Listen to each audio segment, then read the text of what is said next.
The RCM in Martinez. What can I help you with? We don't see a lot of police around here, that's all. Of course. What can I help you with? Sure, I'm done with it.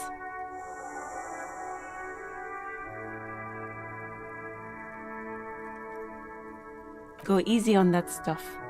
It gave me a terrible headache. Of course. Where to? What do you mean?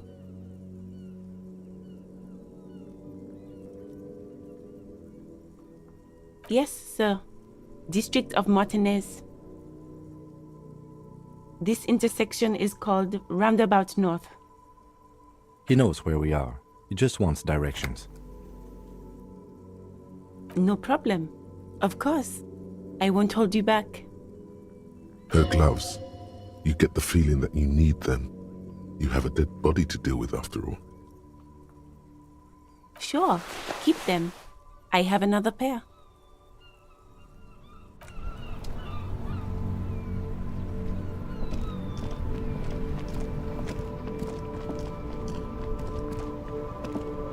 I am a gander and a hunter and a gatherer. Feel like a traveler. A simple little cadence. He seems to be making it up as he goes. From another planet. Hey there. It's the jam, my man. It's a traffic jam for the ages. Harbor gates up the street are shut tight. No explanation given. Workers on strike, scabs agitating, an all-around clusterfuck. Meanwhile, we're all stuck here in long-haul limbo for days upon days upon days. Upon days. Feels like forever. Like I was born on this here roundabout and this was all I ever knew. Just me and the metal and the tires, the oil and the fumes of mazout. Mazout is an antiquated term for heavy fuel oils. This man has a barely suppressed performative streak, or he just likes unusual words, or both.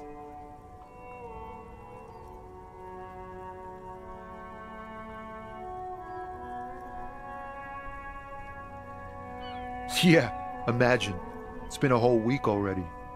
So tell me, what do you need?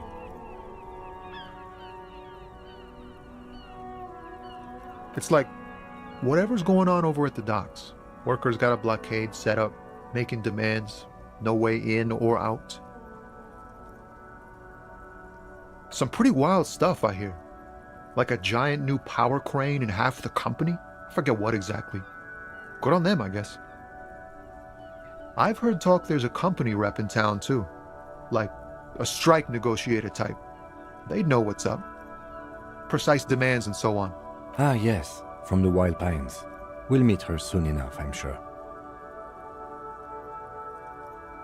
They want to keep that money flowing in, my man. Ka-ching. He doesn't blame them, but he's not on their side. That's for sure. Anything else? Us lorry drivers, camionneurs, if you still hang around here waiting for this mess to end, most have scurried off somewhere to get drunk or high, or laid. Not that I blame them, really. Not my thing. Chasing transient pleasures is a drag these days. I prefer the examined life now, thinking, reflecting, observing. He ain't one of us drivers, I know that. All accounted for. Otherwise, I haven't really asked about that. Been wasting time right here. It's easy to see he's telling the truth. He's kept his nose out of the dark stuff. The man taps his fingers rhythmically against his arm. Oh, high-grade narcotics, illegal firearms, stuff like that. Relax. He's merely joking. Ha! No, I'm joking, my man. Found runs a nice, clean business. This haul of cargo is mostly sporting goods. tracksuits and that kind of thing. They usually get shipped to Grodd in the Occident, though we've been making headway in the Ilmaran market lately.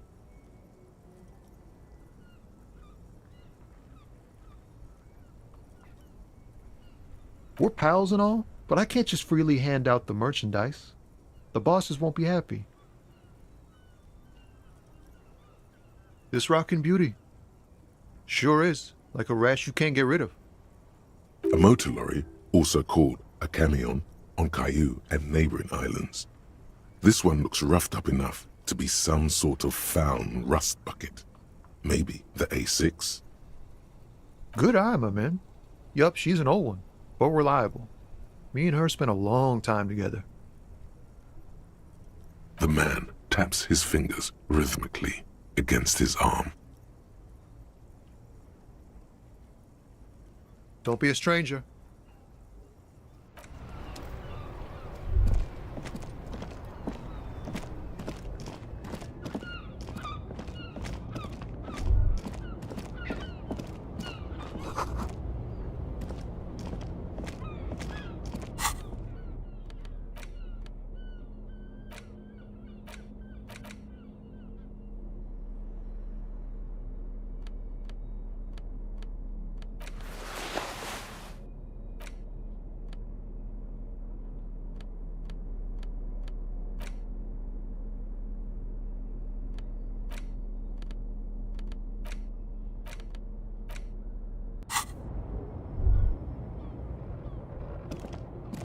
An old monument stands in the middle of the traffic island, pointing toward the sea. A silver plaque on the statue's pedestal reads, "I am Philip III, the Squanderer, the greatest of the Philippian kings of Revachol, son of Philip II, the opulent, father of Philip IV, the insane."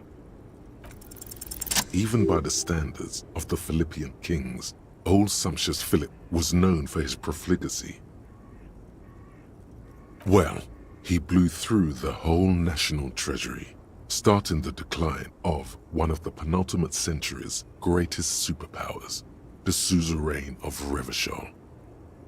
His own maladministration foreshadowed the fall of the monarchy during the anti-centennial revolution, an end to his family line and the monarchy on the Insulindian Isola. Stories have it that he had his bedroom converted into a treasure chamber, where he stored unfathomable wealth, Krugerrands, bars of gold, ornate weaponry, armor, and various chalices. He called it the Sol Auron. It was obscene. There were whispers he slept on a huge pile of gold-dipped feathers, like some obese dragon, instead of a bed, like a normal person. But wait, you haven't even heard about his fabled cocaine addiction. You see, old Philippe wasn't just good at squandering the national treasury on gold and ceremonial weaponry, he was also a prodigious snorter of nose candy.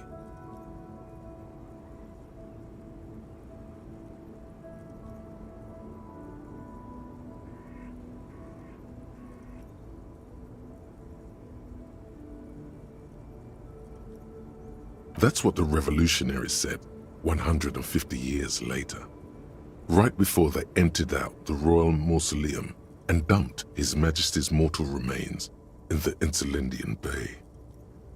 His Majesty's courtiers said it helped him connect with the higher realms. Beneath the cold waters of the Insulindian Bay, thrown there by the revolutionaries after they cleaned out the royal mausoleum. The original was blown apart by communards, then further damaged during the landing of the coalition's airships during the turn-of-the-century revolution, when Martinez was leveled. Most historians think the coalition's hasty landing may have ultimately saved the statue. If the communards had more time, they would have reduced it up to even finer pieces. Some years ago, a group of liberal, artistically inclined individuals, designers mostly, thought it would be ironic to restore the statue of the most wasteful ruler of Revachol in the poorest part of the city.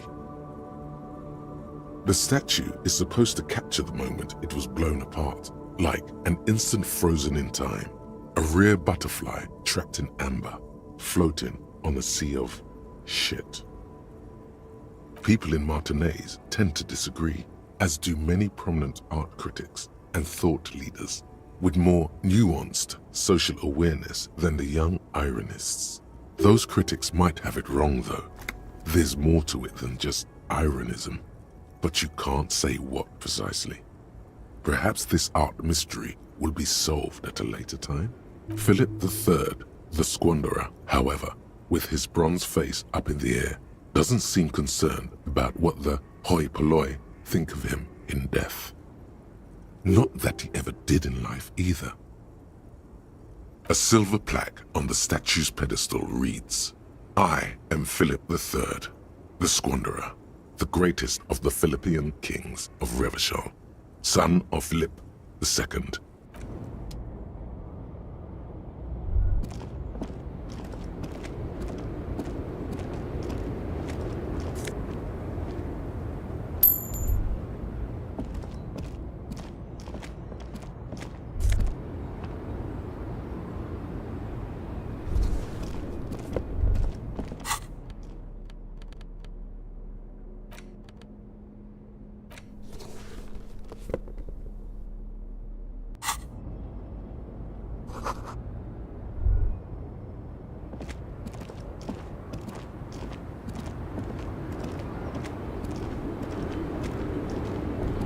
The small, wrinkled woman does not greet you. She nods along to something on her radio. A photograph is clutched in her hands, and there is a warm smile on her face. The photo, an ambrotype from the turn of the century, as golden as her smile. It's the warmth of a winter night's fire. Maybe she could give you comfort and shelter, some cigarettes and food money. Maybe she's your... Nothing. Her smile just keeps widening. Her hair is gray like lead. No response. Wherever this woman is, your words fail to reach her. Wait. She's just a distracted old woman. Better to leave her alone. Why? I just told you why.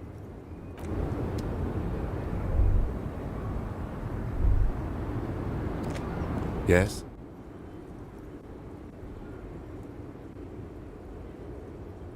What do you want to know?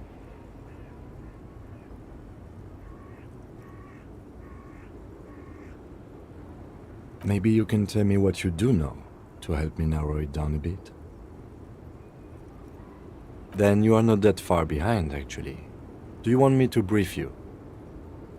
3 days ago, the RCM Emergencies Desk received a report about a security guard who was found hanged in Martinaise. An anonymous caller said there was a dead body behind the Whirling in Rags hostel cafeteria. The cadaver had been there for 4 days. No one had come to investigate. During that time, the victim had been stripped of his belongings. The caller did not identify him, but used the word lynching.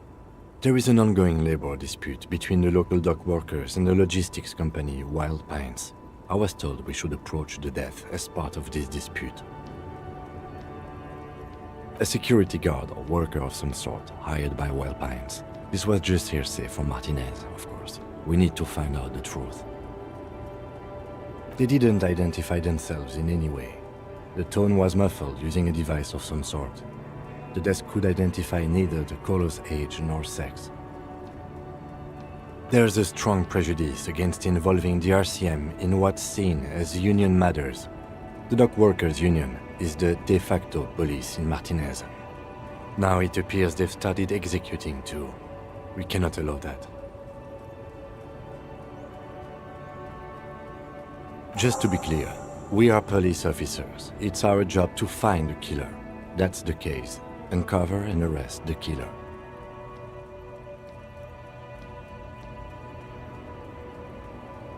No, it's not a particularly mysterious case. The lieutenant adjusts his collar. It doesn't look like he wants the case to be more mysterious. I'm afraid you and I are pawns in a pissing competition. You don't know? I assumed you were in on it.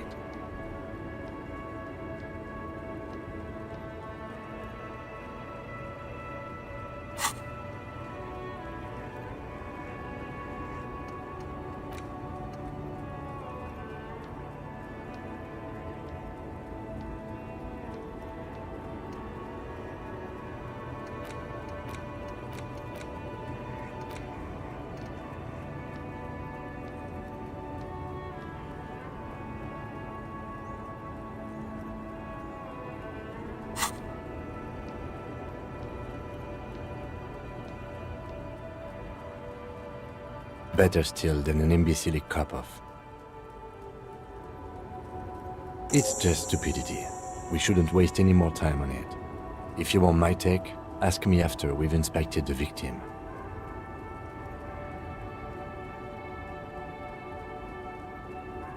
Was there anything else you wanted to know about the case? Good.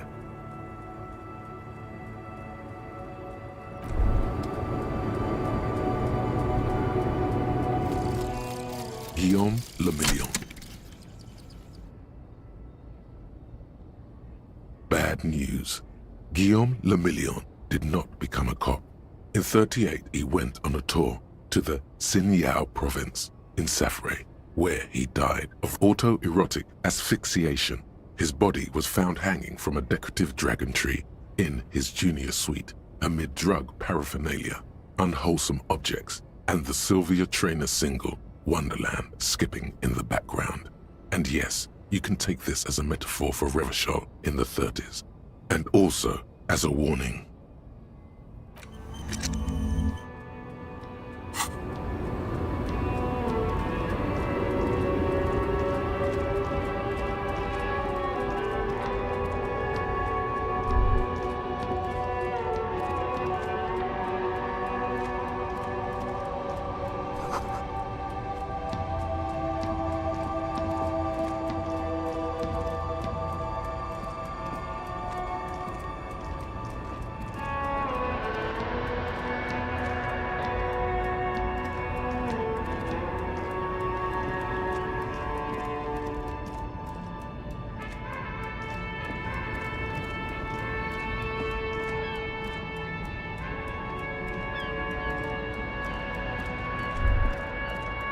A Stars Ryko, one of the finest Zhimsk-made motor carriages ever. An oldie but a goldie. Not many people outside of Grad, and Revachol West too, it appears.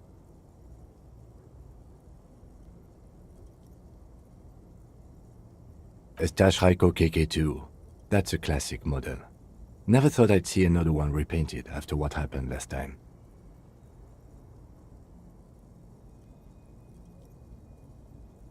An old case for my precinct. A couple of Zhimsk migrants saw a Staj Ryko stopped in the street, painted just like this, muddy brown. Murdered the driver on the spot. They said it was an honor killing, Hussar style. The Zhimsk community protested the trial, flying the banners of some old king or whatever. 5,000 came to protest. Correction. 4,395. The fourth largest public protest of a criminal trial in Revachol.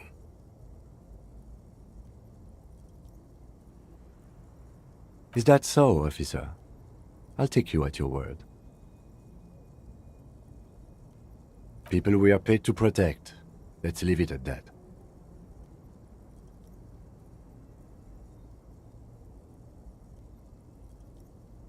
I try to avoid drawing far-gone conclusions like this before actually examining the body, but my initial guess is the two are unrelated.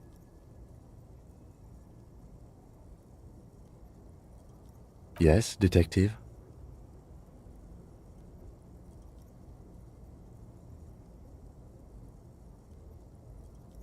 Okay, I'm not going to honor kill anyone over this. but I've seen it blue and white. It's much better that way.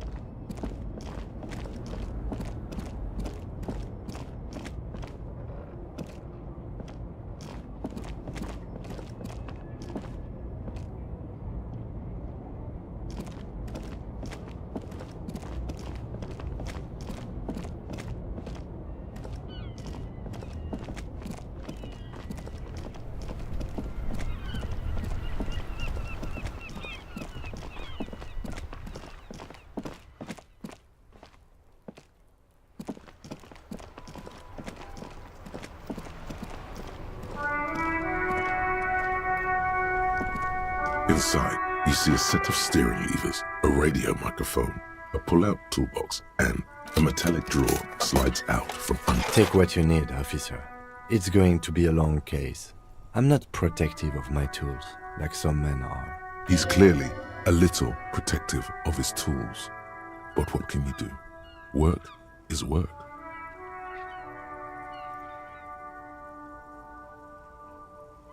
The handles are long and sleek. Snap, snap, though it's robust, weatherproof, and well-made. Police issue, blue, lets you see things in the dark you would otherwise miss. The pry bar feels nice and cold in your hand, heavier than you'd think, useful for opening all sorts of doors and lids. The pull-out toolbox slides back into its nest. Preheater gauge casts a warm glow on the steering levers and the radio on its hook. As you tap on the gauge, the indicator pin jerks as if startled. It's in the large orange sector, indicating the engine is warm. Next to the gauge is a red switch labeled heat. Now, that's enough fun with the foldable headlights. I know they are mesmerizing. They're also fragile. I'm not going to turn it on for you again.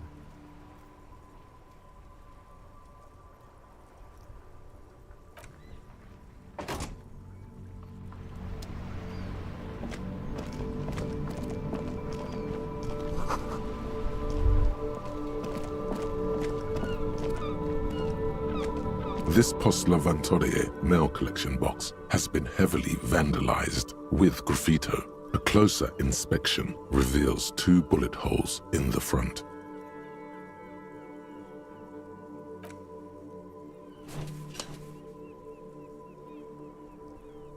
The box seems happy. Eat shit pig, fucked by the Kune, and Saint G with a crown have been scribbled on it.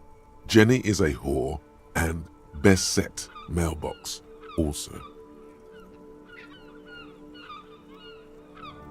The mail collection box seems cathartic, thankful even. So do you. You shudder, then you swallow.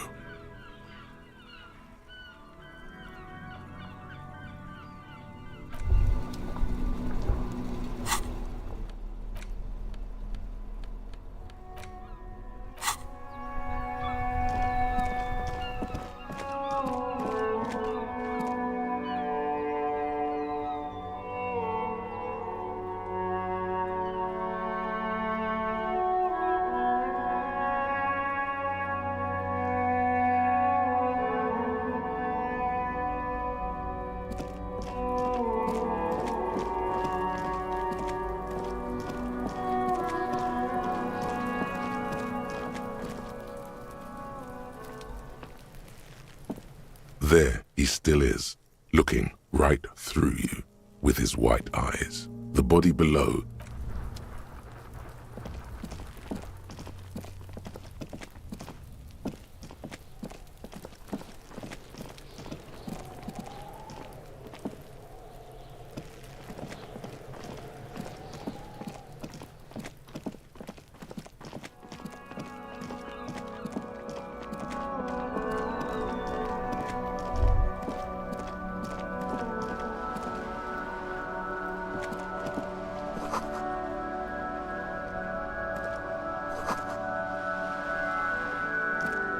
Hello, sir. Step right in. The store is open. Are you interested in a new and exciting book?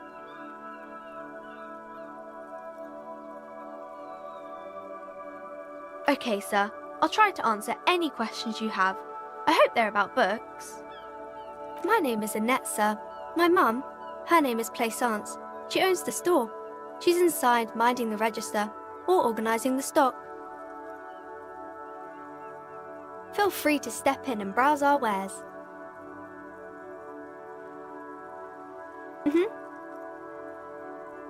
I do my studies at home at the moment. I have to help Mum keep this place running.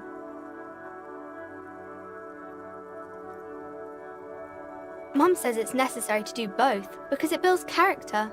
Mum says a proper worker is dutiful. That's how you get ahead in life. You succeed. Mum says it's peachy. She was a little afraid at first. There's talk about this house being cursed. Behind her, the window has been boarded up.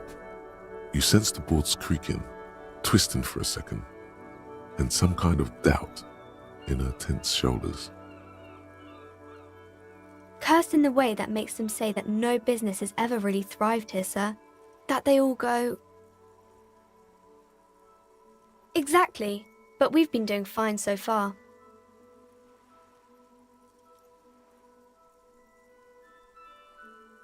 We can go into the bookstore and ask about the case, but I don't see much more to look into here. Yes, please do also look at our wares inside. The postcards and board games are there, sir.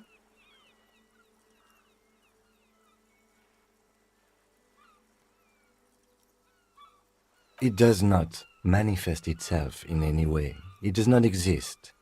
I liked it better when we were talking about whether it's appropriate to stand out in the freezing weather. Anything else you wanted to talk about, sir? Nothing really, sir. Mum doesn't allow me to sneak around in the back rooms or the cellar. I don't really know what's there. Maybe I can tell you about some of our books instead.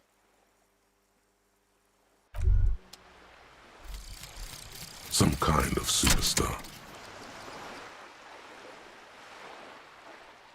They say the world isn't ready for a rock and roll cop. No one wants their state monopoly on violence to be mixed with celebrity worship. They claim to know it would be dangerous for detectives to rise to the ranks of demigods and have sexual encounters with barely legal cover girls. It would be insane, they say. To all this, you say, fuck off and die, in a cool voice. You people have no idea how good these cops are gonna get. They're gonna crack 20 cases a day. In the future, cops will be like astrophysicists, or prime ministers, or prophets. And you're the first one.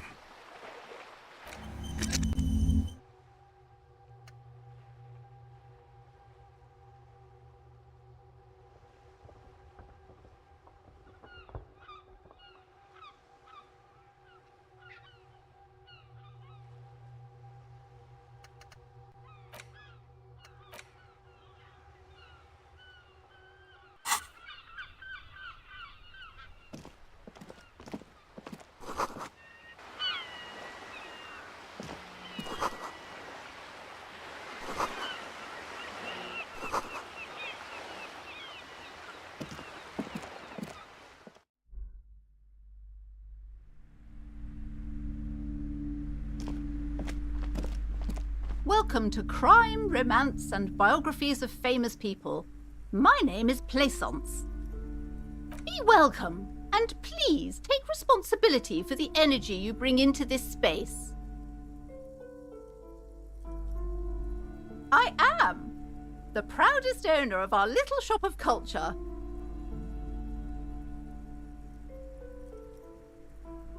Annette, yes, my daughter. I hope she wasn't slacking off again with her nose in science fiction. Tell me, was she at her post doing her job like a proper girl? Wonderful! Did you talk to her? Great! On a scale of 1 to 10, how compelled were you to buy books after talking with her?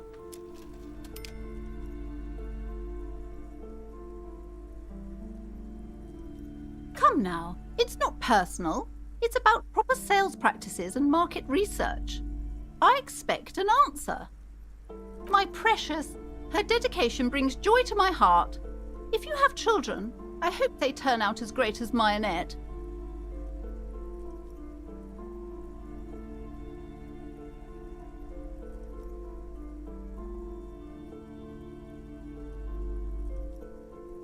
As a young girl should be. With the proper attitude, she'll have a bright financial future.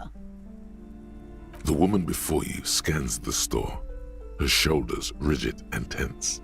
Every now and then, she nudges her glasses. Cursed? Who said that? Annette? I will have a word with her. This place is not cursed. It has a robustly magnetic energy. Good for commercial activity. My business is thriving, sir. What in God's name is she talking about? Then why are you talking to me? Everything is on the shelves to browse. Don't you feel compelled to buy anything? See those shelves there? Go, be drawn. Everything is on the shelves. Take a look yourself. The shelves compel you, don't they? She smiles and nods, seemingly relieved.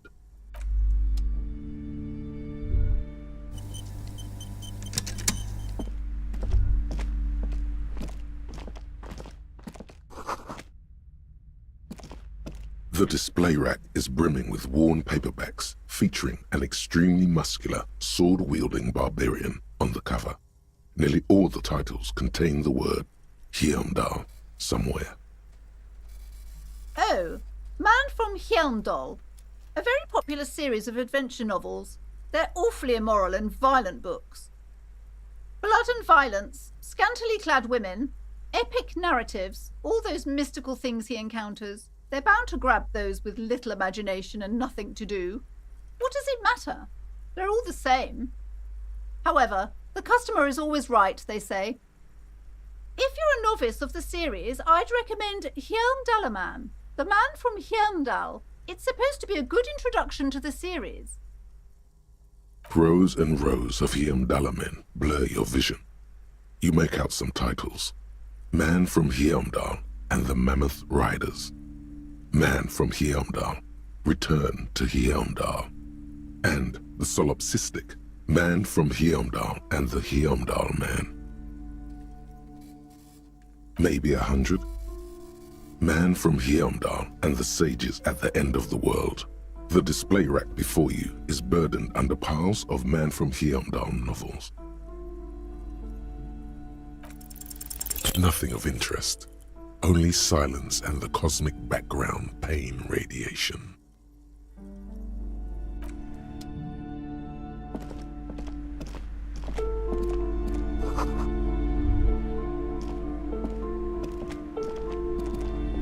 A small mountain of colorful board game boxes. There are numerous types of games for all ages. A lot of shelf space seems to be taken up by Wirral-related merchandise. An endless variety of source books, lore books, and codices litter the table. The topmost book is titled Welkin Compendium. There's also a large hardbound tome with intricate cover art, The Hunters of Katawak, Boreal Creature Compendium, and a Pick Your Path adventure game book titled Tales of Wirral, Cavern of Velkrag. Books in a board game section? Who wants to read books? There's a box that says Wirral, 3rd edition Mega Setting Supplements Module. The side panel notes, a fantastique adventure board game, new maps and miniatures. A sticker on it displays 25 Rial. That price is steep, but then it's the 3rd edition Mega Setting Supplement, so it makes sense.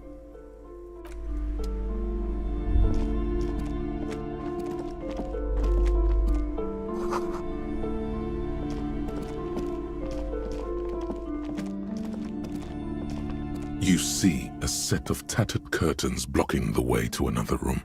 A strange cage-like trinket dangles from the curtains. Excuse me, officer. The back room is strictly for employees only. You see some kind of charm, an irregular polyhedron assembled from bones, sticks, and straw. Inside, a disturbing fish head with empty eye sockets stares at you. This is a traditional Seminese ward, meant to provide protection against ill luck, bad dreams, curses, and other supernatural scourges. Inhabitants of Île de Fantôme, the Seminine Islands, aside from poking at it suspiciously, there is nothing else to do with the fishhead charm at this time. Nothing. Now please go back to browsing the books. Don't you feel compelled to look at the books? The books are all you care about. She speaks almost as if she's trying to put a spell on you, urging you to buy more books. Oddly enough, the more she tries to draw you away from the curtains, the more alluring they become. Just as you're about to pull apart the curtains, the petrified voice of the shop owner cries out once more. Sir, don't touch that. I told you it's off limits for the customers. Parapsychologically speaking, we're done if you decide to open them. I won't be held responsible for the consequences. It's too dangerous. She looks away, mumbling. Why is everyone always messing with the curtains? Why can't they just buy books like normal people?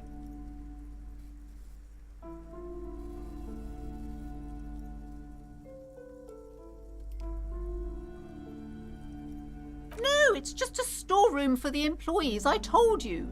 Now please step away from the curtains. Why? It's not like anyone was killed there. I am sorry, I don't mean to be so impolite. Just please don't go there. I can't. You do? My God, even more reasons not to mess with the curtains. Just step away, dear sir. No! Please just talk to me, officer. Come here and let's talk this through before you decide to do anything extreme. Talking is always good. Go see what she has to say. There is something mysterious about the curtains. Be careful. The curtains, tattered with age and covered in dust, hang before you, as if taunting you.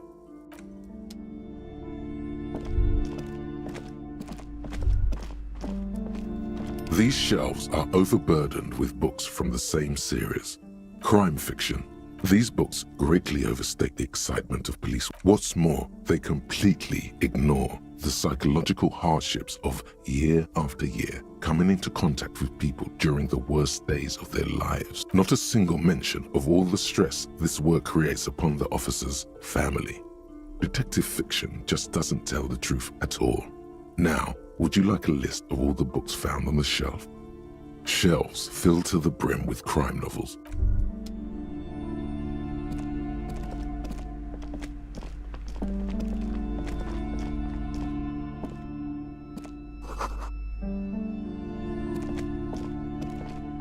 Several maps have been attached to a bulletin board hidden inside the alcove.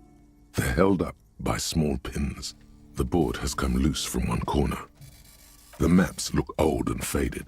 Your eye catches a map of Insulinda, a map of Revachol, and a map of Martinaise. The north coast of a verdant island is shattered by the delta of a river. It is the River Esperance. Countless bridges put the shards back together, connecting city blocks to river islands. La Delta says a great artificial heart in the center, teeming with life forms. To the east, rolling hillsides, Le Jardin, Stella Marie, the suburbs of Saint-Baptiste, swallowed up into the megacity. They sound rich to you. This is Revachol East. Hudon, it's somewhere to live. Not bad. Then there's Jamrock. It's bad. People shouldn't live there, but they do. Then Faubourg. It's almost as bad, and much larger. Then Coal City. It's the worst. It's so small you can't even see it on the map. No, wait. There it is, north of Jamrock, the strip of coast next to the Greater Revachol Industrial Harbour. It looks downright despondent. It's almost Coal City, to be honest. No, this is somewhere to be. This is all you have.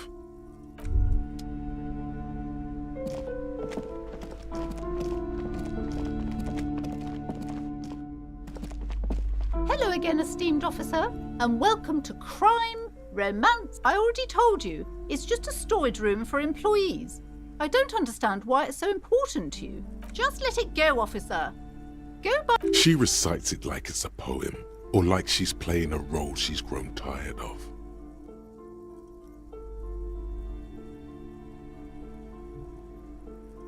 It's just for decoration. Okay, fine. It's because this place is cursed. Just like Annette said, they don't call it the doomed commercial area for nothing. Are you happy now, officer? Happy that you've ruined everything? The curse is so much worse than you could imagine. It's a disease, eating at the very foundation. It's the curse of financial distress, of ruin and bankruptcy. Didn't that curtain just move?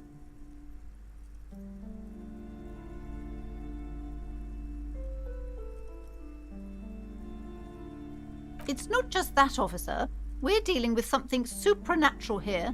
It's the cacodemons feeding off bad business practices and disappointing income statements. There's something wrong with this building, I can tell you. Ever since I arrived, I've sensed an eerie, lingering presence, as if I was unwanted here. Most certainly not. I don't want anyone who's not familiar with the psychic arts to get involved in this mess. Stay away. Leave the spirits be, so they can return to their slumber. My liege, you know what this case calls for? A para-detective.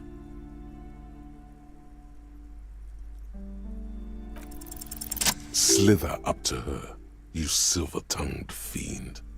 Show her what world-class perfidy looks like.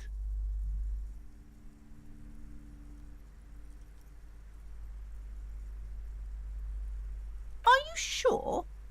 Don't think I haven't seen charlatans before.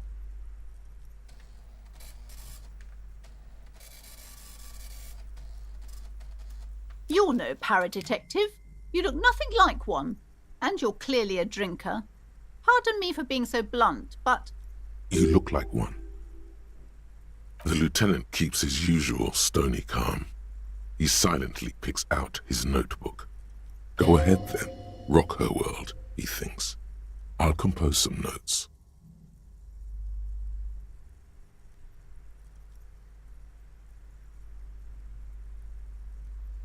How do you know all this? Here we go.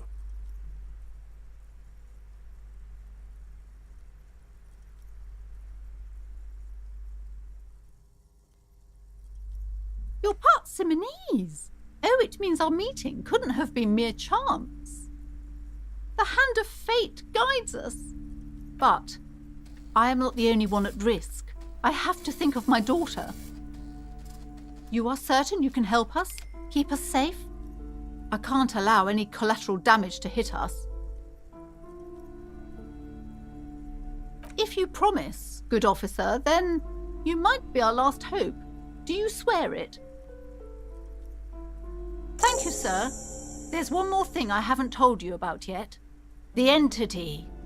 Do not act surprised. You know of these things, sire. You have?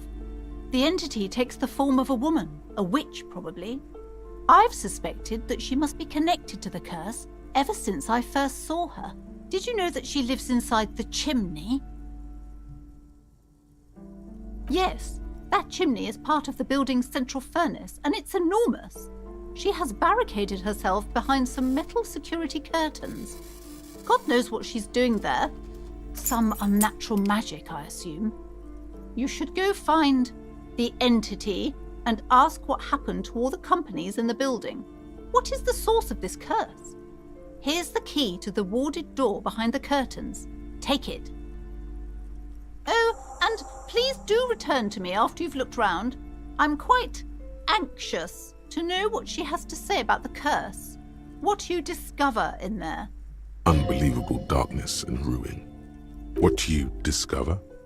Probably just some office space. Don't be scared.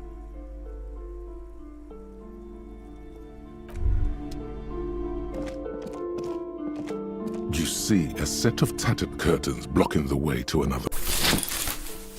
You see a dimly lit room full of dusty furniture and trash. A doorway stands in the back, covered in dozens of scary little Seminese wards, your shadow looming over it like an omen. Oh!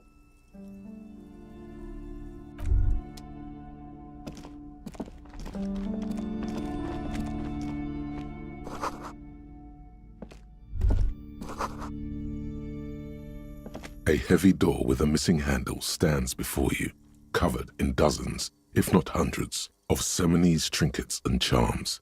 It appears to be locked. After exerting some force, you manage to turn the key. It's eerily silent. The door slides slightly open, letting a draft of cold air into the room.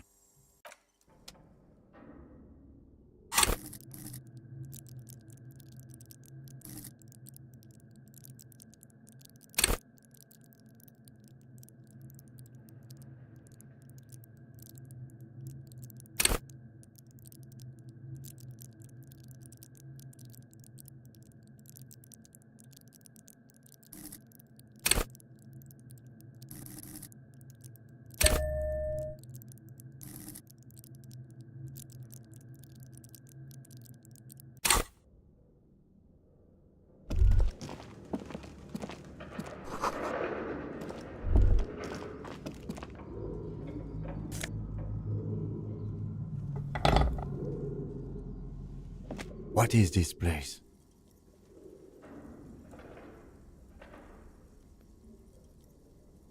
Yes, but no one's been here in ages. I doubt the electricity still works. Good thing we have a flashlight on us. Don't forget to... An eerie feeling rises in your chest.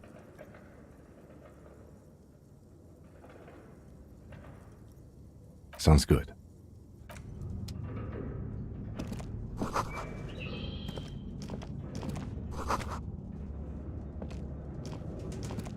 A barbell lies on the floor. The color has worn off its weight plates. It's 60 kilograms. Your triceps hum at the sight of these weights. Show the world what kind of beast it's dealing with. Lift them. There are no collars on the barbell. This is a safety hazard. Why does it feel so familiar?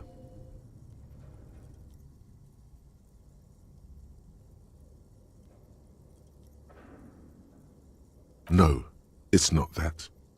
It's the stale smell of rubber, the squeaky sound of sneakers, your bruised knee against the mat, and a whistle. Then the feeling is gone.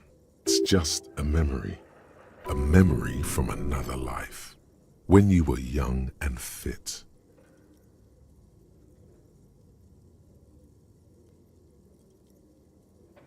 You're right. The weight may fall off. Better not touch it then.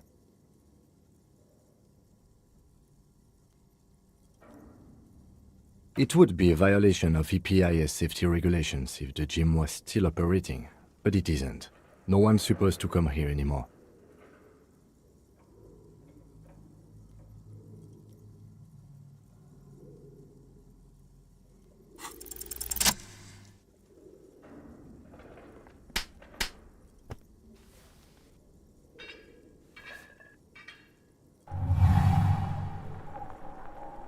Conjuring up an inhuman amount of strength, you raise the barbell up in the air. Your biceps tremble, but you're a savage. This is a children's game.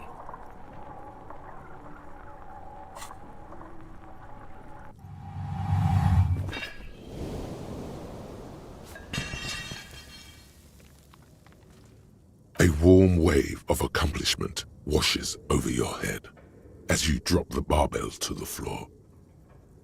For a moment, it feels like you're strong enough to succeed at anything you ever set your mind to. Hey, but you're still in a ghost house. What if someone heard this? What if they know you're here? Good technique.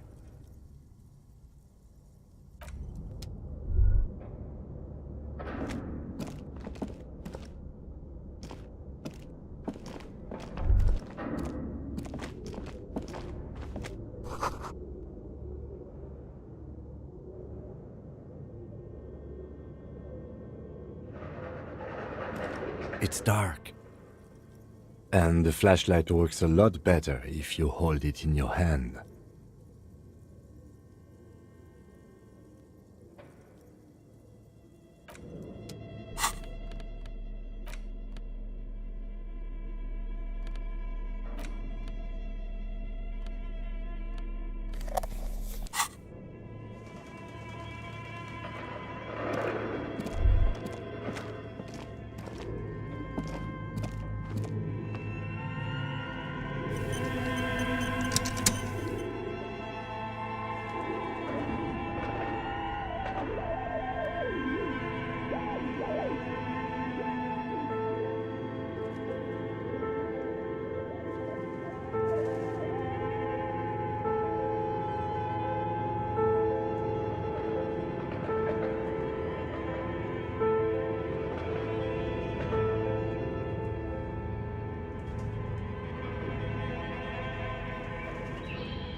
Your flashlight slides over an old green chalkboard covered in scribbles, sketches, and schemes like some ancient cave mural.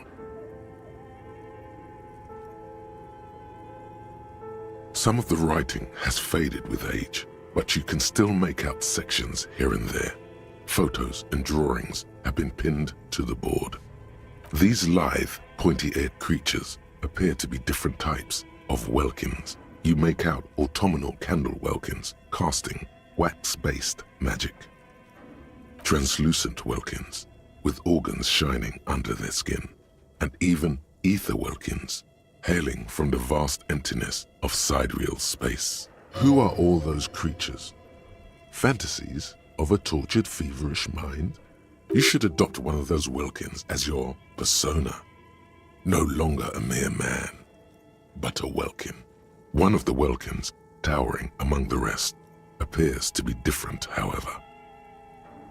It's Vara Hamira, a high welkin, his face white and scarred like cracked marble. This is clearly a welkin supremacist. The note says, all non-welkin races will be purged. The Haldor, the Twarg, the humans, and even headless men, all of them, purged. Imagine a world filled only with welkin, green welkin, dread welkin, and the high welkin to rule them all. An inordinate amount of time has gone into drawing these little welkin creatures.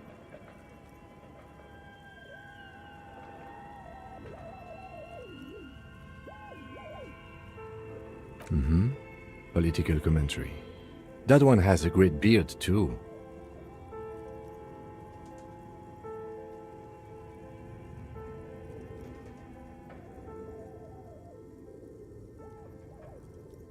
Some people really like building a world, I think, even if it's just for a game. Just look at those details. So much effort. The photo collage depicts barren, icy landscapes wrapped in perpetual night. You see permafrost and glacial landforms, dead trees grown in under the snow. Entire oceans have been frozen from shore to shore. There are pictures of settlements on dried-up riverbeds, abandoned in a storm. Animal corpses in the dark, carcasses and bones. You see primitive oil rigs built into glaciers, boreal dvorg, yurts under the snow, great mammoth-like beasts of burden. Albeit dark and cold, this vision also feels cozy in its own way, like eggnog or morphine, a much-needed respite from our own world. A pinned postcard reads, "The heat death scenario, a desperate fight for geothermal energy engulfs the world as Wirral becomes untethered from its sun, drifting through the universe." This is a monthly calendar from the year 50. Cryptic words like sprint, daily minimi, and GPI span the marker-drawn grid, the grand scheme of production and money. Minimi stands for a mini-meeting. It's part of a bigger framework for managing work called RUN. Station 41 tried to implement it a few years ago, but failed. As time goes on, the numbers in the boxes grow rarer and rarer. The board becomes an empty snowfield in the final days. Only failure and regret dwell in this region. Looks like they didn't make it. A note in the bottom left corner of the chalkboard says, "See the prod schedule filament for details." The handwriting is only partly legible, but you can still make out 3 slogans: "Call in, tune out," "Wirral untethered," and "Heat death of the universe."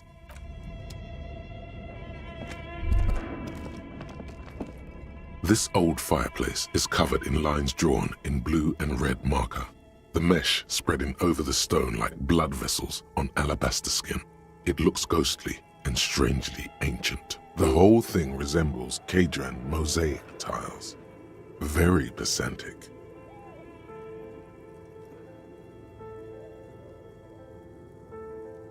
Radio frequencies, it seems.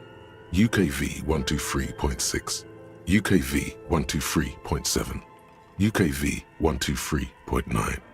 Some written notes, too. Sparse and cryptic. Unclear.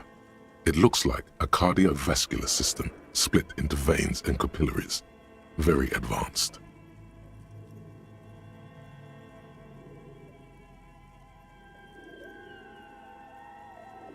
Perhaps the web is comprised of radio stations, all lead back to one red heart, titled the Game Master Frequency. A note says, this one can listen in on any station it wants. Someone very important, the leader of a massive on-air game built by these people. A conductor for the hundreds of story threads that pass through the Game Master's frequency. Whoever decides to call in to a call-in station, it looks like. There's no way a little basement studio working here could pull anything like this off. My God. It's as if the less money they had, the more ambitious their project became. The schedule. I know doom when I see it. The company was running out of funding. Nothing. It's just lines on marble. An echo from times long gone. No one has used the fireplace in ages.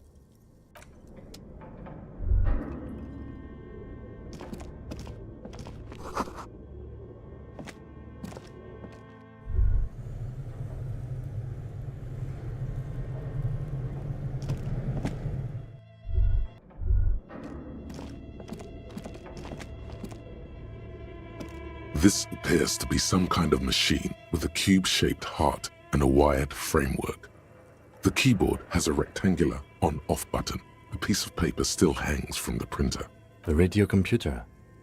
Just sitting here without anyone inside. The machine lights up like some prehistoric animal stirring from its slumber, revealing fluorescent play and print keys on the keyboard. The hatch on the machine's central compartment is wide open. It's empty like a beehive without its brood. Some cables have been left dangling, disconnected. The filament you have would fit perfectly inside the compartment. Like a smooth draw, the filament slides into place. On the keyboard, the play key starts blinking. A bar of fabric right above the keyboard starts producing a soft hum. The sound of static seeps through the machine's planar magnetic driver. Have you stirred the ghost of the doomed commercial area from its rest? Could this be its dismembered heart beginning to flutter? The static gets louder, slowly filling up the abandoned hall, until a voice speaks out, crackling and old, cutting into the air. Good afternoon. Fortress accident en rue de Saint-Ghislaine. This is East Insulindian Repeat Station 1. Please repeat. Is this the production schedule?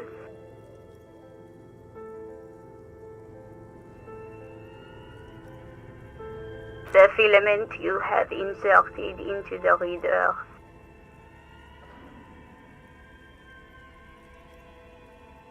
That was a question. Have you inserted it into the core? Good. Please repeat the password. Password? Of course it would have a password. That's why there's a human administrator involved.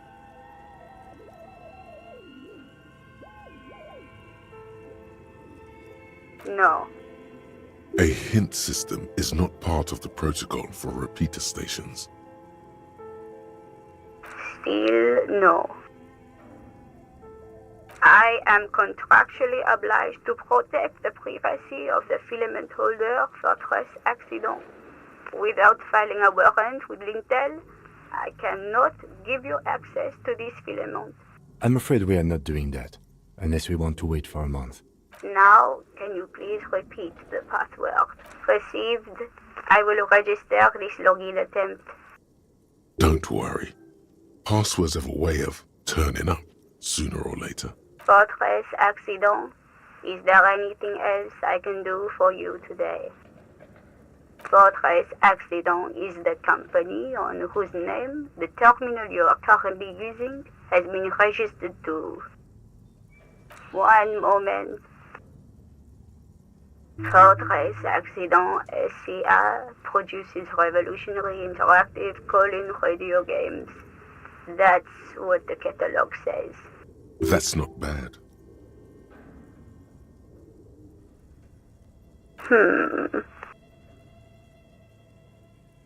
Any other questions? Yes, I am alive. I am 74 years old and my name is Yvonne. She repeats passwords. Programming people are all paranoid.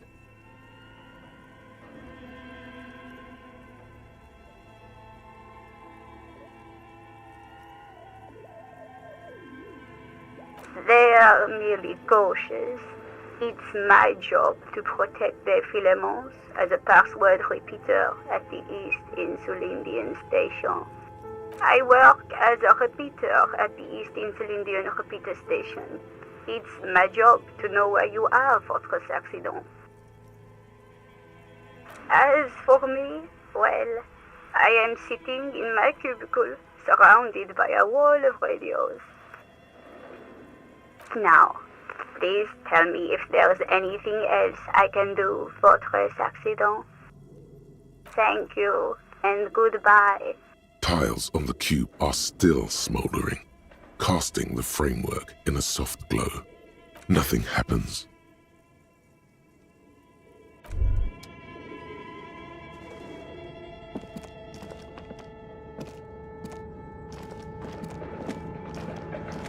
Okay, what do you think is going on with that computer, chalkboard, and fireplace?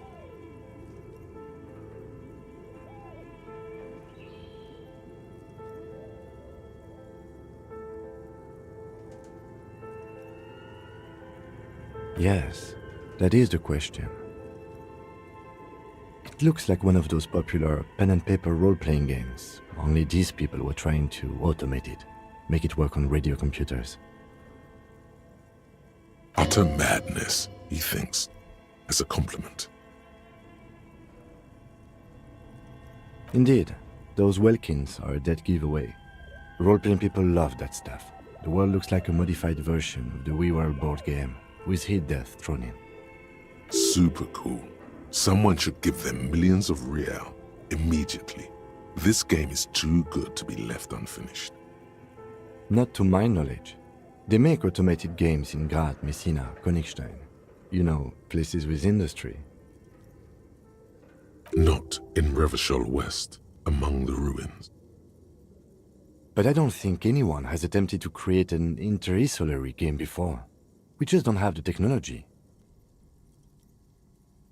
Through call-in stations, none of the players have to be physically present. Anyone in the world can participate in the game, as long as they have a two-way radio. Then there's the game master frequency that listens in on the smaller call-in stations. I think that was supposed to coordinate the stories, functioning as a master of ceremonies of sorts. No idea. They stopped filling out the schedule on the chalkboard. Indeed, it's ambitious and untethered from reality, but...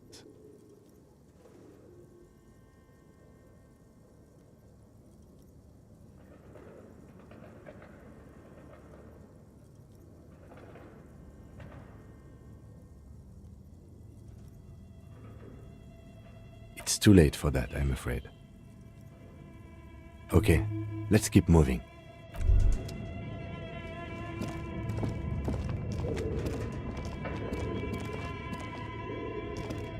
An iron safety curtain curves before your eyes, folded like a bellows. It covers half the room, blocking the way into a colossal industrial chimney. This must be where the entity lives. What an odd thing to do. Nothing happens. Still nothing. Those curtains prove to be surprisingly sturdy. Your fist hurts now. If this is really an entrance to the chimney, then there must be a furnace somewhere as well. Maybe there's another way to get in. Can you please try to refrain from attacking random things?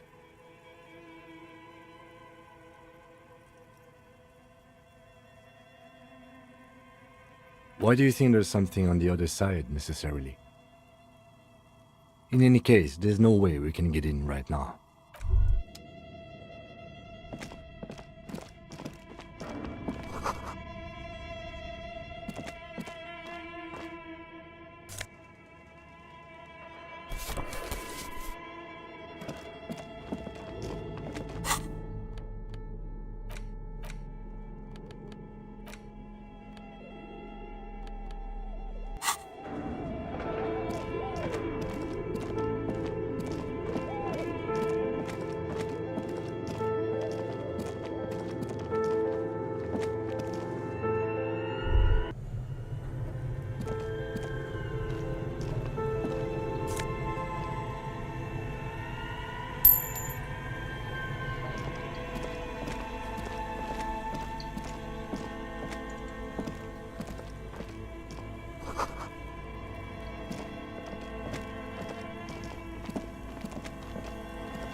few bricks have fallen off, revealing a compartment behind the wall. It's too dark to see in. There is, yes. And there also appears to be something inside the hole. Interesting. Do you want to take a look? Your hand reaches deep into darkness and spiderwebs. Rummaging around, you find rusty rifles hidden away. Most of them are rusty and inoperable, like the rest, but one catches your eye. A bolt-action model with a fine wood stock, in better cosmetic order than the others. That's a rare sight. Seems to no longer be functional, but still a beautiful thing in its own way. Seems like an old bunker from the revolutionary period. Look at all those rifles.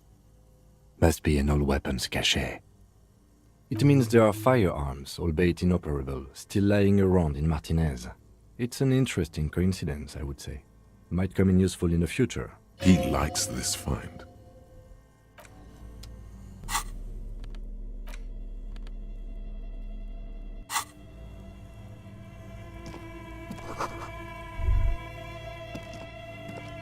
A few bricks of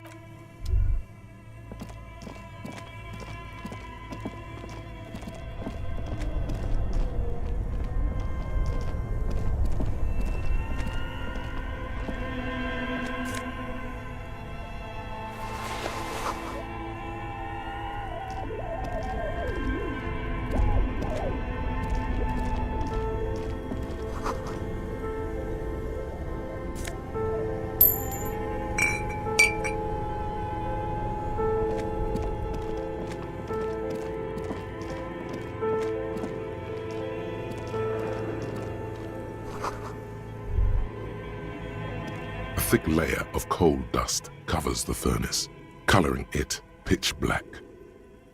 Looks like this furnace has a face, and it's a face of agony. Looks like it. Looks like an old central furnace used to heat the building. It's connected to the chimney. No one has used it in ages. No signs of any recent fire. Only dead rats. A lush layer of coal now covers your skin, sinking into the wrinkles. Your hands look ancient. Maybe you could paint something with this coal. Leave a cave painting for future archaeologists. No, that would be stupid. It's dark and grimy here. In the darkness you can hear chatter. It's coming from above. A voice or several voices talking to each other. Near the smoke chamber, upstairs. What are you doing?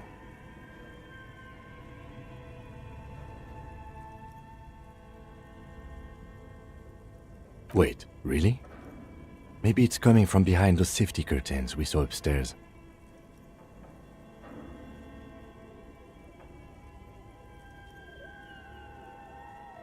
You're right. The rooms do look like they're connected. But malignant entities don't exist. At least not the supernatural kind. Always has to be the skeptic, this man. Something breaks loose in you. A mighty bellow echoes throughout the chimney's depths. The chatter of tiny voices above suddenly cease. Then Hello? you've awakened the entity.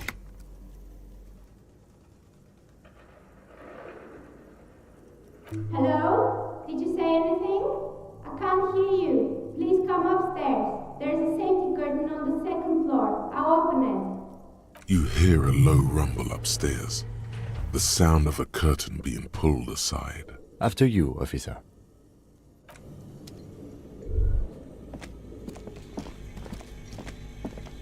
You see a terrifying ice bear with a strange compartment in its belly. The door is covered in frost and the bear's eyes are glowing red.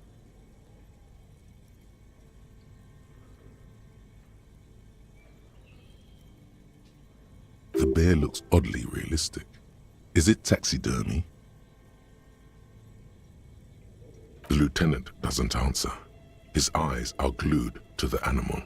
A sharp slice of light shines out from its mysterious belly door. A gust of freezing cold air rushes to greet you. You hear a low grumble as the bear regulates itself. This is the inside of a refrigerator. The lieutenant takes a peek inside. His hand has found the holster of his gun. The shelves are empty. All you see are crumpled ice cream wrappers with the brand name, Revachol Ice City. A handwritten note has been attached to the door. The fridge is huge. You pocket the note and the little fridge magnets keeping it on the door. A friendly cartoon bear smiles back at you from a glossy cellophane wrapper.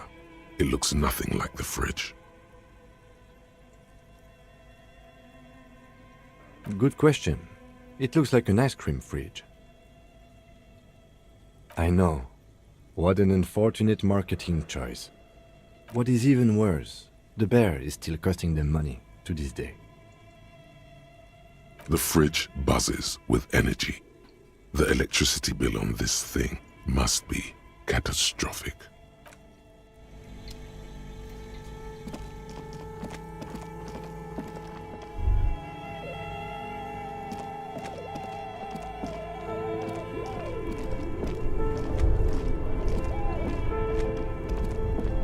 Two cables are plugged into the breaker box.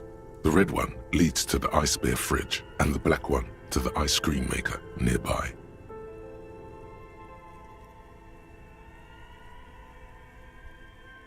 An electric sizzle. The room is slightly quieter now. Something close to you dies with a soft electric purr. Why did you do that?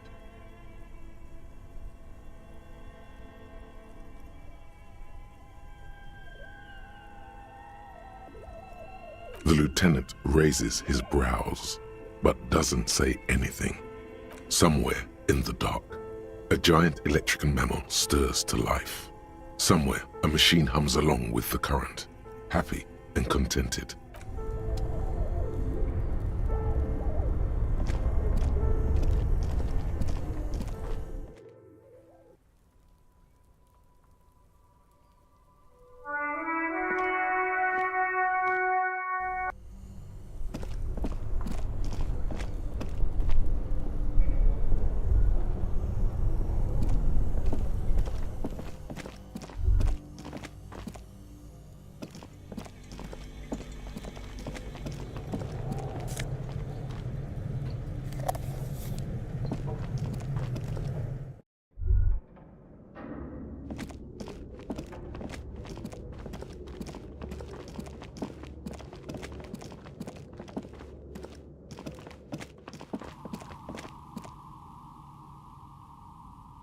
Hello, I'm Nia. Did you try knocking on my window? I must have missed you. I've been listening to my Milius. So what kind of die are you looking for? Could this be the malicious entity? Perhaps it's wise to go along with this masquerade for now. She's got a direct view to the backyard. You should interrogate her about the lynching.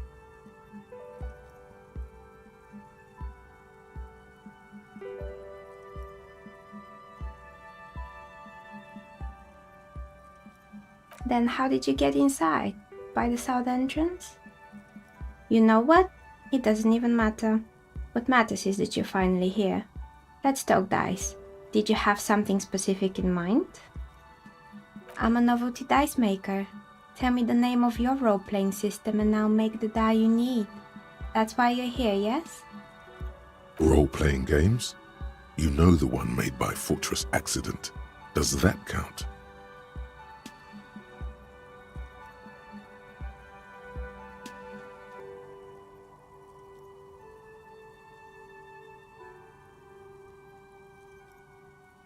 Very good.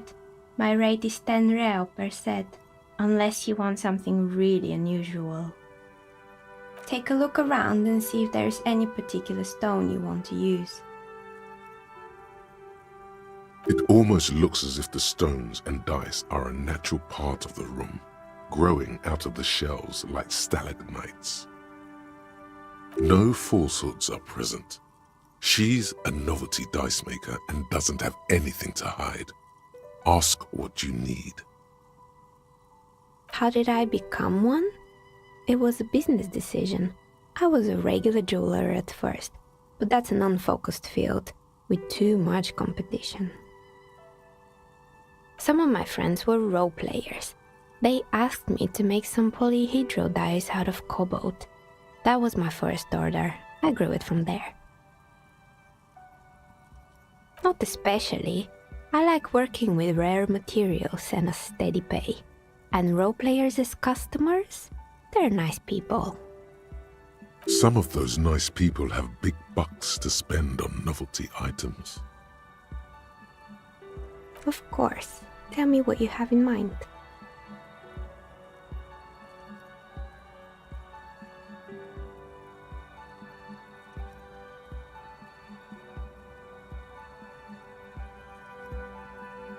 What do you mean by cursed? Alright, how about I surprise you? Come back in 8 hours with 7 real, and I'll give you your cursed die. Great, see you in 8 hours then. Was there anything else? We're inside the chimney of an old central furnace. It's strange, I know. But when I arrived here, all the other rooms were taken, so I had to build myself a makeshift home. Besides, I don't really have to pay any rent here, so that's a plus. Plaisance was right. There's an entity living in the chimney. You should ask her about the curse. Creative.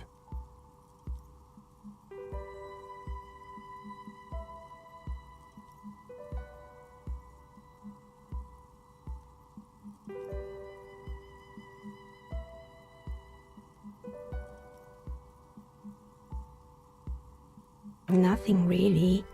I didn't know him. Who cares about the dead body? Ask her about the curse already. The lieutenant looks at his notebook, then the woman under the large window. Your window looks directly onto the courtyard. You're saying you didn't see or hear anything unusual last Sunday evening? I'm sorry, detective, but as you know, I usually have my headphones on when I'm working. It shuts out most of the daily ruckus behind my window.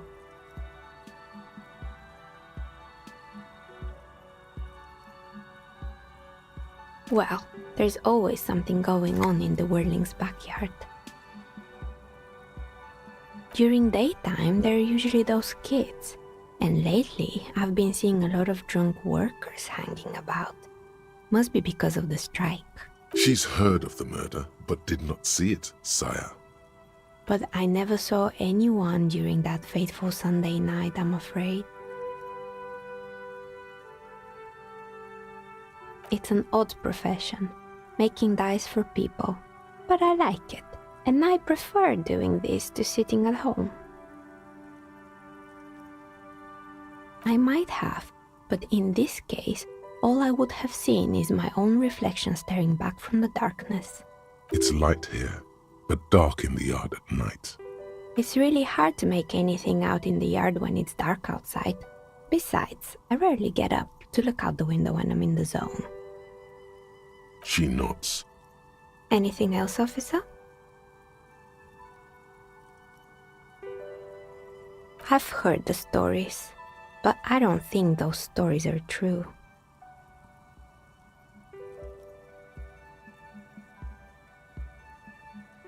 It's just capitalism. We only hear about tales of success, so it's often surprising to realize how many ventures actually fail. Plaisance, the bookshop lady? I've heard that her business is doing rather well. Have the energies spared her somehow?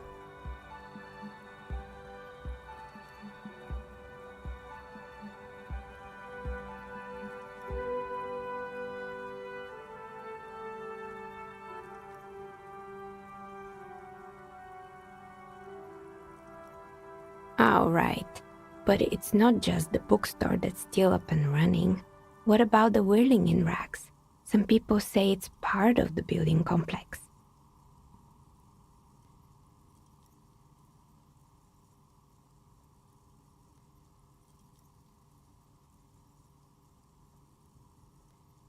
And then there is me.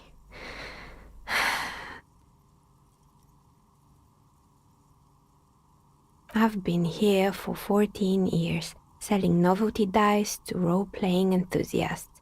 Not exactly a million-real business idea, yet somehow I've survived despite the talk of malicious energies. Strange, isn't it? Maybe it's just because she's so talented that she's been able to woo the curse.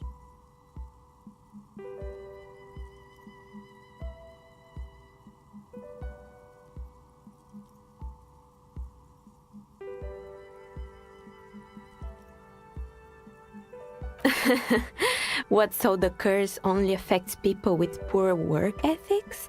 What you're describing isn't a curse, it's capitalism. Time has come to face the source. Fear not, for the forces of the universe are supporting you in this psychic quest.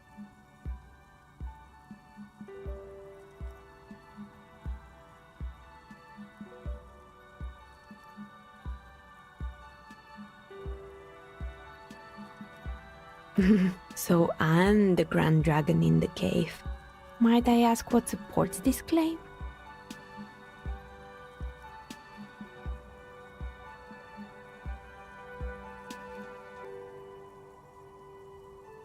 Oh my, I've revealed myself. You better call the exorcists.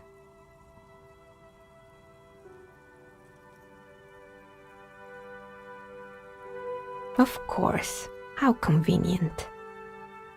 Well, if you ever find a way to explain all those inconsistencies in the curse, then let me know. That's all she has to say on the subject. She has been thorough and truthful, as far as we can see. Plaisance needs to hear about this. Perhaps if you combine your psychic energies, you will make sense of the situation. More or less. Are you interested in anyone specific?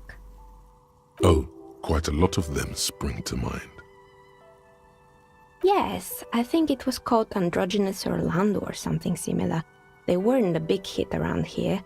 Turns out that working class men don't like genderless haircuts. They're scared of that word. A bit of experimenting every now and then isn't bad.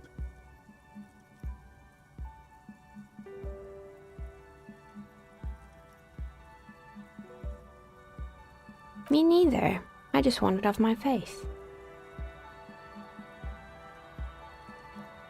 It wasn't merely a gym, it was Artemiteps Boxing Club, a community project created to steer at-risk youth away from drugs and crime. A kind man from Zemsk. I heard he had some trouble with the law when he was younger, and that's why he wanted to start the gym, as his way of giving back.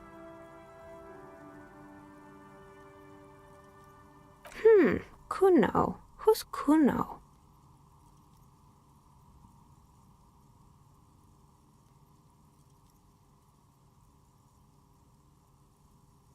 Oh yes, you mean the kid with the sailor's mouth. Yes, I've heard him yelling profanities in the backyard.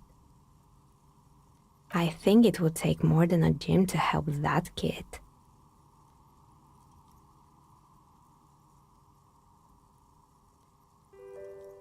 It didn't.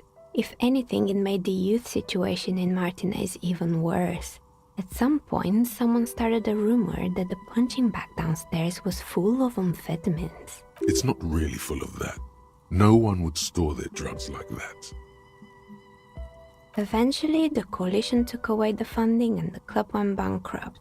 This was a few years ago. It's gotten much more peaceful around the plaza ever since. Oh, this one's a mess. There used to be a company that promised to repair windows 24 hours a day. What could go wrong with this one, right? Turns out, the business was actually set up as a front for an illicit group that was producing snuff milieu. Who would have guessed? What's the snuff milieu? And they never cleaned up the debris either. Now it's just littering the hallway and I have no idea how to get rid of it on my own. It's a sub-rosa radio station that broadcasts real murders with real victims. Some people pay good money to get off on it. Nothing changes in her tone as she says that, as if it's just another piece of information to lay out for the world. Don't worry, the ICP has a separate division that deals exclusively with unlicensed sub-roses. This isn't our problem. Good luck with that. It's not easy catching those perpetrators.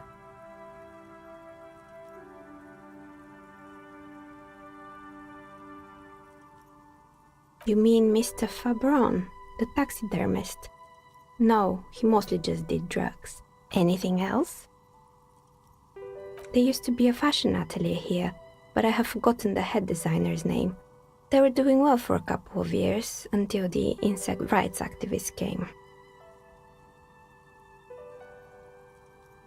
Yeah, the atelier didn't know it either. They produced a certain collection that used chitin among the materials.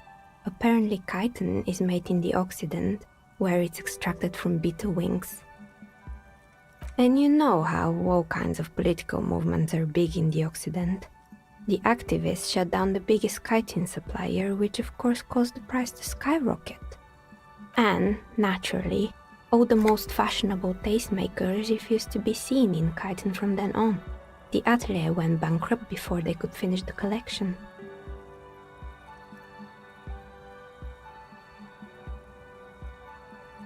Actually, insects do have brains, but yes, I understand what you're saying. I think the protesters took it a little too far. As she shifts around, you notice several dead flies on the windowsill in front of her. Legs up. They're not moving. Anything else? They were made by a company called Slipstream. After they pivoted from making rotor blades to skis, their chief executive took off on a vacation with all their money. Honestly, I think it's quite funny. I think he's still sending out holiday transmissions from Tulula or Tiumotiri or Hashtkor or wherever he is. The usual, I imagine. That he's been thinking up all kinds of new business plans and can't wait to get started on them just as soon as he returns. Men like that are a curse. Sure, but Slipstream is history now. All their remaining assets got seized by the bailiffs in 47. I have no idea why those skis and blades are still lying around in the house.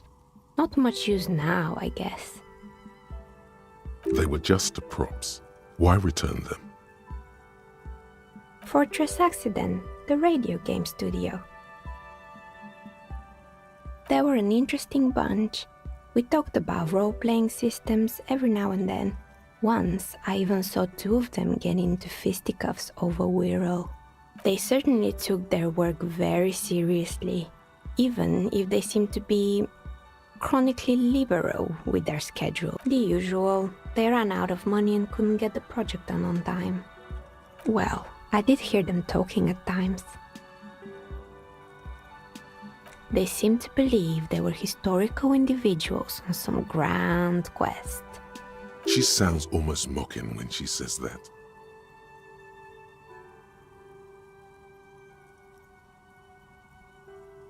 That's what I thought. Because when the money started to run out, they just began to complain a lot about capitalism. You know, how the markets are rigged to keep up new businesses and so on. In the end, they just didn't get it done. They didn't have enough willpower to produce something truly historic, and to show up to work on time.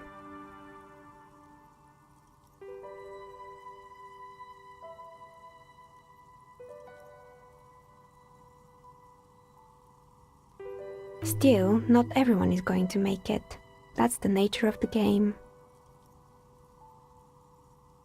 The dice is black and filled with little silvery flakes, like snowfall. Anything else?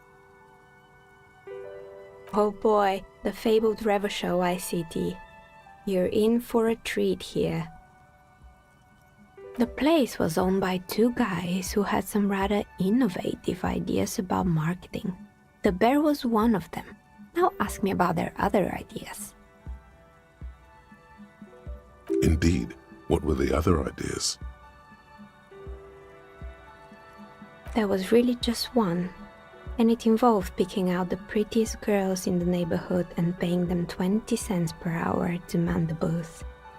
And by man the booth, I mean slump behind the counter with a face that could maim you if you ever dared to disturb their bored magazine browsing.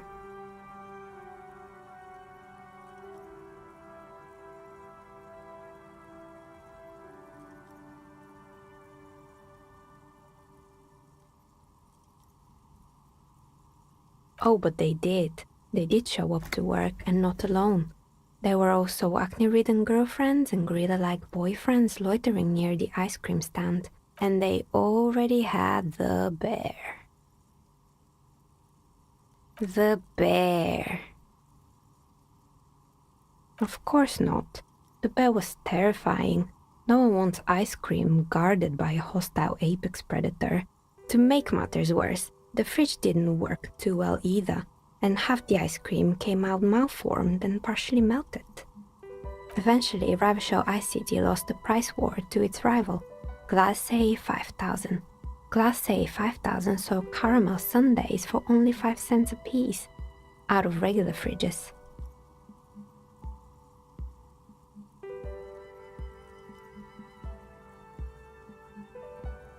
Maybe, because the taxidermist who made the bear definitely wasn't.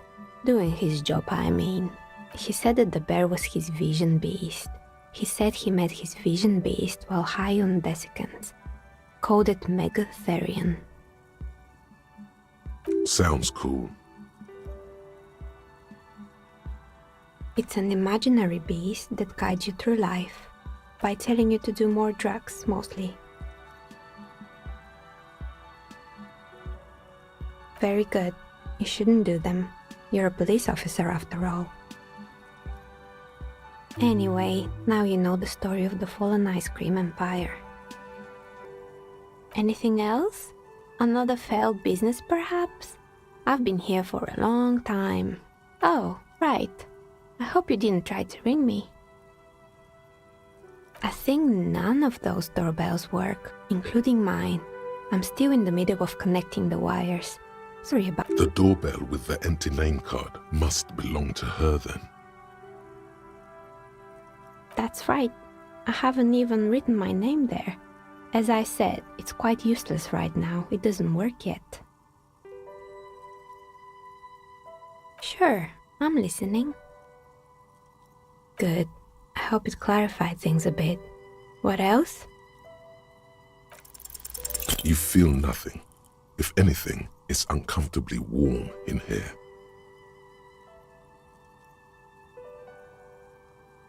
Excuse me, what are you doing? Officer!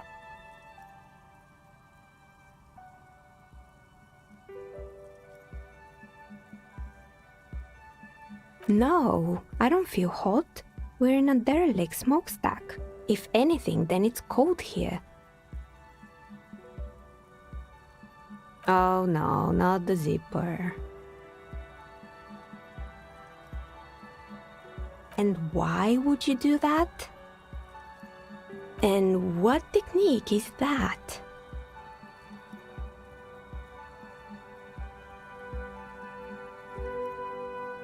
Miss, I apologize for my colleague's behavior. He's still recovering from an unusual medical episode. Officer, this isn't how mature adults deal with their feelings. Now you feel something. The cold damp of shame washing over you. The air pressure told you to take your pants off in my studio? This is not going very well, is it, word-wise? Can you please employ this special technique somewhere else? Wow, you work hard. Oh, yes, you hustle. You're a provider. It's tough out there, but you keep it real and provide. Oh yeah, like a horse, a workhorse, for hard work. Look at yourself. You're a human pedometer. You must have walked 200,000 steps down cracked asphalt, mosaic, sand, and linoleum after you re-emerged. That is the sign of a hustler who never gives up. The world is harsh and people are evil. You didn't make it that way, and you won't let it break you.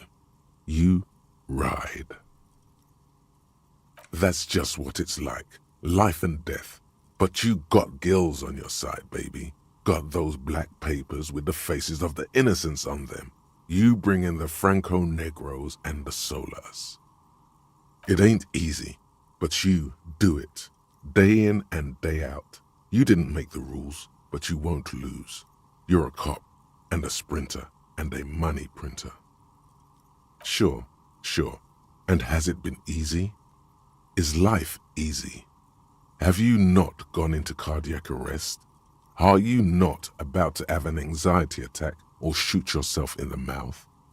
But you still hustle 24/7, ride or die. Now, ask yourself, are you rich?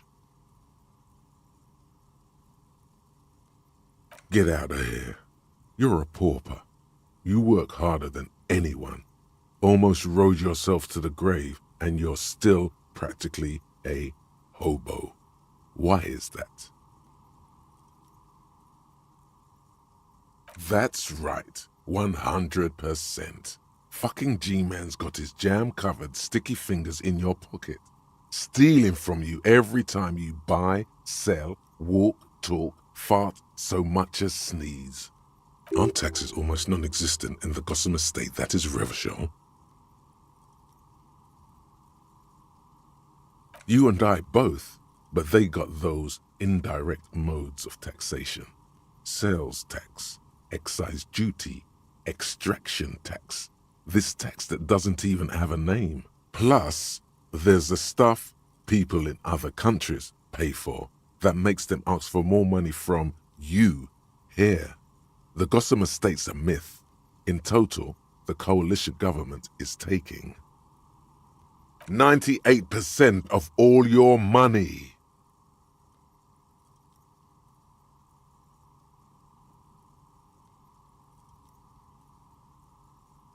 Here you go, hustler. Fight the righteous fight. Free the people. Keep it real. Keep it street. Keep foaming at the mouth furiously on the tax issue.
Looks like someone tried to reconceptualize their business here. Look, the skis and rotor blades both bear the same slipstream logo.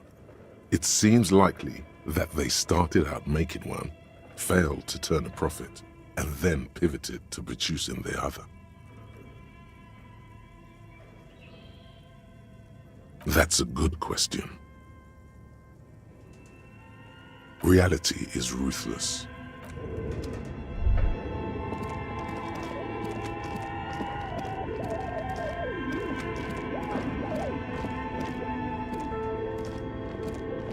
Your flashlight slides over and some of the writing has... Your flashlight, some of the writing, the handwriting, is only partly legible, but you can still make out 3 slogans. Call in, tune. The whole thing resembles Kadran mosaic tiles. History classes, students with their textbooks open. Radio frequencies, it's unclear. It looks like a cardiovascular system. You think so? The web is there's no way. My God, the schedule. Nothing. Tiles on the cube are still smoldering. The speaker comes. Good afternoon. Please repeat. Is good. Please repeat the password. Proceed. Don't worry. Fortress accident. Is there anything else? Thank you. Tiles on the cube are. The filament slides out.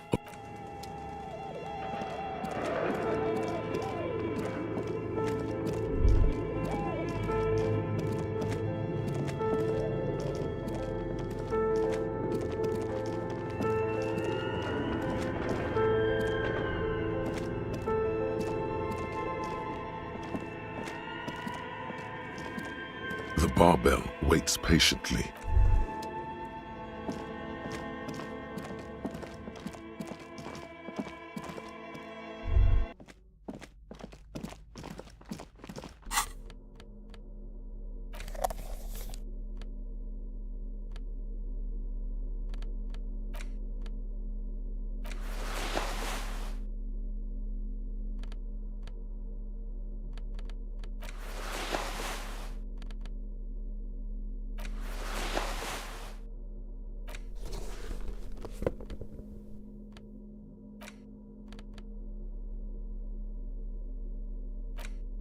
The note is written with a blue pencil on a piece of lined office paper. The kitchen magnets. Does it say anything interesting? This is tangential at best, but the lieutenant's detective instinct is still active. Someone has scribbled, S. I can't believe the off-site copy is still here. The illiterate ginger kid keeps stealing stuff from the studio, so I had to hide it somewhere safe. You'll find the filament memory with the off-site copy in the frozen ice cream maker. Please take it home, ASAP. It's important. I'd do it myself if I lived in a civilized place with a freezer. Take care, Suliswaf. Looks like someone from that radio game company upstairs. I'm a little surprised they just left their property lying here. That's implausible. Really? You don't have a single guess? Oh, I'm sure that child would love to get his hands on the filament memory. Even if he doesn't know what to do with it, he'd probably try to pawn it for speed, based on our encounter.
Two cables are plugged into the breaker box, something close to you.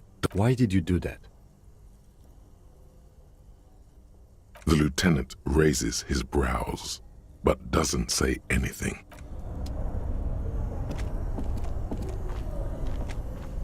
This orange machine is dead still.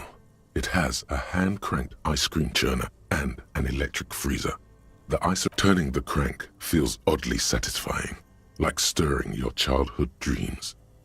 In the distance, you hear water dripping. It's all gone now. You'll never become a poet or an entrepreneur. You slip your fingers under the frozen lid, but the ice is too cold for you to get a good grip. If you want to try again, Equip the pry bar. this orange machine is dead still. It has a hand-cranked ice cream churner and an electric freezer. The ice around it slowly melting.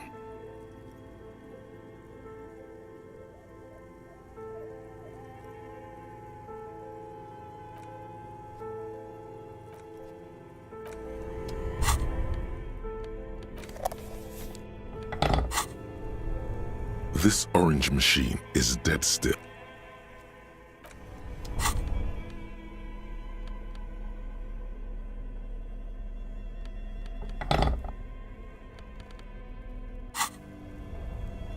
This orange machine is dead still. It has a hand. The ice squeaks beneath the pry bar. You think you've got the bar jammed in there pretty well, but the lid, you see the pry bar's metal handle bending right before your very eyes. Yeah, well, that's a good pry bar. I'm not criticizing it, but this ice cream maker is frozen shut. It takes an advanced tool to get it open. I have no idea, officer. This ice cream maker isn't important enough to requisition a special tool. Sooner or later, you will stumble upon a tool mighty enough.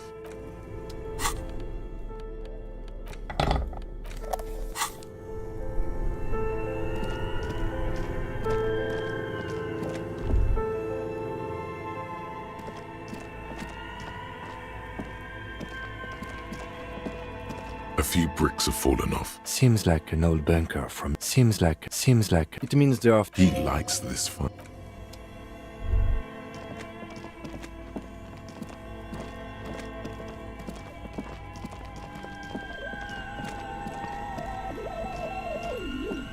The bear's eyes are still.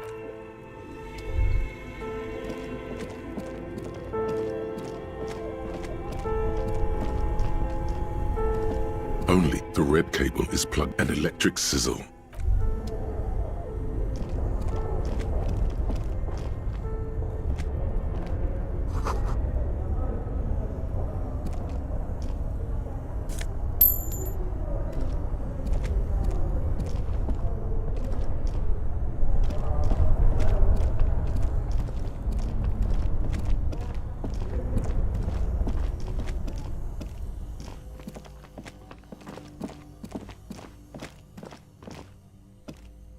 The bear's eyes are dead and empty.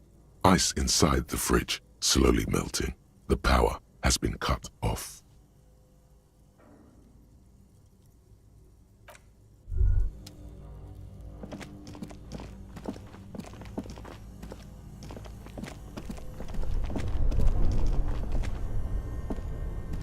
This orange machine, turning the crank, feels oddly sad. It's all gone now.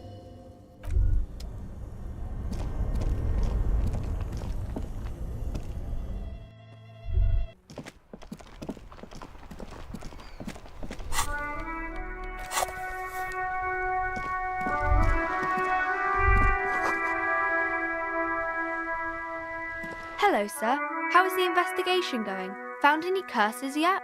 Oh, that's great! I hope exciting adventures lie ahead. And maybe you can help Mother become less afraid.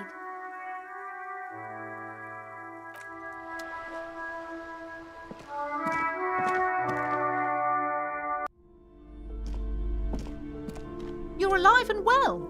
Don't keep me waiting now. What's in there? In that dark sarcophagus?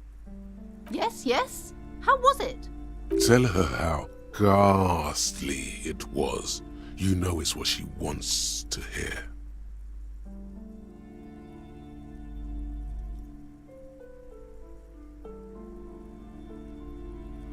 I knew it. Oh, such horrors that have been thrust upon us. But what else did you find? Did anything survive? No, of course not. Have you located the entity?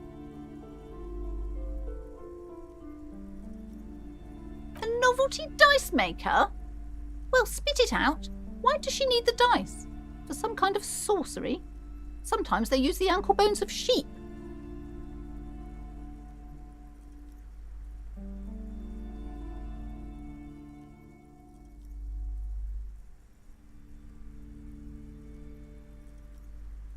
I don't understand. If it's not her, then where is the source of the doom? How did she explain the curse? The narrative she's built herself, it does need tearing down. Just don't say you don't have any answer yet. The uncertainty is killing her. To hell with it. Perchance you ought to just lie, sire.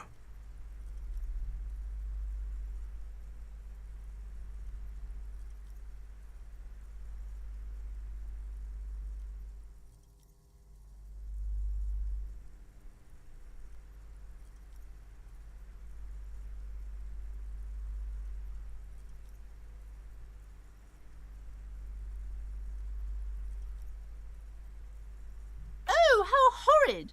I knew something wasn't right about that place.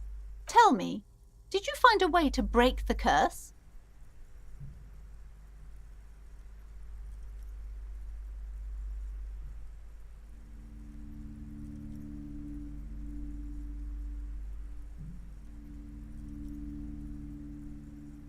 Of course. I trust my Seminese wards and charms kept you safe while you perform the ancient rites.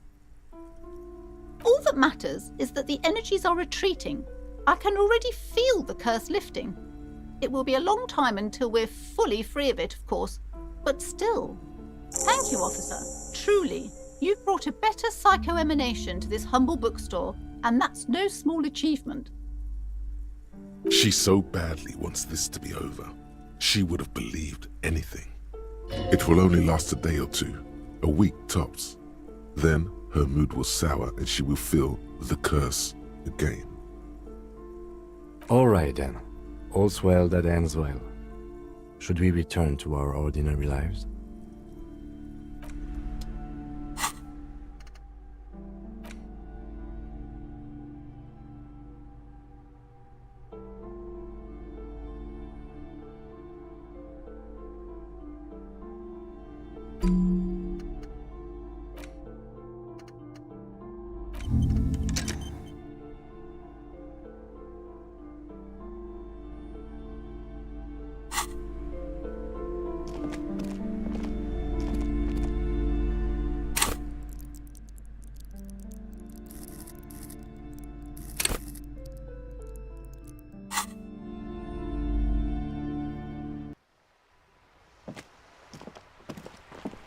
Every snowflake is like a little gift from the sky.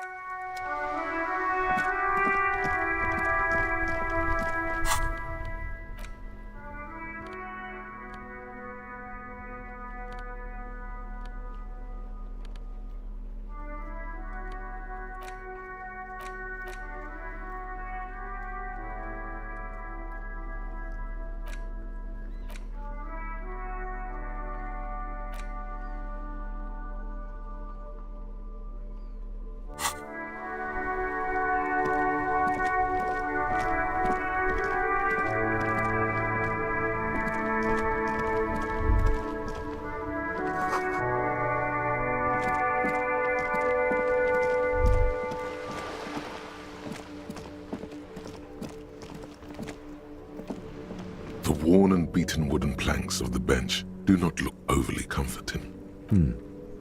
We can sit on benches after we've solved the murder. You can revisit the bench if you ever need to pass the time when Lieutenant Kitsuragi is gone.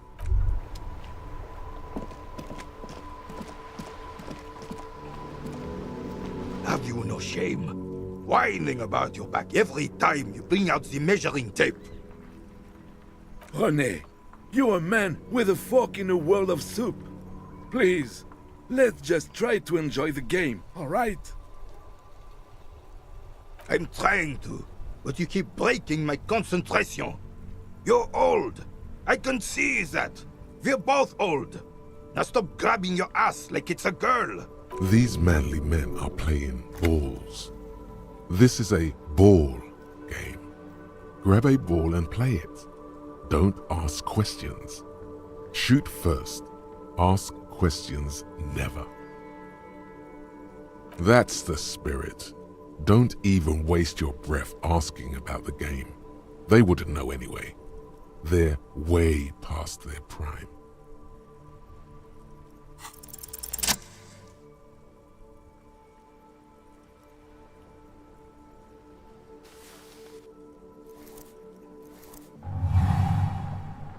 You are immediately surprised by the ball's lack of weight. No matter, you'll make it work. The cold metal ball is surprisingly smooth against your neck. It has a pattern on it, probably a sponsored ball. Yours would only be covered with bumps of learning and scars of victory. Already your muscles are adjusting to the weight, the nervous system calibrating, until you and the ball have merged into a single entity. The man ball is ready. A chilly breeze ruffles your hair as you stand there, feet firmly planted. All sounds, smells, even the wind, everything fades until the only thing left is the union of man and ball. An embodiment of pure motion, a fine-tuned locomotor running at maximum efficiency. Some would still say you're a cop, but I guess we're beyond that now.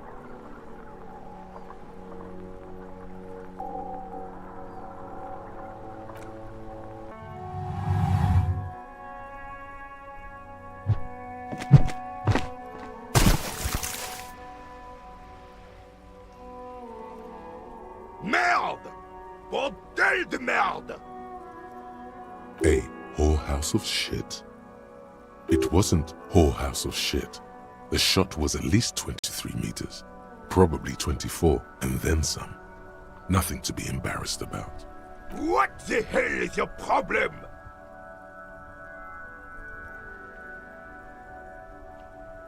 I don't care if you are a cop. You do not just ruin someone's game. It's so goddamn disrespectful. You vandalized our game, son. We can't play pétanque with 5 bull.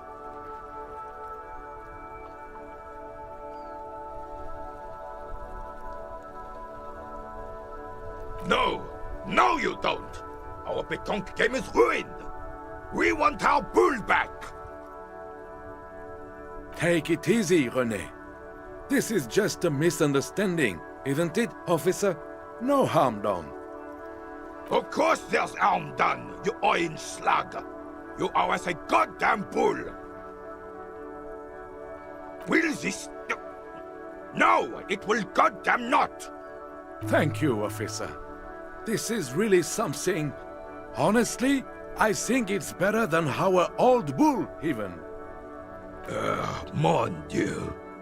All right, fine. What do you want, officer?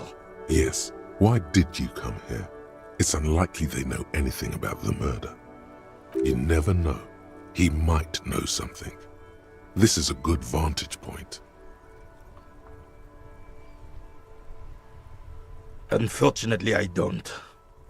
Unlike most of the locals, I have no qualms about assisting law enforcement.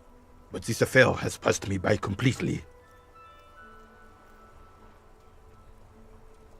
In Martinez, the union is the law, so can you really blame them? Cop is a pejorative term. I don't have a problem with policemen. On the contrary, I admire the effort to bring order to our streets.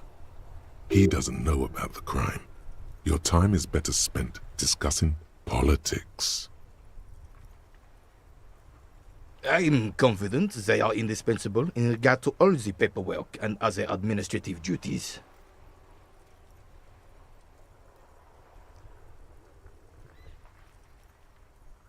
But you must agree that nature, in her infinite wisdom, has made men more fit to perform certain, more challenging tasks, don't you, officer?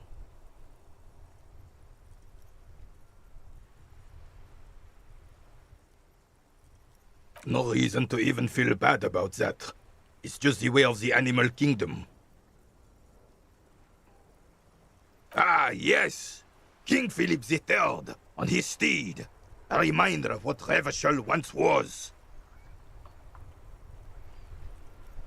Oh, absolutely. At the mercy of a cocaine-snorting tyrant who emptied the treasury so he could sleep on a bed of gold. A superpower, feared and respected. A testament to what this country can be under the leadership of a true king. Someone who knows how to rule decisively, without fear of offending the sensibilities of the frail and weak-minded among his subjects. This is something the insurgents never understood.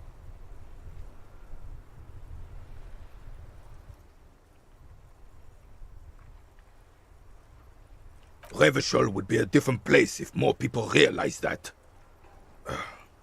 We could still be the... Don't get started on that again. What happened, happened. The Carabiner doesn't reply, but his entire being communicates unbreakable resolve. Right. Yes. The terrain here provides an interesting variety to a familiar game. No. It was left by heavy artillery fire. Why what? Because that's what happens when communards hijack your country, execute your supreme leadership, and turn your capital into a slaughterhouse. You use heavy ordnance to clean up your home.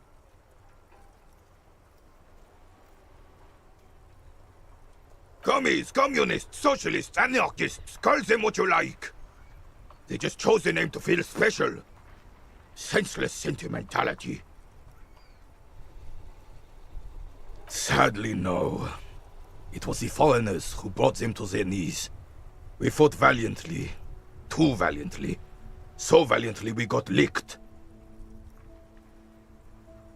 Should have fought dirty, like they did with their suicide sex cult propaganda and mad anarchist women strapped to shrapnel bombs. We didn't though, and we lacked caliber.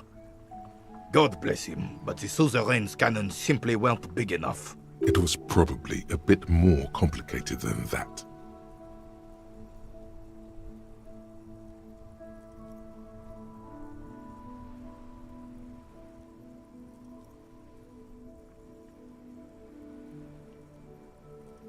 This place is a damn beachhead, son.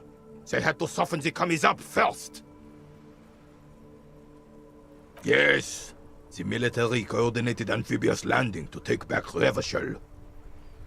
Martinez was used as one of the 3 footholds in Revachol during Operation Deathblow in 08. The other 2 are off in Stella Maris and the Delta.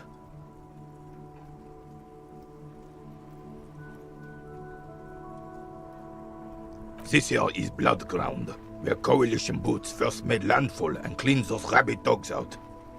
Most likely, we're playing pétanque on their mangled corpses. Blood ground. You got old René going there. Like he isn't hungry enough already.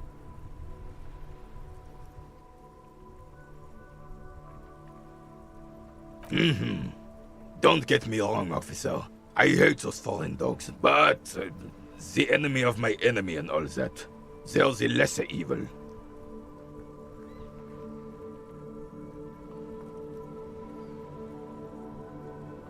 Damn right, son.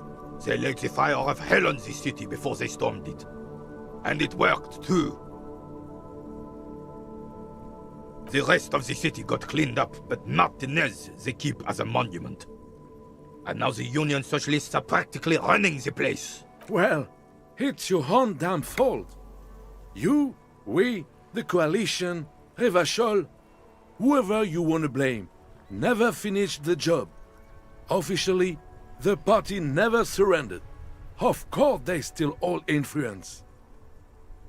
You don't even begin to truly understand the players on the table, let alone the specific circumstances surrounding the...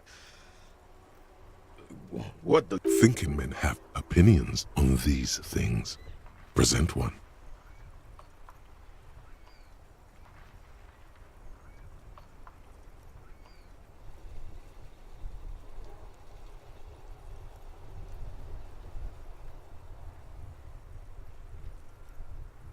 Preposterous! Surely you don't mean it. I'm just sorry it had to be them. After 8 years of fighting those commie hyenas, boiling cats for food and drinking my piss in the mountains, I would have preferred if the Right Honorable King Guillaume returned through Revachol, or even if that damn clan Frissel had risen from the grave and led us. Sadly, that was not the case. Instead, all that is just, holy, and beautiful in the world was wiped away, and now it's neon signs with toothpaste ads everywhere. Foreign influence peddling garbage and stupid music on the radio.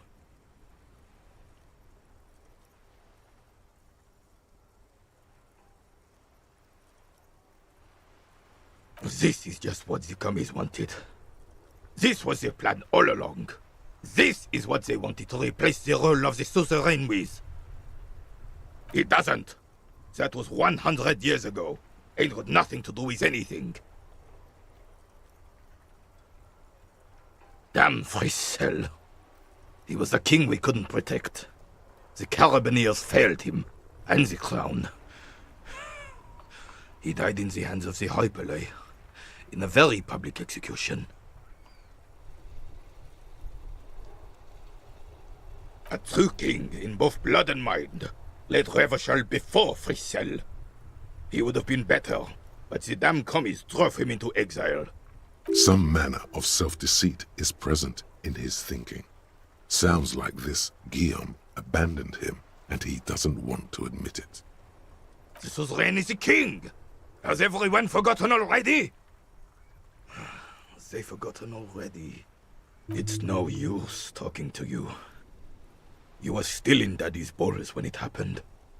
When we took our last stand against the filth and rode the cavalry straight into gunfire.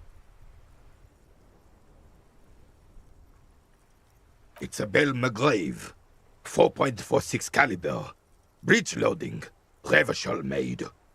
Good weapon, accurate and reliable. This one's inoperable. The bolt spring is missing and the mechanism is jammed shut. Still a beauty. Where did you find her? I'm not surprised.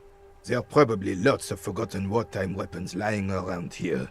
Back in the day, everyone had something stashed away. As for the rifle, I don't know what else to tell you. These BM-446s are an antique. No one uses them anymore. The ammunition is impossible to find. All you observe is a veteran refusing to let go of the past and his old needs. This is not uncommon. This is the uniform of the Royal Carabineers in service of Frissel I, Guillaume le Lion, and the valiant King Philip V before him. Don't you mean Frissel the Fan? You do not speak his name, Craven, although he was a clown.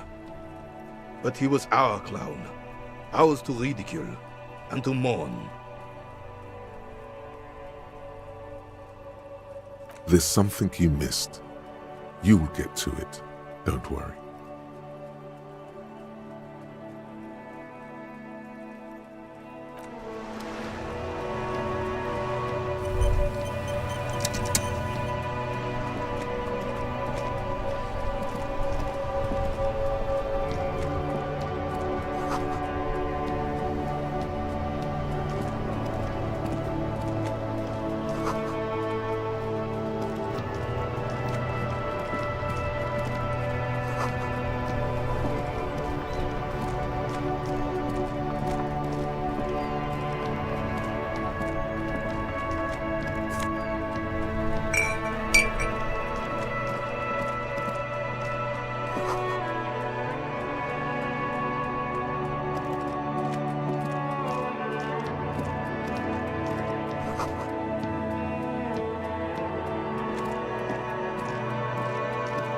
Good day to you, officers.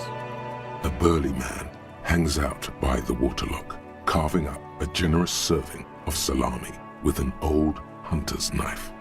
His eyes are fixed on a man stranded on the other side of the waterlock and on an enormous billboard that has fallen down into the canal between them. I wasn't here to witness it, but those look like tire tracks on that sign. Weird, huh? Then again, plenty of daredevil drivers in Revachol. The words daredevil driver sound ominous to you.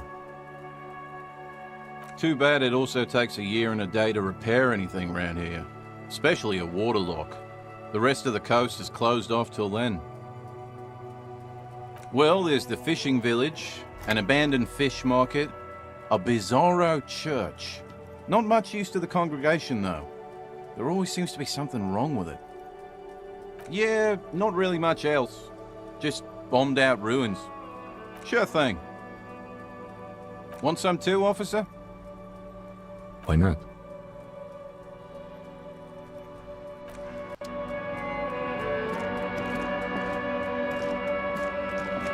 A couple of indicator lights are missing from this control panel. This panel usually closes the waterlock, turning it into a bridge that lets you cross the canal. But there's a crashed salmon and butter sign in the way. Pulling the lever probably won't do anything.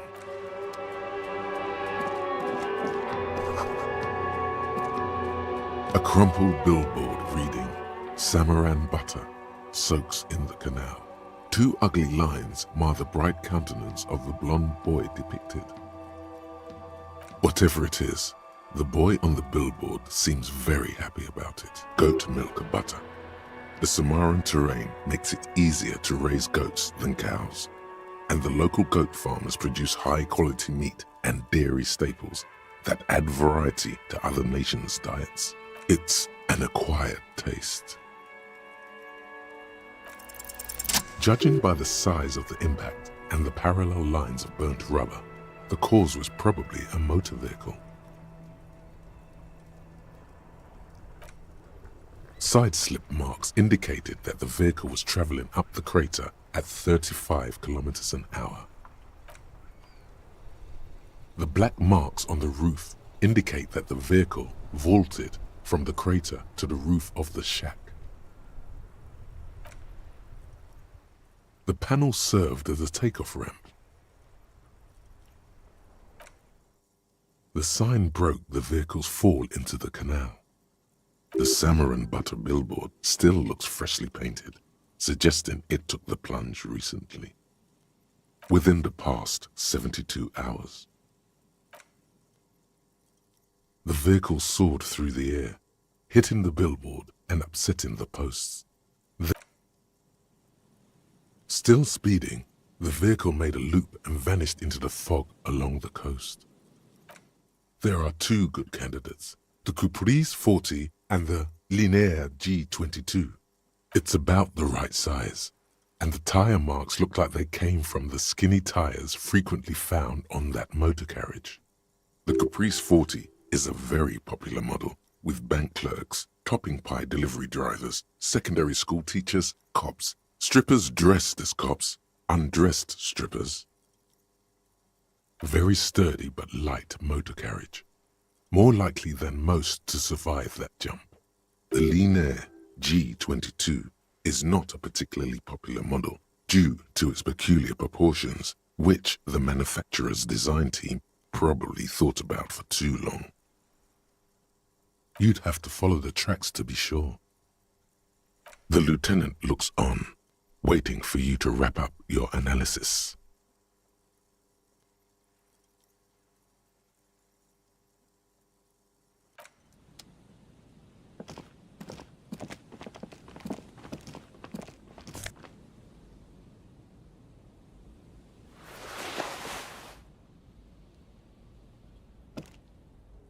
Any theories about what happened here?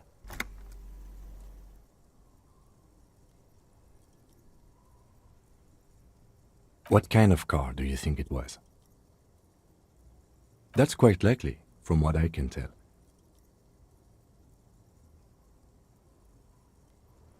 Oh.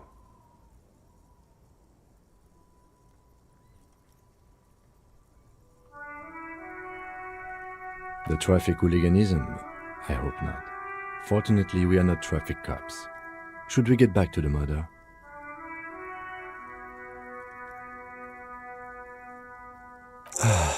If we must. I'm not expecting him to get far with this, the lieutenant consoles himself.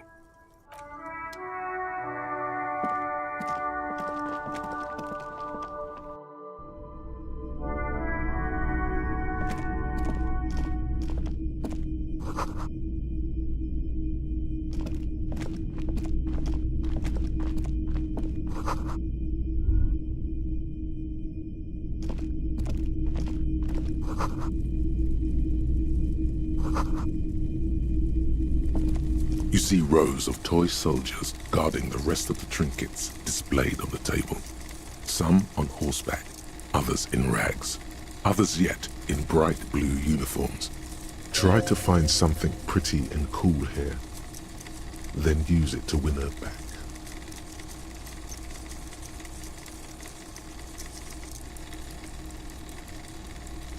Yes, buy something nice, a figurine. Big men on big horses, clad in lamella armor and carrying flintlocks, the kind that would mow down a line of enemy soldiers in the blink of an eye. Franco-Nigerian knights.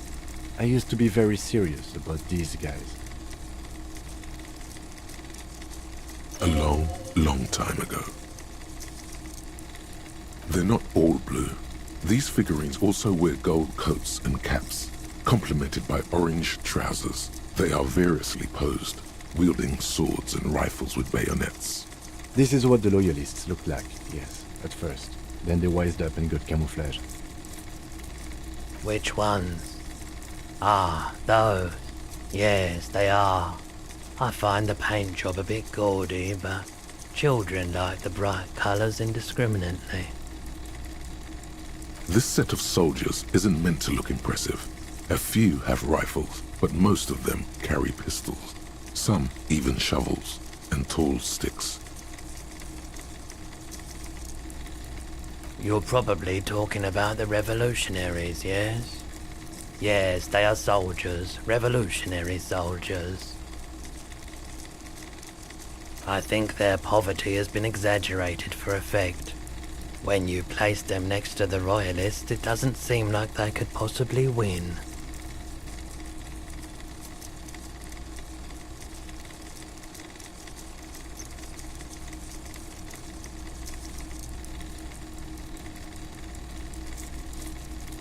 Maybe. Everything you pick out seems faded, chipped, and sad somehow. Most of them are just broken toys. Hey. Psst. Yes, you. Word on the street is you're ready to start building communism again. Yes, you're ready to start building communism again. You've built it before. They've built it before. Hasn't really worked out yet. But neither has love. Should we just stop building love, too? Good. We need tender men like you building gargantuan communism. Word on the street is it's going to be 10,000 times larger than any communism previously attempted by human beings. Is that right? You keep saying things like, down with the bourgeoisie, eat the rich, sodomize the landowners, impale all people who have more than 25 real in their pocket, literally murder all human beings regardless of their political beliefs. That kind of stuff. Okay, not in so many words. But don't deny it. You're about to rip off that mask of social democracy and reveal the monstrous seven-eyed lamb of global communism that will devour and masticate mankind. Everyone can see that. So tell me, do you have any questions before we fire up the big communism builder? Or do we get right down to it? Very well. I guess no one will build communism then. Tell the working man it's over, unless anyone has objections. No objections. It's mathematically impossible to achieve a classless society. Everyone knows this. Anyone? Anyone else? There's no one? There's no one.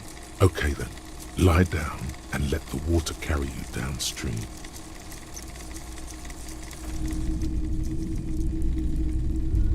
You see rows of toys. The boomboxes on the shelf look well-loved and well-traveled. One especially catches your eye. Deep gold and amber plastic with a big old handle on top. A classic boombox that says Stereo 8 approved. This is you. Golden orange. A sunset suite. Just make sure it works before you buy it. Is the Harman Welshie W2. Made in Vespa. Designed in Seoul. Plays all reel-to-reel formats. 2mm, 8mm, 12mm. It's even got a little radio in there. It'll set you back 12 real.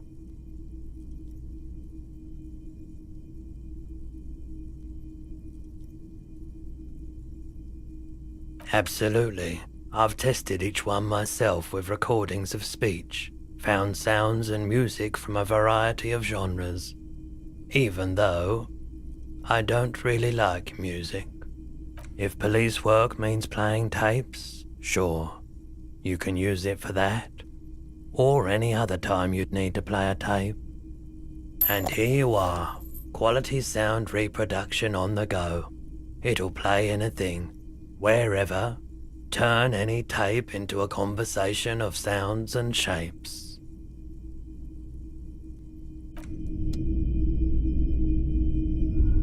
All the old boomboxes. A typical Martinez streetlight sits among assorted floor and table lamps. 700 real. A bargain, I dare say.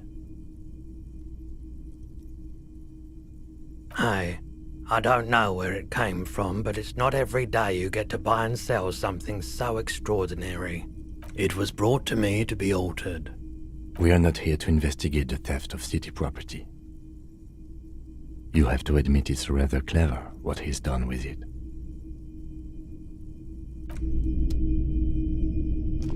It's not often that I see officers from the RCM in my pawn shop.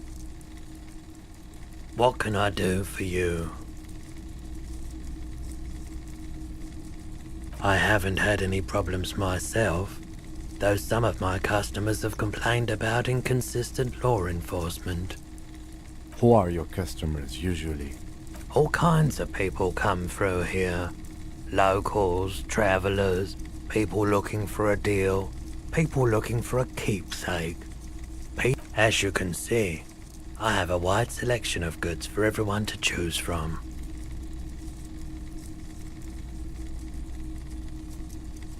It keeps me entertained.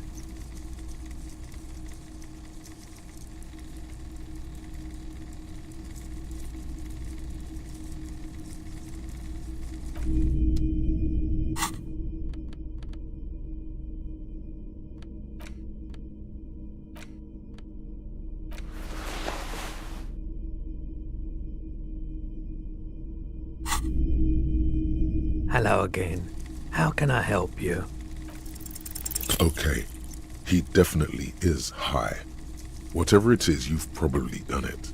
Looking at his wares, talking to him, that might give you more clues. Of course. It's in working order still, isn't it? Just pick your tape and set it spinning. It all starts with the tape.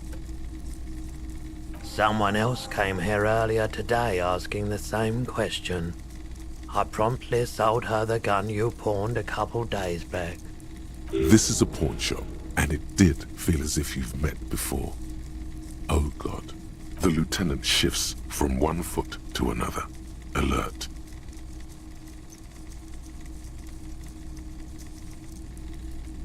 You were adamant about getting rid of it, officer. Said you were undeserving of a service weapon of the Revachol Citizens Militia.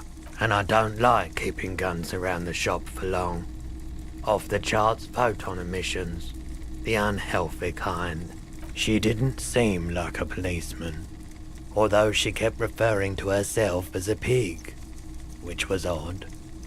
I found her interest in the gun a bit obsessive, but I was just happy to get rid of it, and of her. Truth be told, she was terrifying. Right, so let me get this right. You sold your sidearm, issued by the citizens' militia, and now a civilian is running around the streets of Martinez with it?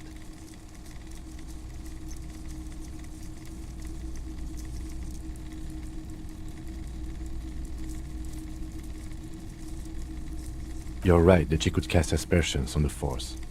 We have to find her. My apologies, officer, but I have no idea where she was coming from or where she went.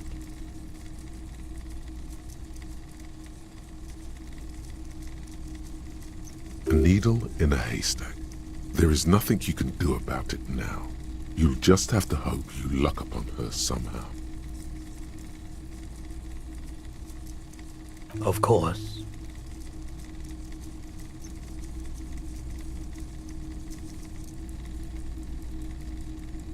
Traffic? I'm sorry, officer, but I don't drive.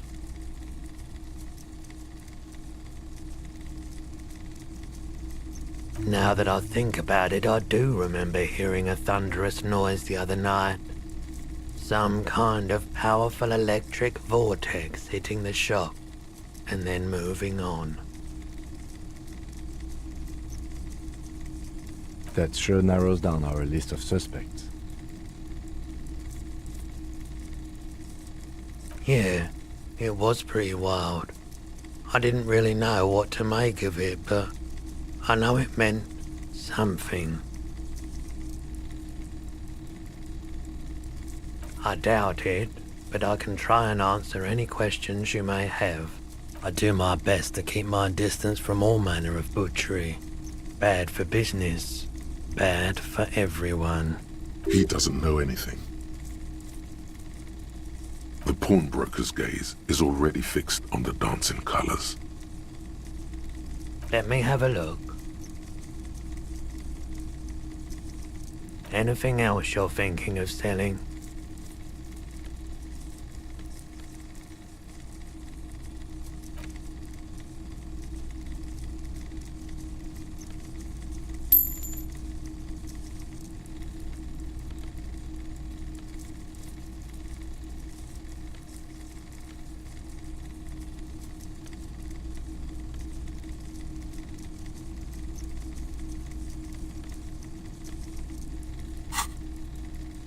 I'm not purchasing any more clothing at the moment.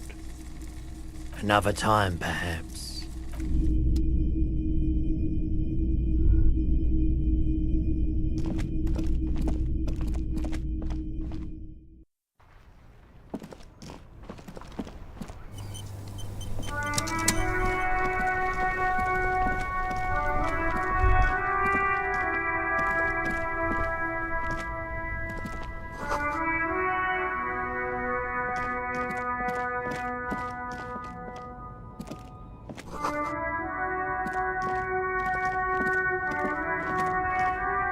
There's a pile of cheap sunglasses in a small box, a variety of shapes and colors.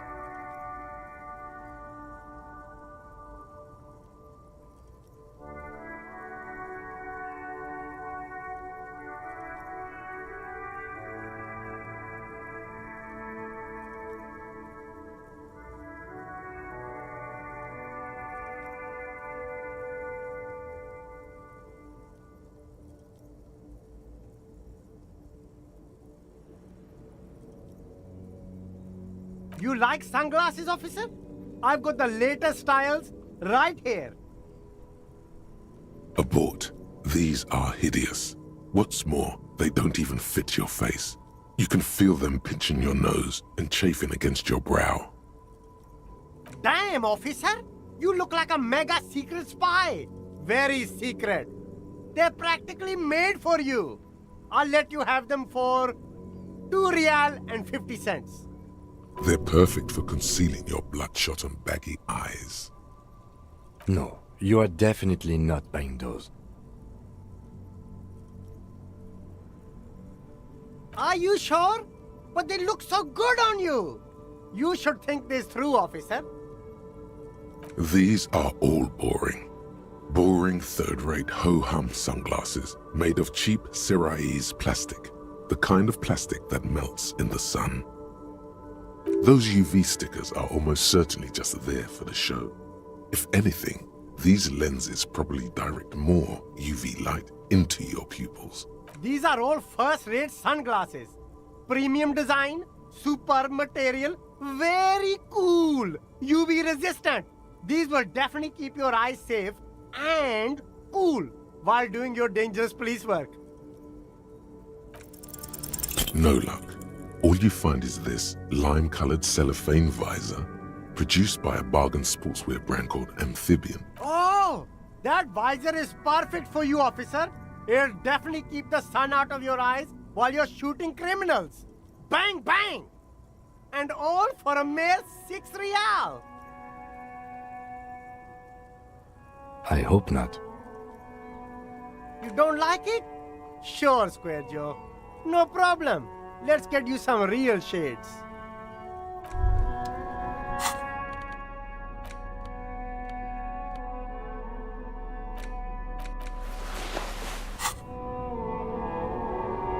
The shine on these sunglasses lasts a lifetime, officer. 100.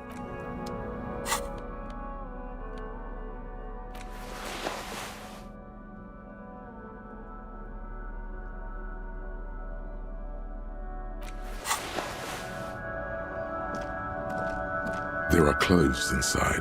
Cheap second-hand clothes. Don't be shy. These are premium class clothes. Good quality fabrics, best retro design. Save the economy with your style, officer. Save the economy? That sounds off. You find your hands deep in tattered and faded garments made from weird polyester blends that make your body itch and sweat in all the wrong places.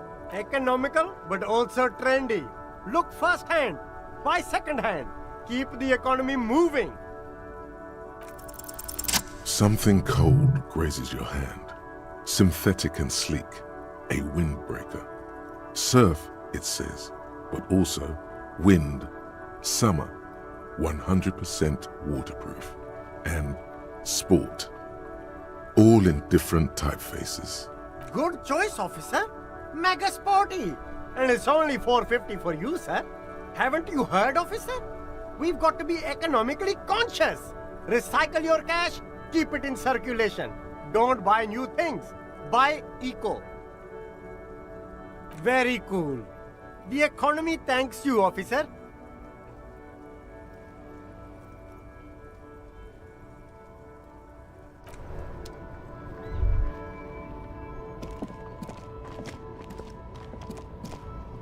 You see 2 lowly, defeated speakers, thralls, slaves basically, perched atop them like conquerors surveying the land. I can see you've a taste for luxury, officer. Can't keep your eyes off those sneakers? A pair of Faun Ultras. The design is impossibly sleek and simple. A futuristic silhouette with a sleek monochrome colorway, a jet black upper, and a silver-lined midsole. Those sneakers, mister. Those sneakers are the latest Faun sneakers. Super air, super fine, super cool. Only 50 real. Only? That's madness. Faun Ultra. We're the future. You remember the slogan from some magazine.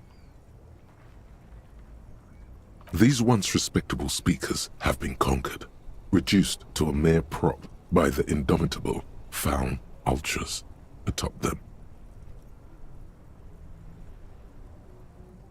No, don't look at the speakers, officer. Look at the sneakers. The sneakers are the stars here.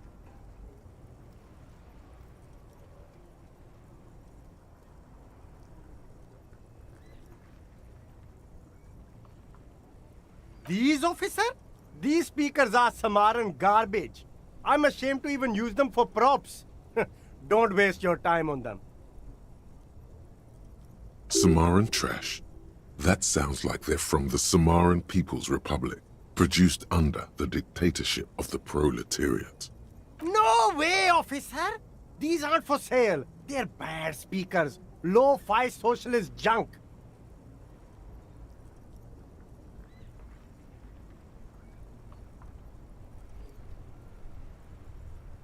No, officer. You're a high-class policeman who accepts nothing less than the best. Lucky for you, I've got the best on sale.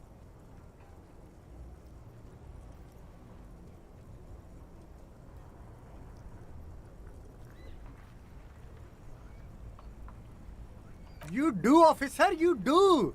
Remember? No way, officer. Well, if you want them. But see, they are the pedestal for my sneakers. If I let go of the speakers, where will the sneakers go? I can't leave premium lifestyle sneakers on the ground. If, on the other hand, you wanted to buy the sneakers too, I could maybe throw in the speakers for a little extra. 50 cents? Damn, so you have to buy the sneakers first.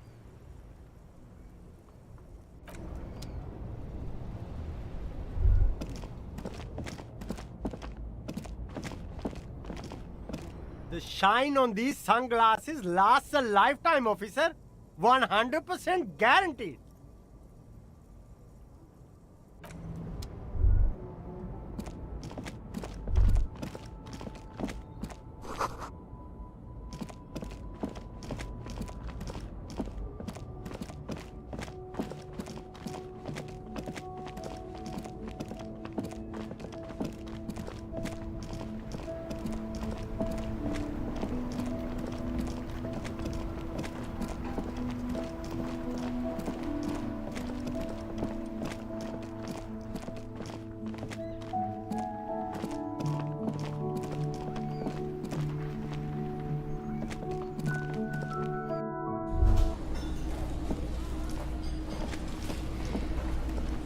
The worker is in a deep. Perhaps he's on his way to where you just came from.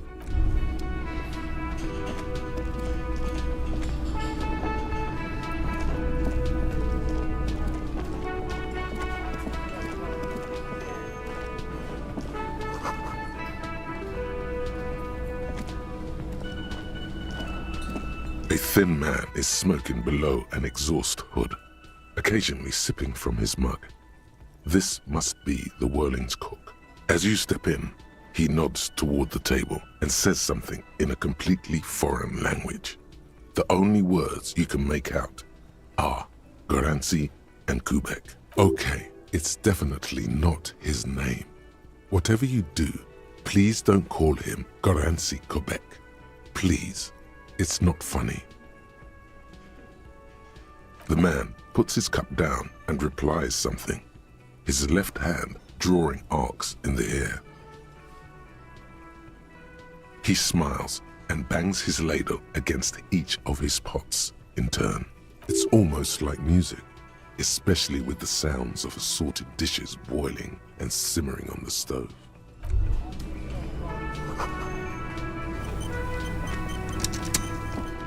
You see a heavy steel door with a prominent dimple lock. It's painted blue. You immediately feel drawn to the color. Blue is for mystery. The cobalt blue surface feels rough to touch. The stainless steel door is flush with its frame on every side. It leads to a side building, adjacent to this one. The old building next to this, half ruined. Whatever is behind it must be older. The door does not budge. You do? It's a door in the back of the kitchen. Why do you care where it leads?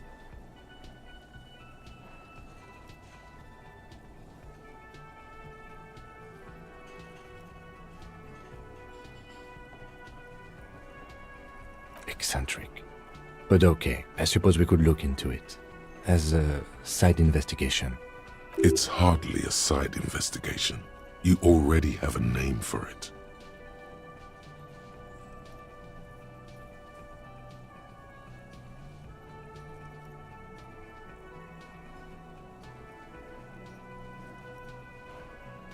Gart is the person to ask about this, the cafeteria manager.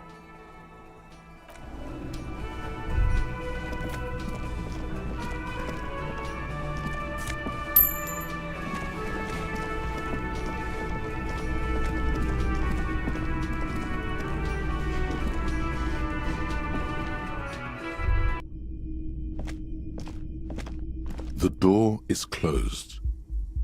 There is no answer. You hear the shower being turned on. Somewhere inside, a tremendous loneliness comes over you. Everybody in the world is doing something without you.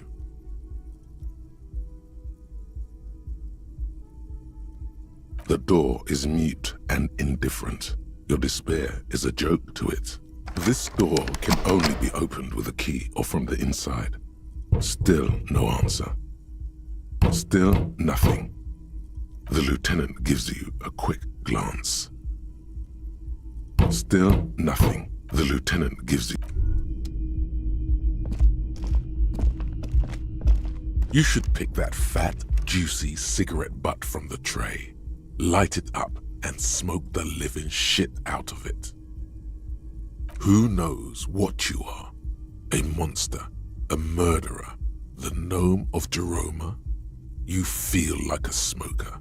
Especially when you look at that juicy, succulent, seductive cigarette stub, still smoldering deliciously.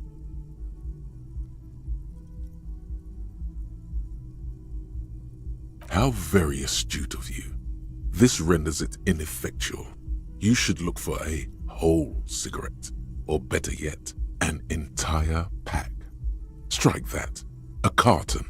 Make sure they're all healthy and able-bodied. Then smoke them all. Good. Thinking about yummy cigarettes in your mouth is the next best thing. Make sure you think about juicy sticks of tobacco all the time, though. It doesn't count if it's not all the time. And when you're done thinking about them, graduate to getting them. Plus, smoking them gives massive bonuses.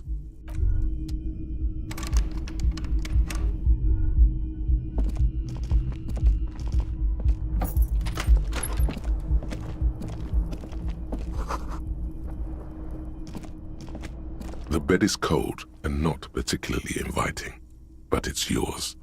The sheets look awful. The option to go to sleep becomes available every night after 9 p.m. The fan stands still. The lights are off again.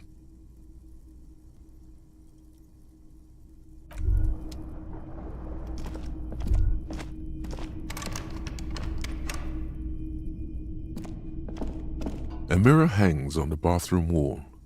In it, your face, adorned with the expression.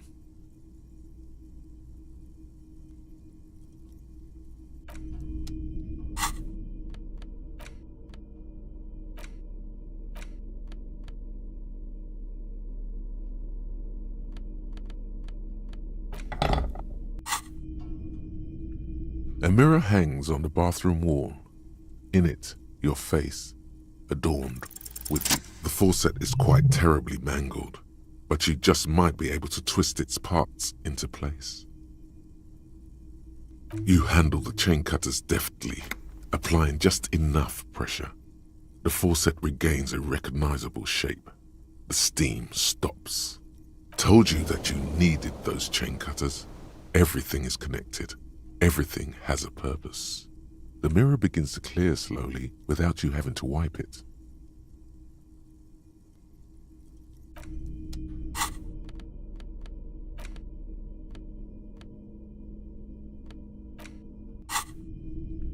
A mirror hangs on the bathroom wall. It's barely covered in steam anymore. It's your face in the mirror, adorned with... Still not happening. It won't come off that easy.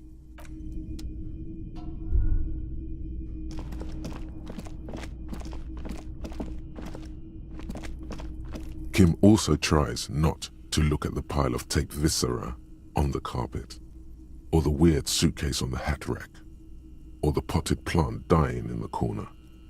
But it's all just too morbid to ignore. And by that you mean crimes against humanity? I have no idea what that means.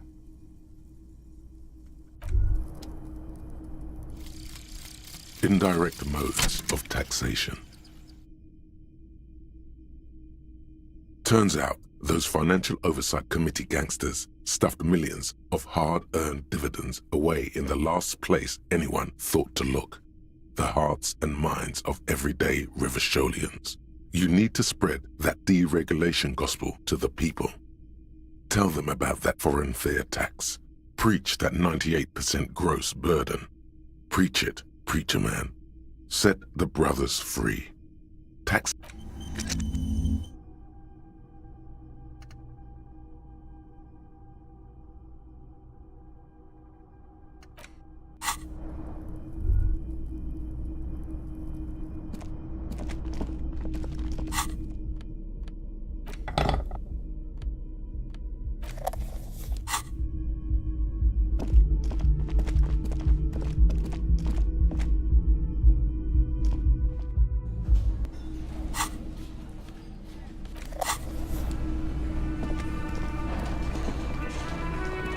Can I help you? Another thing. Great. I love those. Oh yes, that door, sure. There's nothing mysterious about it. It's just a door. No, I don't have a key. I don't know how to get there. And I don't care either. It's not like I've been wondering about it for 10 years. It's just a frit warehouse, probably. Wondering about it is, of course, exactly what he's been doing for 10 years. Or some boring storage space with a bunch of old junk and dust. Junk and dust. He's attempting to maintain an air of indifference. It's absolutely not convincing. Fine, okay, a little. But my job doesn't leave me time for wondering about one locked door in one of the cafeterias I manage. So I haven't opened it. I have cleaned the whole place 100 times over, though, after the animals. And I haven't found a key, so good luck with that.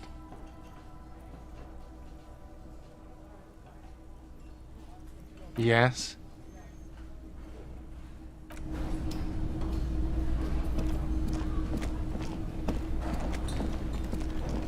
You see a heavy steel door.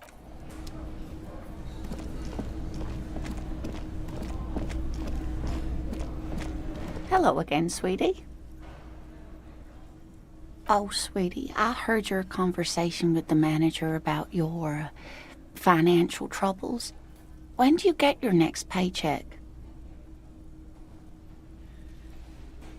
You must be joking. Although our pay does sometimes feel like a joke. It's not easy to assert your right to a decent living wage when you don't have a strong union behind you. Maybe you should talk to Everard, the union leader. Interesting idea. This Everard sounds powerful. Maybe you can wrangle some coins out of his pocket. Oh no, I'm so sorry, I don't...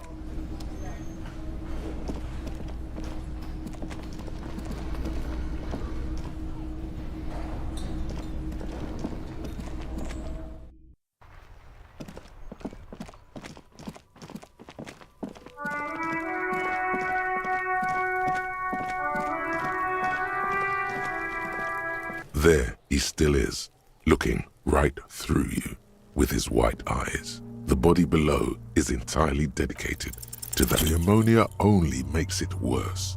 The combination forces tears. The second time, not so much. When the vomiting is done, your cheeks are wet with tears.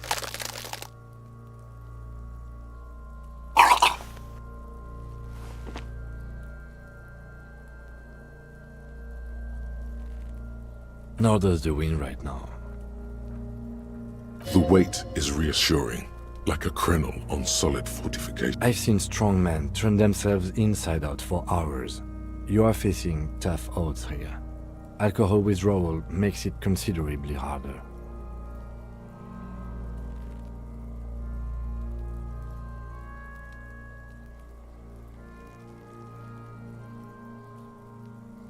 I've seen captains puke their guts out. It never gets easier. You never get used to the smell. Every Monday is cadaver day. Throw up, investigate. Throw up, initial autopsy. Throw up, baguette. Then drive to the station. Maybe throw up on the way there. I think I've lost my sense of smell. A white lie. Not being hungover helps too. That's probably a good idea. Clear our heads. But before we can do that,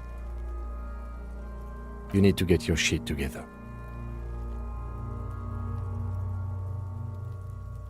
We should go talk to the locals. Find something else to do while the wind changes. It's pretty bad right now. You've gained a thought. When this dialogue... Give it half an hour. Get yourself together. Then come back and have another go. Lonesome, long way home. Here we go. Home awaits. Walk past Station 41 and through the market, past the Boogie Street spearhead to the other side of the lake, the frozen eye at the center of the district. Then past the video rental store on the corner. There, at the end of a street lined with pine trees, a small house no larger than a matchbox. 11 Voyager Road. You no longer live there. Those times are gone. And so are those people. Why did you come here? Why are you still here? And where's the dealer? You have to get back to work. That's all you have now.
This coin-operated viewer is facing southwest.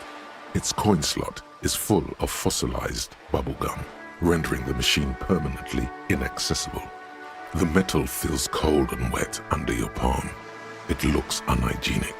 A thick layer of graffito covers the lenses. You spell out the word Onug written on the other side, with N and C scribbled backwards. That's Kune on the lens. Under the graffito, a sea of blues and greys appear. Behind the water lies a coast studded with concrete and reeds. On it, a church on stilts, lanky weather-worn wooden planks, an X-shaped cross topping its tower. You know this to be the star of Periconesus, or the Cairo, the central symbol of the Periconesian church, a star, a great moral height to be strived towards. The church looks old and weather-worn. There are no lights in the windows. Probably some kids.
This coin-operated viewer is facing south.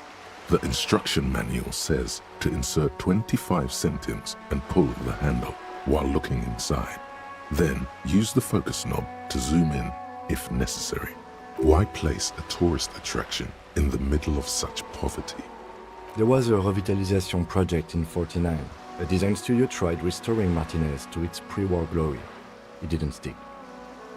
They got as far as the street lamps and the statue on that intersection. Then something went sour. I suspect that something was Everard Clare, the union leader. He muscled them out. It's how it usually goes around here. We should have done something about the union 10 years ago. That ship has sailed, officer. Your money disappears into the coin slot. A clunk, the ring of metal. The curtains on the display open. You lean in to catch the view. It's blurry, different blues and greens. In the middle of the shimmer stands a drab grey shape, like a ghost. The lenses shift. The ghost sharpens into an islet in the bay. In the ruins, a man-made structure is visible, a half-sunken sea fort, its concrete almost reconquered by nature. It looks as if it was abandoned quite some time ago. Nothing but a rotten tooth remains of the anti-aircraft tower. A lonely birch tree grows out of it. Really? I don't have the eyesight to make it out.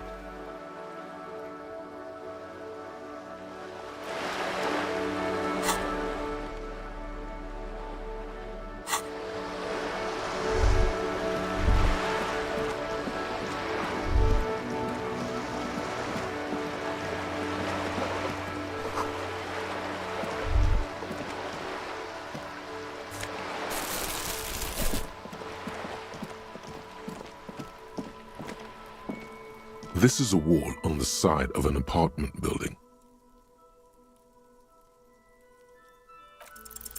You have no clue. It's just a wall. So many walls all over Martinez.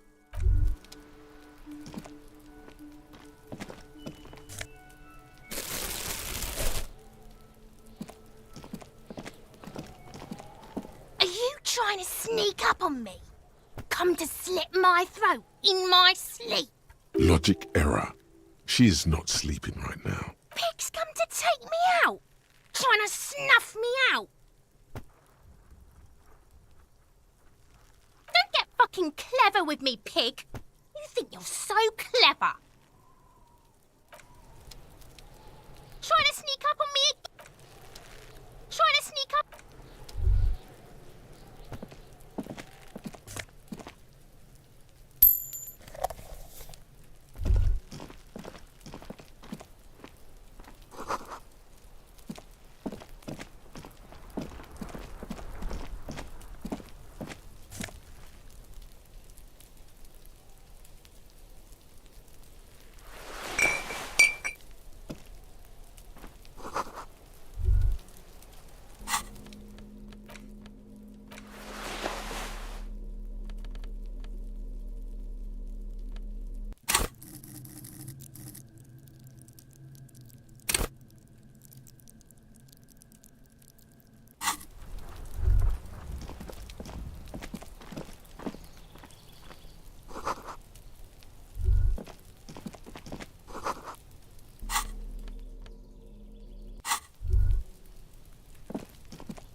There must be another way into the building.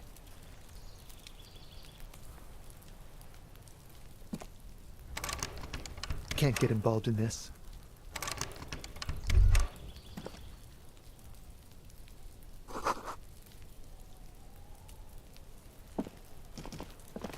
You see a young man on a balcony nursing a cigarette. His eyes have been following you for a while. Not looking for any trouble, officer. It's the voice of someone who has something to hide, my liege.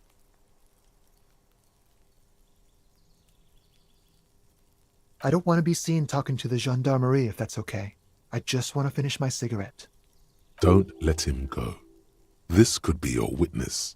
The balcony has a great view of the whole thing. Is it really that important?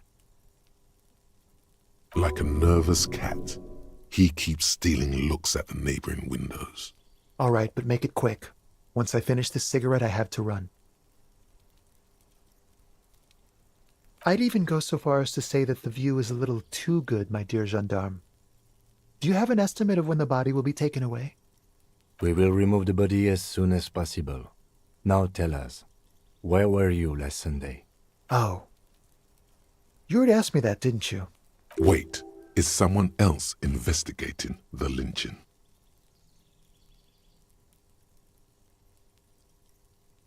No, not you. Some more muscular type. And when did you speak to this more muscular gentleman? Last week? I don't know. Look. A downy blanket of white to cover up the miserable poverty of the scene. You didn't answer the question. What were you doing last Sunday? I had a friend over. It was my Sunday friend. A Sunday friend? How intriguing. He doesn't reply, gesturing no with his cigarette. Under the grey sky, snow continues to pile on the neighboring windowsills. My name? My name is Martin Martinez. That's definitely not his real name. No, of course not. Could you please lower your voice? No. We won't. Now, if you'll excuse me, I really need to get going.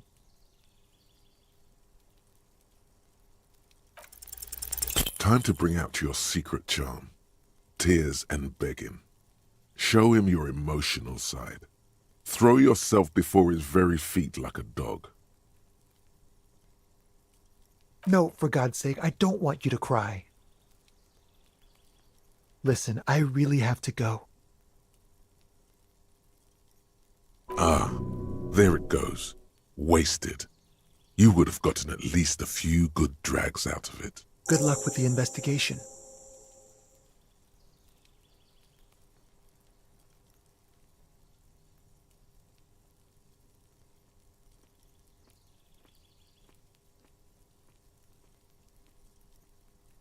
He's gone. No point in running. Tenements like these often have multiple exits. If he doesn't want to talk to us, then he'll know how to hide himself.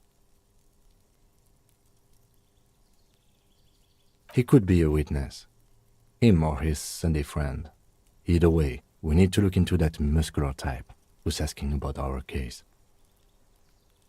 There has to be a way of getting inside the building. Once we've found a way in, we can ask around for his apartment.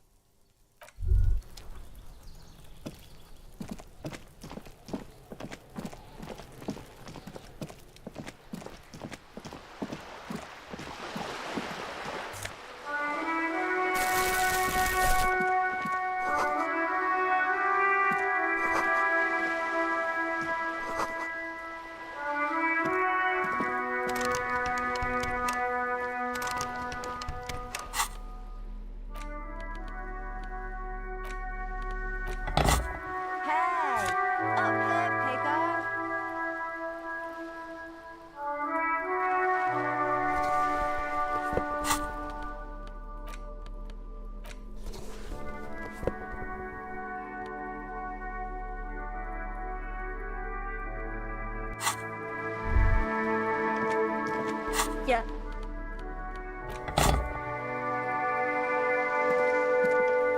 The streets will flow red once more, a great torrent rushing down Rue de Esperance. You wait and see. The streets will not flow red with anything. Who are you? I'm Cindy the fucking Skull. What else do you want to know? Date of birth, blood type, the last time I was tested for Hep C. Had a battery of tests just last week. I'm practically a patchwork of interesting critters. Kinda like a man-o'-war. A brush? An artist? The red splatter is urban expressionism.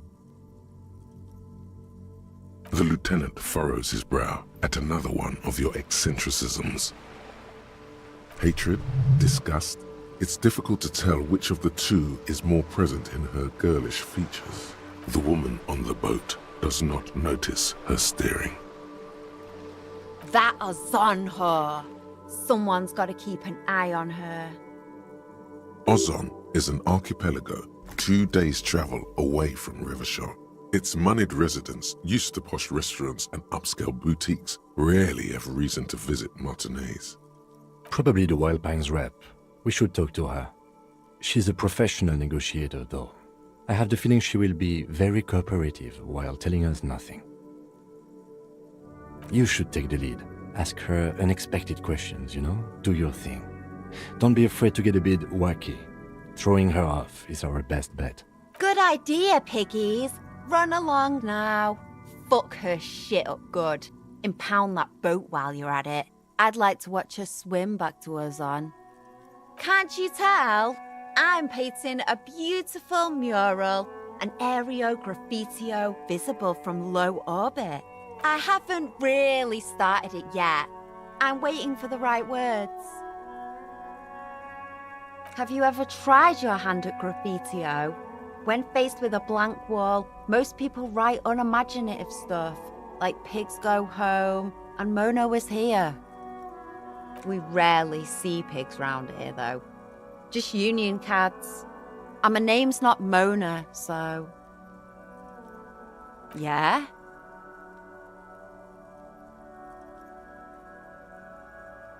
Thanks.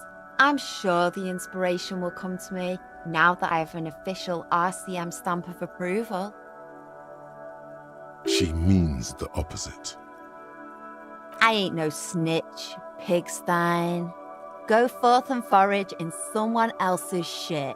No shortage of squealers in these parts. Actually, there is a shortage of people who talk to us in a normal, calm, informative manner. We weren't put on this earth to make your life pleasant, fucko. Watch your back, ungulate. You've got eyes on you.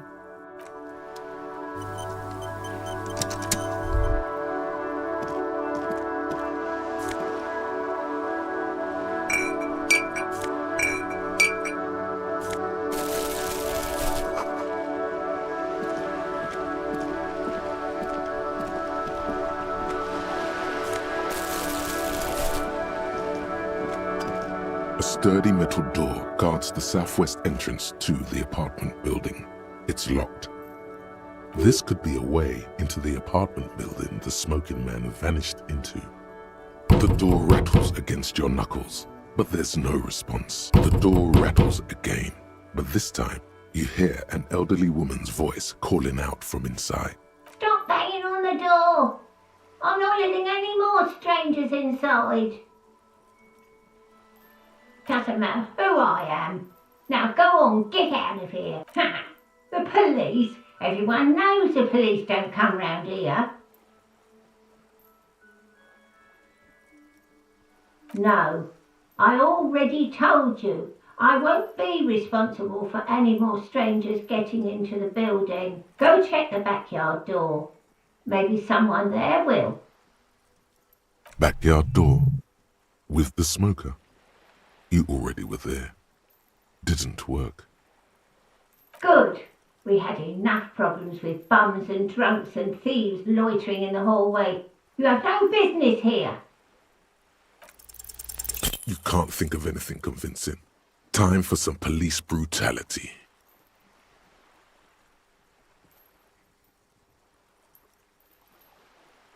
No, you're not. You don't scare me, punk. I may be an old woman, but I can still take the likes of you. Madame, I assure you, we are real police officers. There is no reply. Just faint, sweeping sounds inside. You're well versed in the kind of threatening legalese that implies criminal liability, but in fact has no meaning whatsoever.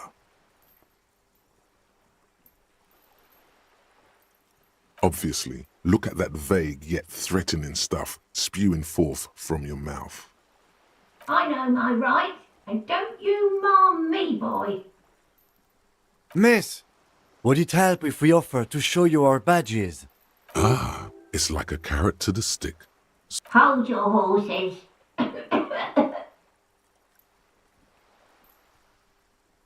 I don't care about your stinking badge. Just come in.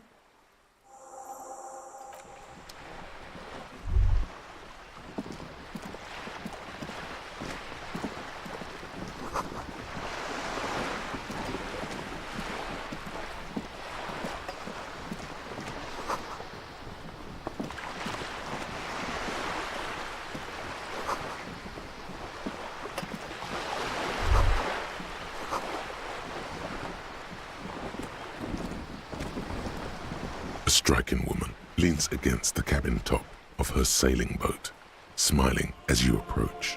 Her green raincoat glistens with droplets. A silk scarf is tied around her throat. Good afternoon, officers. I'm Joyce. Joyce L. Messier. I represent the board of Wild Pines, the owners of the harbour. You gentlemen must be from the RCM.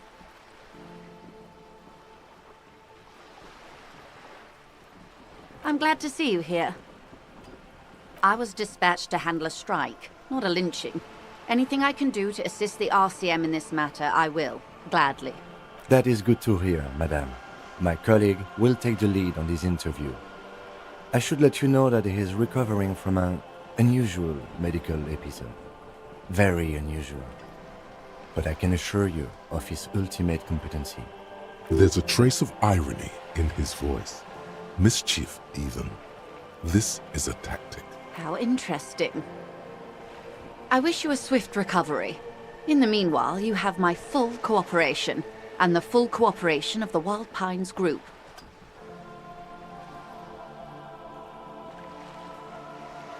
Is what you want to say, but it isn't that easy, is it? Look at that lady. Take a gander. Squint your eyes, bub. A well-kempt, yet tastefully short bob of dark hair. Despite the first hints of grey, she's elected to keep it au naturel, shaped into a permanent wave, late 40s style. While dull orange pearls hang from her earlobes, red from the cold. Her light green eyes scan you, full of knowledge and worry. Wealth and all its possibilities. These are the kind eyes of the rich man that seem to say everything is possible. Within reason. Now look at you.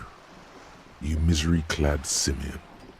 Barely able to tie your own laces. Your armpits are lakes. A scythe of booze precedes you. Your hair sticks to your forehead and your underwear feels uncomfortable. You're poor. Poor as balls. You can't ask this person for money. You're too.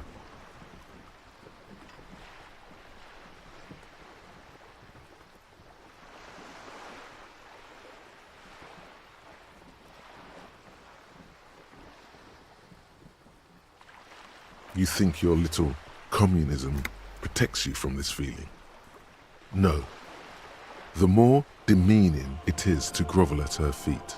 As I was saying, if there's any way I may be of assistance, please don't hesitate to ask.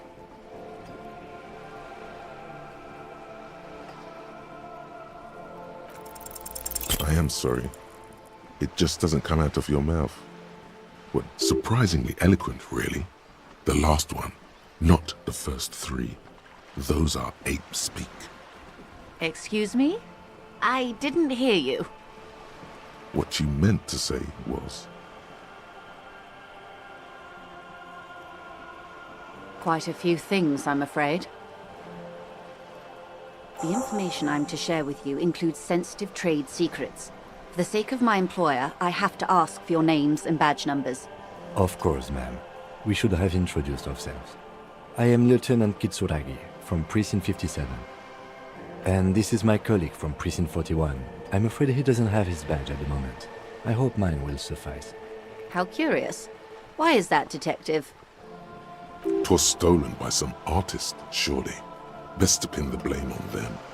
Everyone knows you can't trust artists.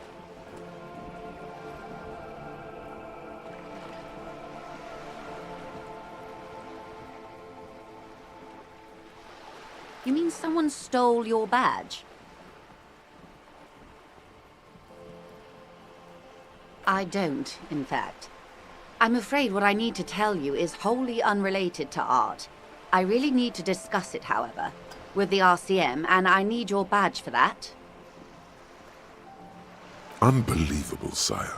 Even the performance artists didn't work. I see. So, are you saying you lost your badge during the course of this episode?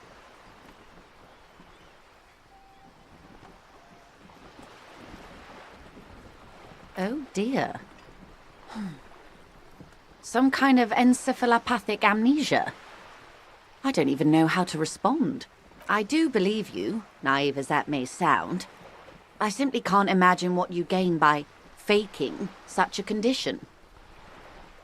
As I said, ma'am, his technique may be very unconventional, but he is an officer of the RCM. Of course, I sympathize, but I'm afraid I simply can't share anything more until I've seen that badge. Hang on. She's a professional negotiator. She should be open to some sort of mutually beneficial arrangement. I mean, favors for favors. A dirty alliance of some sort. Consider this. Perhaps she has been planning it all along. That you convince yourself into colluding with her. Easy. Just offer her a favor. Like I said, nice and dirty.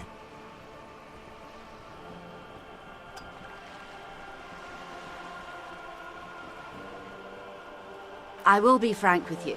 If I'm going to break protocol, I need to be able to justify it to my superiors. They're going to want to see something very tangible. You're in, but expect her to drive a hard bargain. Reports from inside Terminal B suggest it's a hub for the local drug trade. This is an open secret in Martinez. The Union controls the terminal, so it goes to reason. The company has tried looking into this matter before, to no avail. Perhaps someone with your authority and resources might turn over the right stones. Or you can recover your badge, though if I may be blunt with you, it sounds like that may be a lost cause.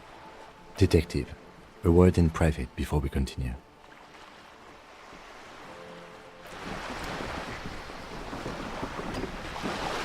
This is not going quite as I hoped it would, Detective. Honestly, I was expecting you to use your unorthodox technique to keep her off balance, and not volunteer us to be her henchmen. This woman is running circles around us. She might have known about your misplaced badge all along, or she's simply an adept improviser. Either way, we've played straight into her hands. Maybe this is all her plan. She might have heard about you.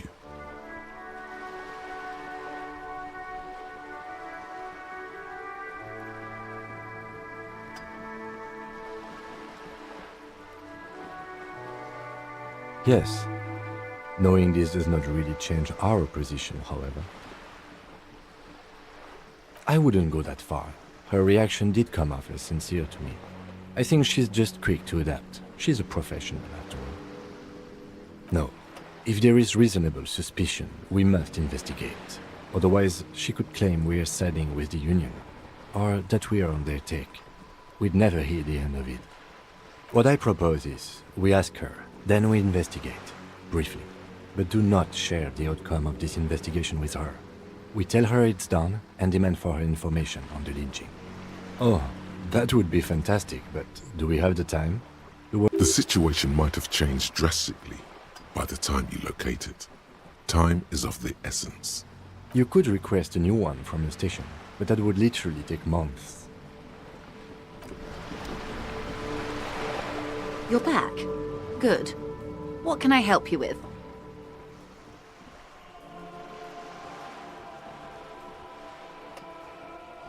What we do? I'm afraid I don't speak for Wild Pines as a whole. It's a giant undertaking.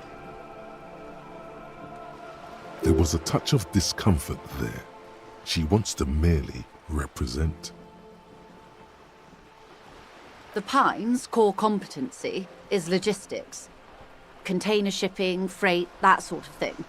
See those airships there, blinking? Those are the shipping side of things. And that is the terminal. Another subdivision deals with energy, oil and gas exploration, offshore platforms.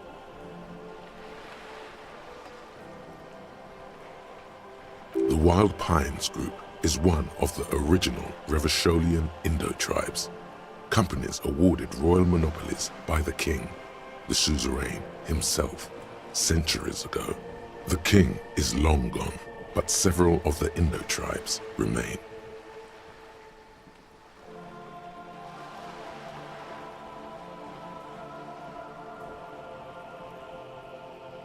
Saint-Baptiste, Elysium, an unknown entity known as Brightest Star. Why, thank you. I'm not at liberty to discuss the company balance sheet, but I can tell you that last year, the company booked more than 20 billion real in revenue.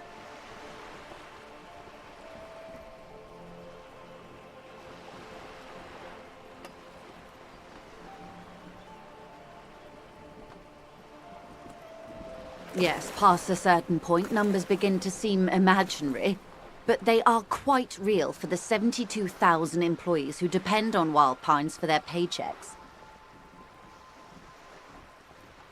A conglomerate the size of Wild Pines is like a shark. If it stops moving and growing, it will die. Then what becomes of those 72,000 families?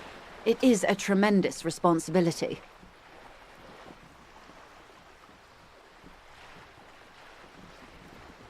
They started as an exploration and cargo fleet conducting trade between the Samaran and Insulindian Isolas 250 years ago, when pine ships explored the South Seminese and charted Lomantang on behalf of the suzerain.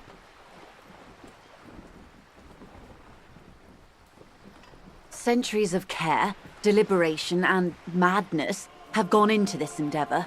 Vessels pass through the great unrest to re-emerge with apricots in tow.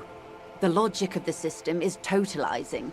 It's taken everything from its employees to build it.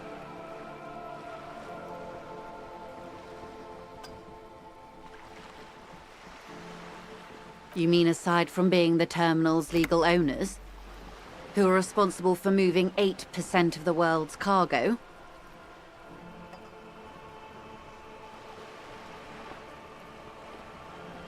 We built this district. We. There it is. She owns up to it. All the best parts of it. Rue de Saint-Ghislain, with its bastions. The plazas, Meteor and Mosaic. Even some of the old street lamps have been put back thanks to the investments from the WP.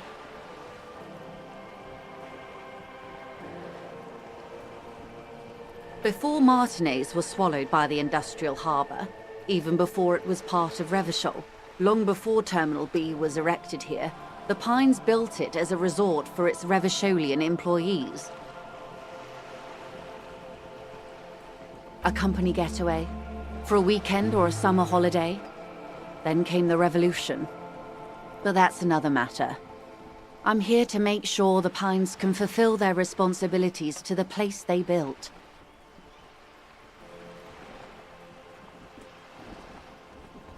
With your help, hopefully, says her warm tone.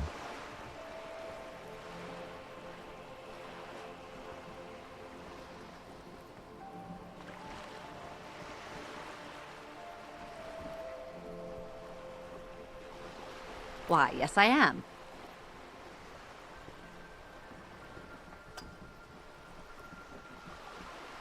Officer, I assure you I'm a highly qualified pleasure craft operator.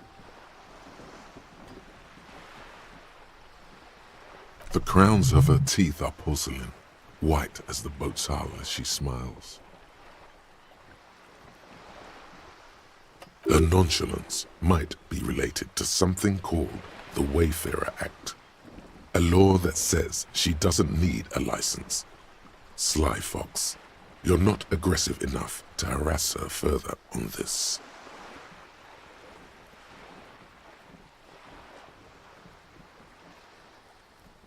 The boat? No. It is called Cor de Lady 19 because that's the type of sloop it is. It's a pleasure craft, a 19 pacer. It also happens to be rated for Category 1 racing, though these days I mainly use it for business.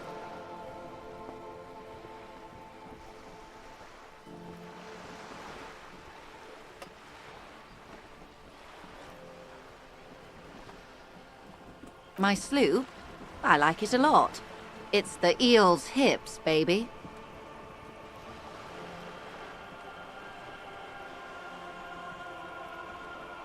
I'm enjoying this part of the interview. It has so little to do with the murder we're investigating.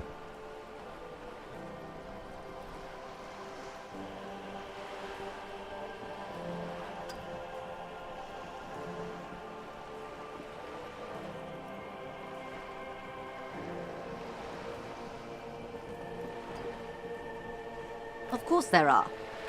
We're on an archipelago. How else are you supposed to get around?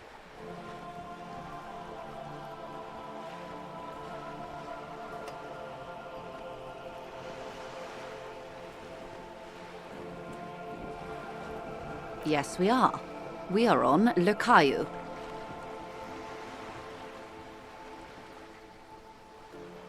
We are. And the city of Revachol is on the island of Le Caillou. I haven't seen anyone else drive a souped-up Capri Kenema motor carriage either.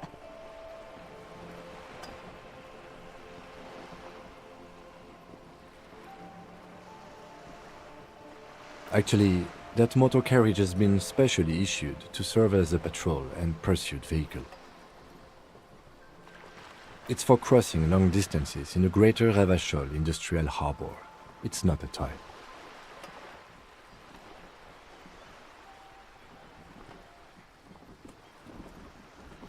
Neither is this.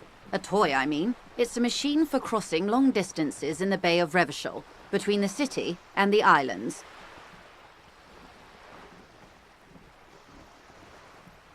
You need to make this lady admit she's only riding around on this boat because she's rich.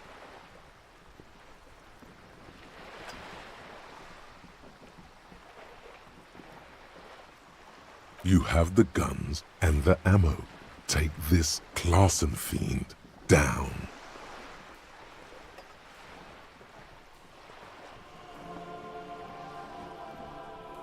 Oh my, the E word. You mean to say that it's a symbol of conspicuous consumption? That I'm a member of the ruling class? Detective, may I remind you that Mrs. Messier is a professional negotiator. Then what does that say? Does it say docking reserved for residents of Rue de Saint-Ghislain, 33A? 33A, this old proletarian haunt here. As I said, plenty of people drive boats, of all social strata.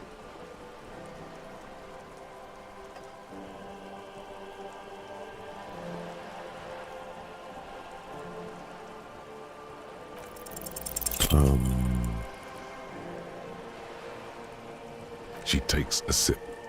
Okay. Of course. Nothing happens for quite a while. As they do. The thoughts happen inside his brain. It doesn't. My, it's as if there's a tiny spinner on the side of his head and he's reeling thoughts out. Except he isn't.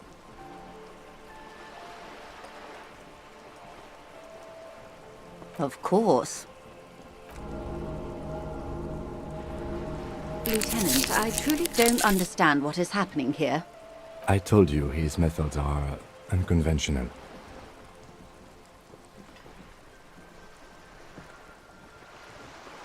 It was quite a while ago, but I think... Yes, we were discussing my Oh my, the E word. You mean... Detective, may I remind you that... Then what does that say? 33A? This... Yes. Anyway, good.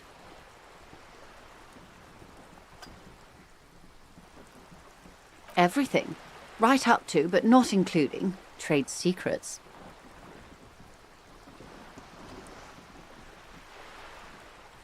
I believe the official title is Senior Labour Negotiator.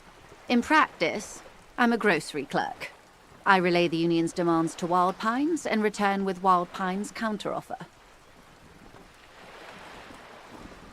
No way. She's more. She can make decisions. And how are the talks going? They're not. That's the problem. The union stopped all negotiations a week ago, after that awful lynching took place. Now they won't even let me into the harbour. There's a 2-meter 20 racist behemoth blocking the gates. What can I say? The union employs a giant covered in tattoos. A racist giant. I guess that's part of their big tent organisation now.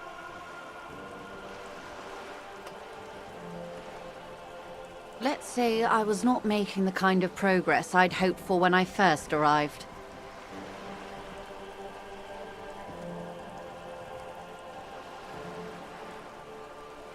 And when did you first arrive?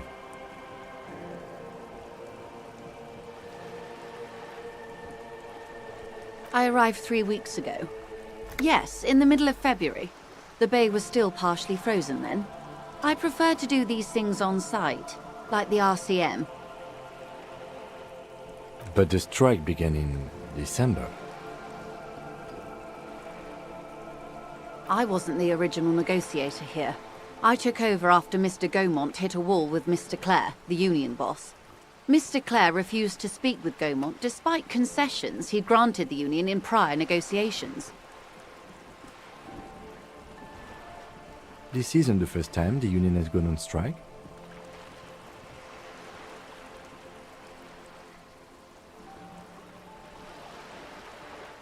Heavens no. There have been 2 prior strikes. Both times the union won significant concessions, including overtime pay and a medical plan.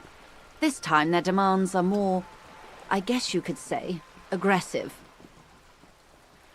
Ludicrous even. It's meant.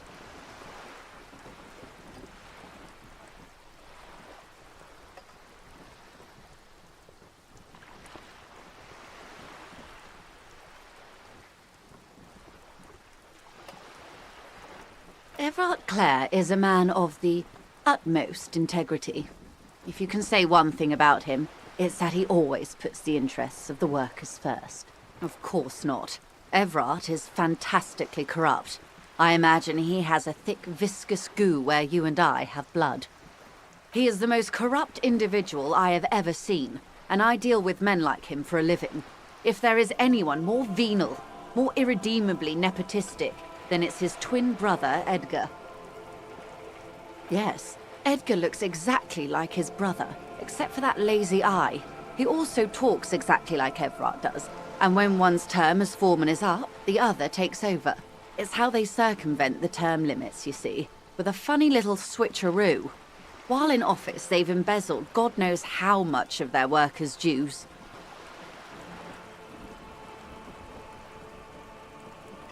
The Débardeurs Union was once a perfectly normal institution. 20 years ago, anyway. It must not have been easy to establish under the Emergency Act, but they did it. I can respect that.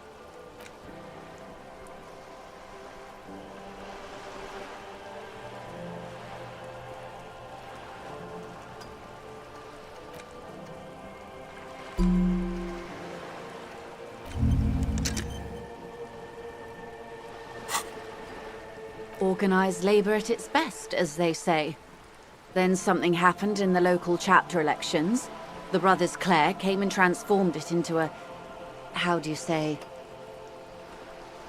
A mob. The debardeurs are a crime syndicate. Sad as it may be, I suspect we'll be forced to cooperate with them. Refreshingly honest, officer. The company has tried appeasing in the past, but I'm afraid our concessions have only emboldened Evrart and his brother. And your opinion, detective, if I may ask? I'm a curious and talkative person, you see. Would you say the Debardeurs Union is...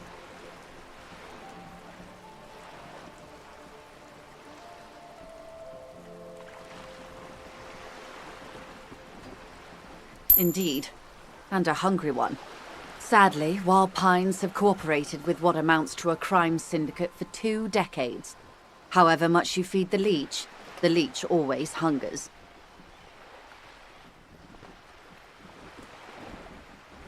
I'm glad you asked. There was a woman, the previous forewoman of the Union. She disappeared. Disappeared? Yes. On the last day of the local chapter elections, her daughter phoned in and said she wasn't running anymore, or coming to work. Ever. End of story.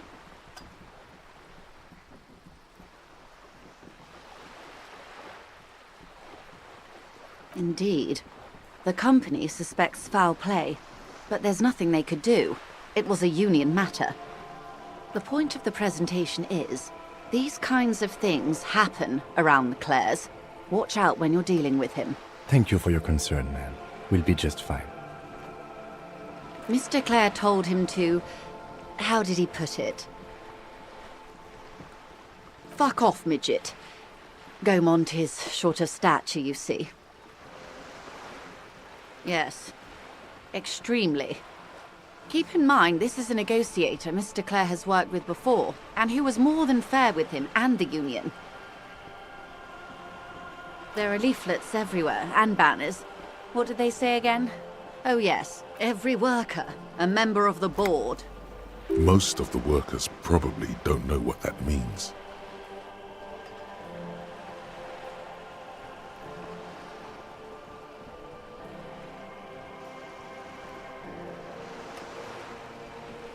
In its defense, another said, demand democracy. Pretty tame stuff compared to every worker a member of the board.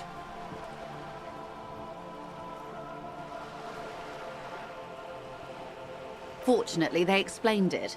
Every time the Wild Pines group makes a decision about anything, it needs the signature of each of the 2,200 workers in its Martinez terminal.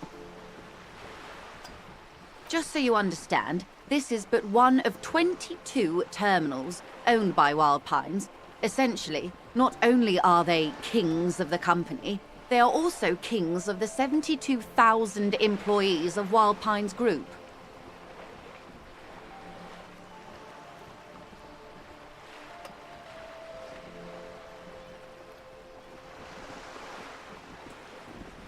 That may well be. It's not up to me to decide who is king, but as negotiations go, it's not a swell start. I'm not sure. Naturally, I assume that was just their opening position, a hard-nosed tactic with a side of mockery. But there's been no follow-up, just the same nonsensical slogan repeated over and over again. And now, people are getting lynched, I hear. Behind the whirling in rags. A disastrous situation if there ever was one. Excuse me, from whom did you hear about this lynching? I first heard it from the bowyer at the gates. The one whose very name advertises his aversion to work. I think he said it was, "Call me mañana." This checks out.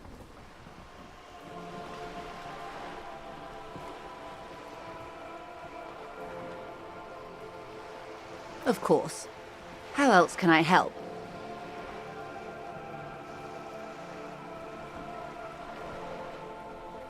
This reality. Yes, reality is your side case. An experimental side case.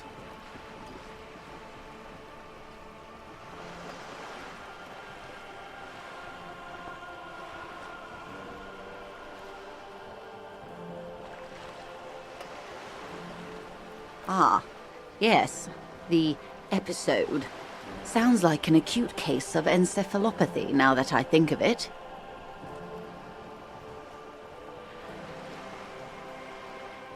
Don't be phased, madame. He functions perfectly well. He only needs a lowdown on all of reality.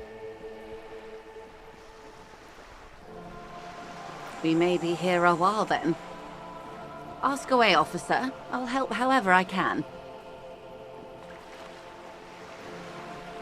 All right, we're in.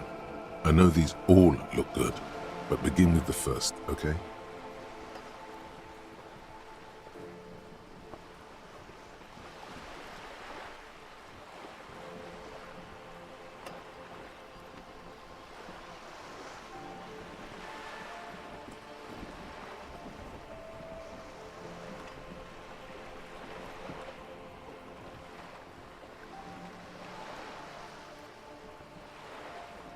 It's a neurological disorder caused by a lack of vitamin B in the brain. Symptoms include a retrograde amnesia. It's quite serious. You should get yourself checked out. Well, it's either bariatric surgery or long-term alcohol use. That seems unlikely.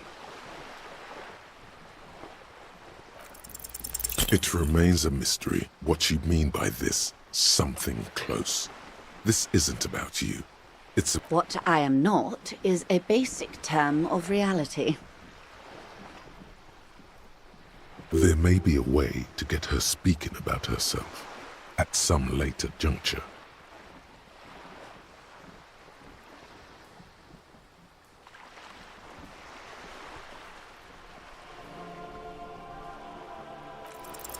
A strange coldness comes over you as you look at the world. We're in Martinez, baby. A casual term of endearment popular among the 50-plus crowd. It's a disco holdover, pay it no heed.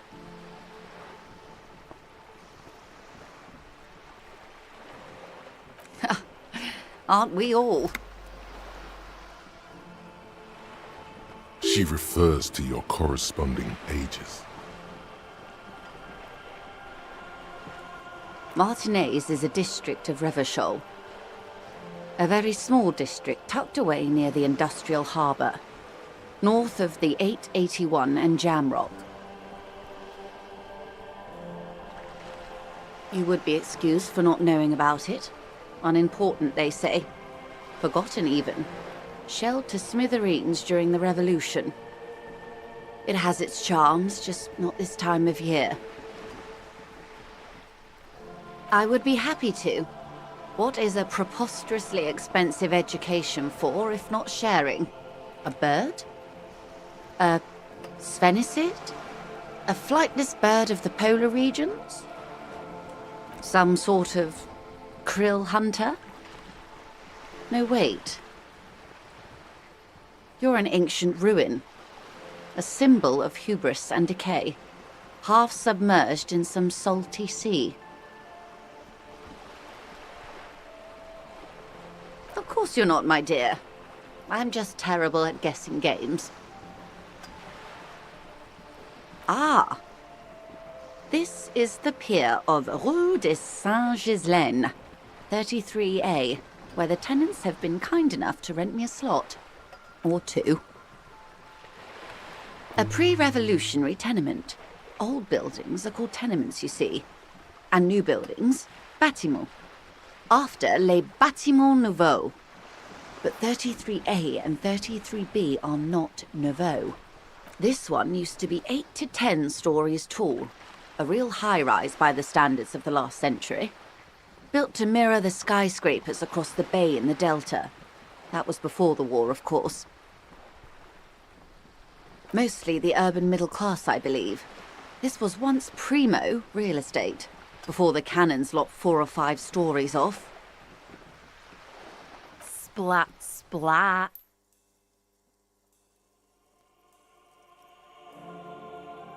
Wonderful.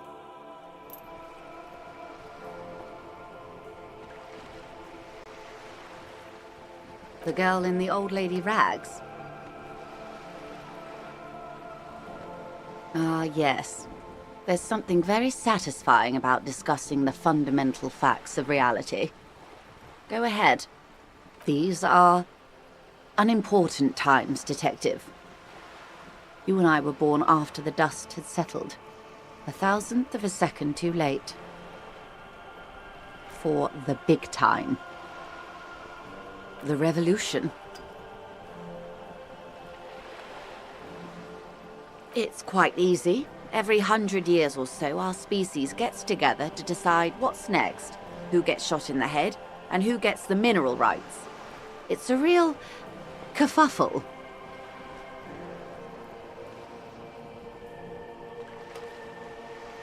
Those would be the communists.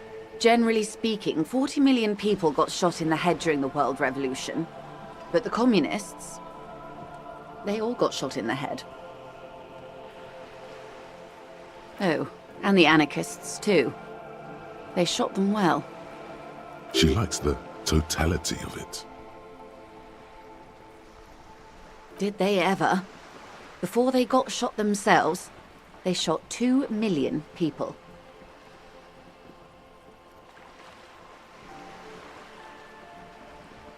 Yeah, it was a kerfuffle, all right.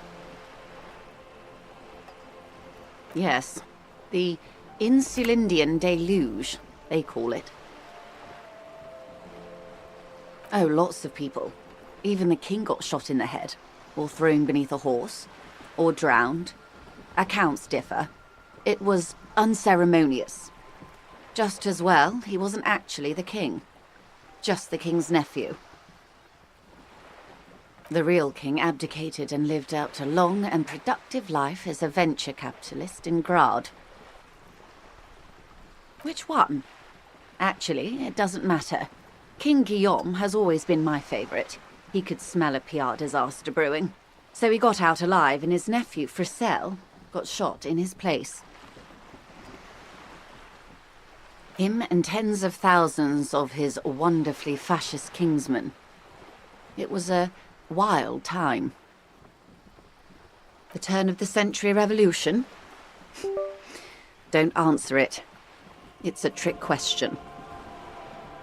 The revolution began in '02 on the Isla of Grad, though by the end nearly the whole world had gotten involved. It wasn't a who, but a what. A pandemic of Zarat, a particularly virulent prion disease, which the authorities in Grad proved unable to contain. Then Mazov came along and overthrew the government.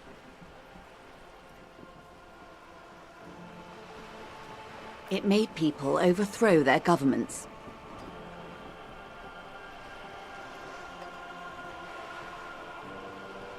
Of course not. It was a highly infectious microorganism that destroyed brain tissue. The actual causes of the revolution were material. The pandemic only provided the spark. From Revachol and Grad? Not far. The world managed to cauterize itself. Mazov's government was overthrown in '08, and the coalition crushed the Revachol commune 2 years later. It was the end. Why, you and I, officer. Our lives in the zone of control. Something tells you her life and yours are not that similar. Maybe it's because she has a boat and you have that necktie? A pair of pants?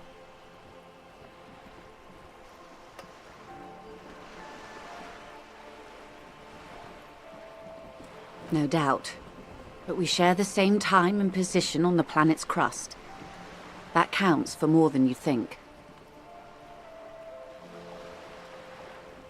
A city-state divided into free market zones under the everlasting interregnum of the Coalition of Nations, and you, of course, the citizens' militia.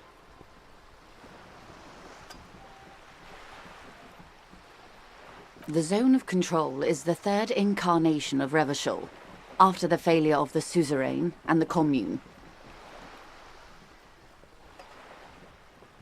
Modernity. They developed the marvels of the inter-eastlery communication, telematic milieus, radiation, colored plastics. Meanwhile, in Revachol West, the aftermath continues for the 5th decade. 51 minus 8 equals 43.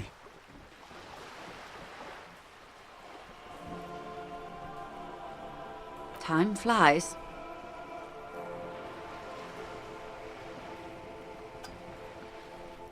The 20s saw a decade of urban war, west of the river leveled, offshore platforms in flames.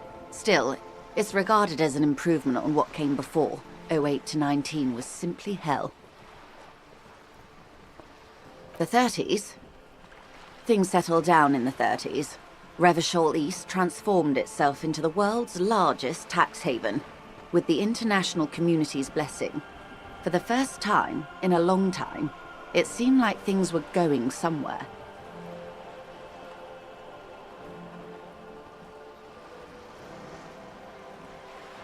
All that untaxed income must have fueled the new. That can only mean one thing.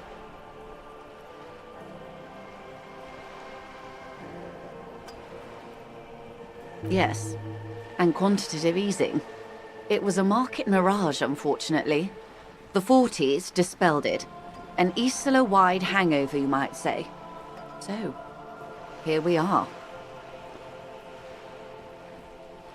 Welcome to reality, baby. For her to be where she is, Wild Pines Group must have picked the right side. The Liberals got the mineral rights.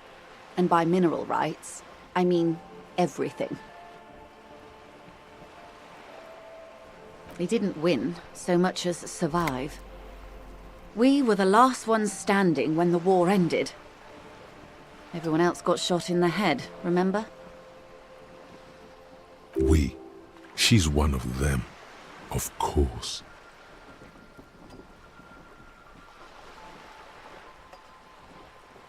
To foreign intervention, the coalition.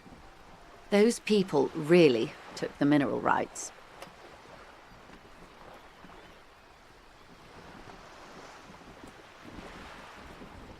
The Liberals took everything that wasn't nailed to the ground. The coalition took the ground. The ocean, the laws, and the people. The coalition of nations. Grad, Mesk, Vesper, Messina, Oranje, and Sur-la-Clay, the armed center of the world. They landed here and ended the revolution. It was the moralist thing to do. The moralists believe in keeping everything exactly the way it is. They believe in mineral rights and not shooting people in the head.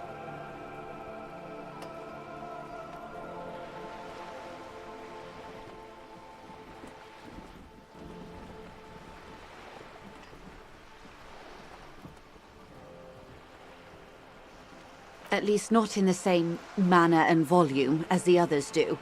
They are the long-standing provisional rulers of Revachol now, the coalition government.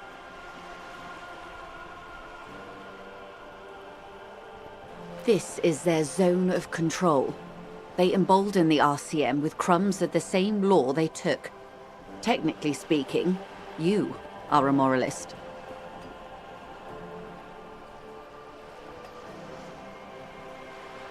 The color of moralism is blue. The official motto of Moral Intern, or Moralist International, is a blue forget-me-not, a piece of grey sky. Unofficial. For a moment, there was hope.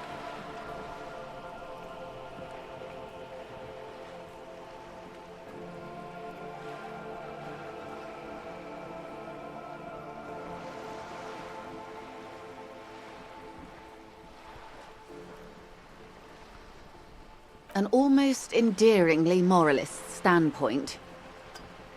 It must be hard to take a moderate approach to head shooting in your line of work. They picked the winning side. That's why they're here, and others are not. Perhaps it wouldn't have turned out that way had I been in charge.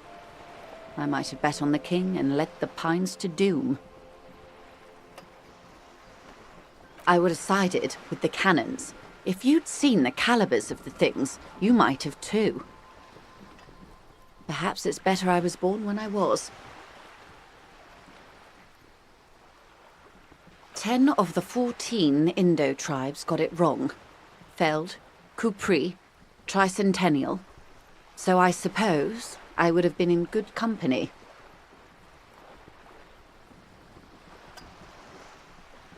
Good question. What would you have done differently?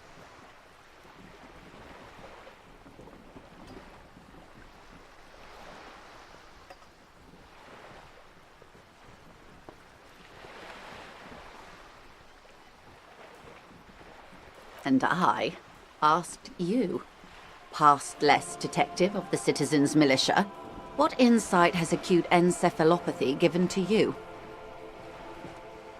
You and everyone else. But that's got nothing to do with preventing the revolution. Oh well. What was, I guess.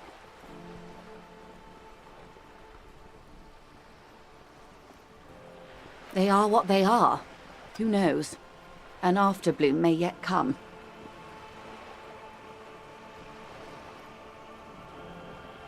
Anyway, enough sentimentality. Is there anything else you want to know? Now's your chance. Ask her who she is. She won't get out this time.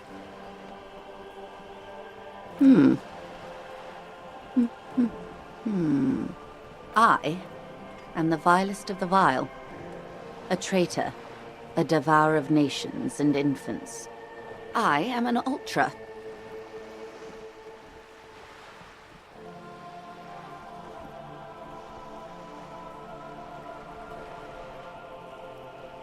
Yes. I am the nether creature of the Forbidden Swamp. I pushed the king under a shit wagon and betrayed the revolution. My kind surrendered the nation to financial colonists. I can see you thought our kind were all extinct. After all, no sane person identifies as this anymore. Not in broad daylight. In her green eyes, you see a mixture of truth and self-satire. Decades of guilt and pride.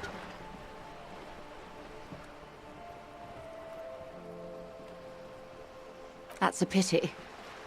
I do hope we can remain collegial despite it all. Tell me, when you look in the mirror, do you not see a monster staring back at you? When the dust settled, the Liberals were the only ones left to clean up the mess. By virtue of their survival, they were handed enormous power to shape the future. With due respect to our overlords, the eternal caretaker government that keeps Martinez a monument to the efficacy of its artillery, I would not have relinquished sovereignty to the Coalition. Not here in Martinez, and not in the Stella Maris or Delta Beachheads either. If not for my own sake, then for my daughters. We had an obligation to defend our sovereignty. We should have burned the whole Isola down rather than let them have it. Dark orange flames reflect in her green eyes. An oil fire on the ocean. Yes, I suppose I am. But I wouldn't be a patriot anywhere but here. Seditious talk, man. Perhaps. My intellectual vanity will be my undoing. You're no dummy yourself.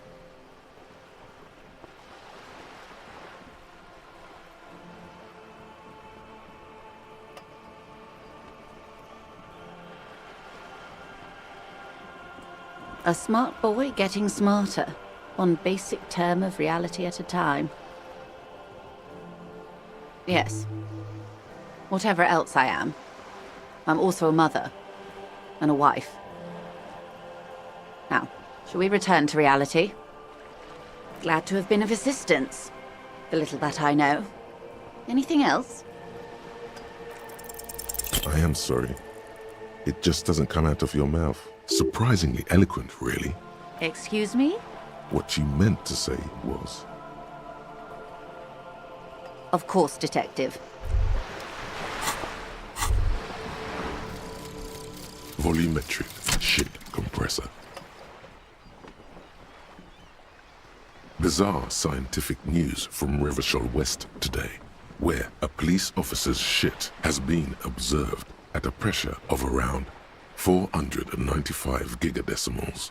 These metallic hydrogen levels of shit togetherness were thought to exist only at the center of collapsing stars, not law officials. It remains to be seen how long the shit singularity lasts.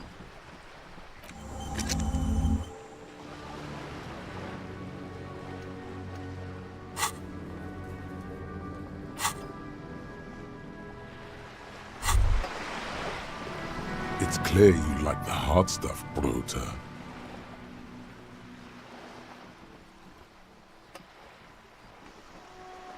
Evening falls. The time has come to take the vow. The vows are blood and flesh. Lower intestine? The term is metabolic and circulatory system. Fascism, Brota.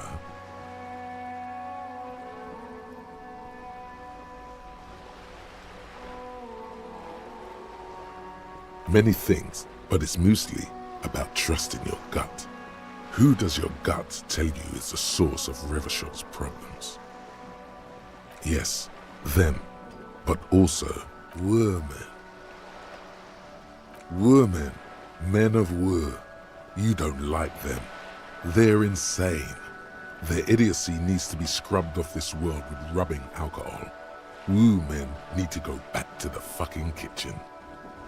That's what fascism boils down to. The rest is also important. But the main thing is that women need to know their place. Stomach truth. You're having a stomach truth. Because you've said the hard things that others won't say, the good things, you've said them many times. Okay, yes, let's call it that. Good thinking. That sounds much better. Traditionalism. You like the sound of that.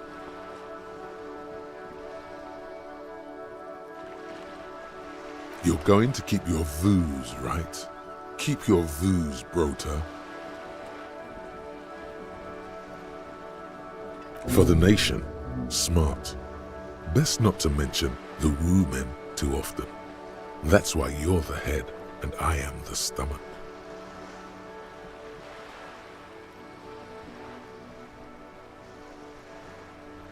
Of course you are, Bruta. Of course.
Can I help you?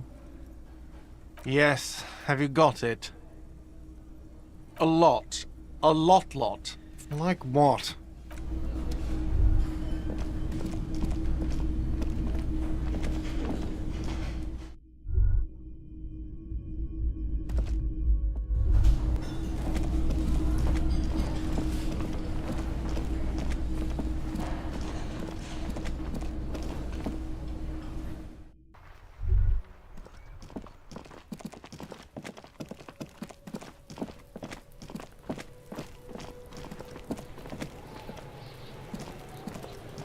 Fuck does Kune care?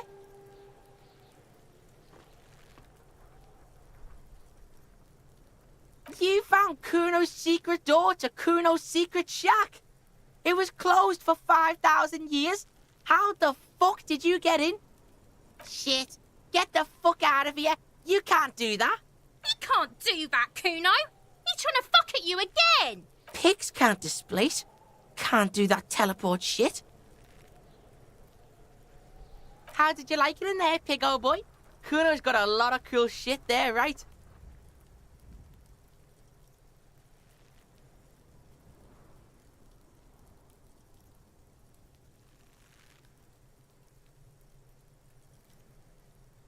It's a vitamin, pig. Don't you know anything? You could use some. Yeah, it's the mag. You fucking need that shit to stay on top of your game. Kuno goes through like a tube a day, rips mag like a motherfucker, and you could use a battle. Oh, don't teach him, Kuno. He's gonna use it against you, Kuno. You're not getting this, pig. It completely takes away the hangover. It's like you didn't do anything. Like you stayed home playing with your choo-choo. Fuck you, pig. Don't do mag. You're gonna OD and you're gonna fucking die. That's where Kuno gets his daily hit of electric. Kuno Shazam. Kuno rides the fucking lightning in there, pig. Bet you'd like to ride the lightning too, wouldn't you? Oh, that? Kuno decapitates pigs. That's just a Kuno demo tape.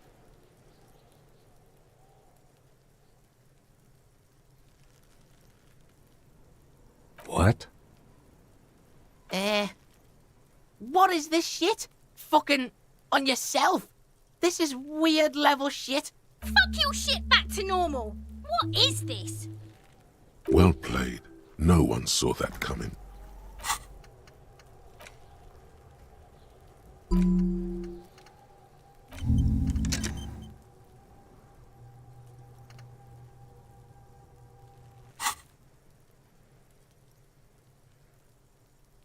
Is it? You got pretty fucked. Kuno's surprised you've still got your head after all that. Whatever, piggy. Course you fucking can. How do you think Kuno made all the docky boys his gimps? Just gotta fly, pig. Not for you, pig. Kuno can't wait to see you get all scared and shit your pants. Kuno can't wait to see you shit your fat pants. That's all there is to it then. Don't be a pansy. Just jump. Good call, Pigmeister. Don't come and talk to Kuno about his kingdom.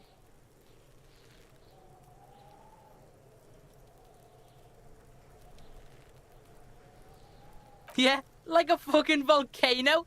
Yeah. Fucking pathetic. You're lucky you didn't die there. Yeah. Kuno's got some advice for you. What are you? Like 80, right? Maybe you should stop embarrassing yourself in front of a fucking kid.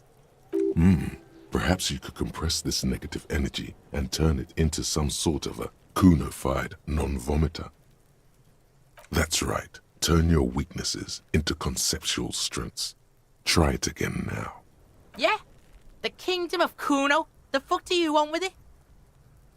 Yeah, Kuno doesn't know shit about that. That shit is beneath Kuno. Listen! Kuno doesn't care about this small-time shit. Just listen. Kuno saw what you did there, dumpster diving. Sad shit. Kuno could hook you up with some sweet rags. Shit like Kuno's wearing. Your size, good price. 500 real. Pig, these are found modulars. Liquid fit, performance crotch, urban survival shit. Made in Mirova by scientists. Pants scientists. Believe it, you need this shit.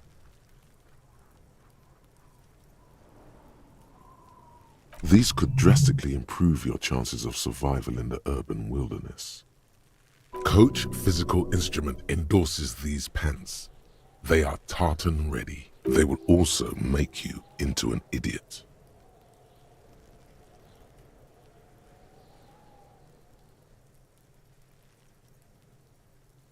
Look, Kune ain't seen shit lying around, except for that up there. Now you want performance gear or not, Grandpa? The lieutenant remains silent, but his expression couldn't say, "I told you so," any louder. All right, Pico, shit's rolling. Don't do business with the pig, Kuno. He's gonna steal all your money, Kuno. As you can see, Kuno and C don't trust you. Can't do business without trust. There's more to his distrust than being a pig. He feels threatened by something obscure in you. What that is, however, remains a puzzle for now. The fuck? A mug in the trash? Is this about the fucking clothes again?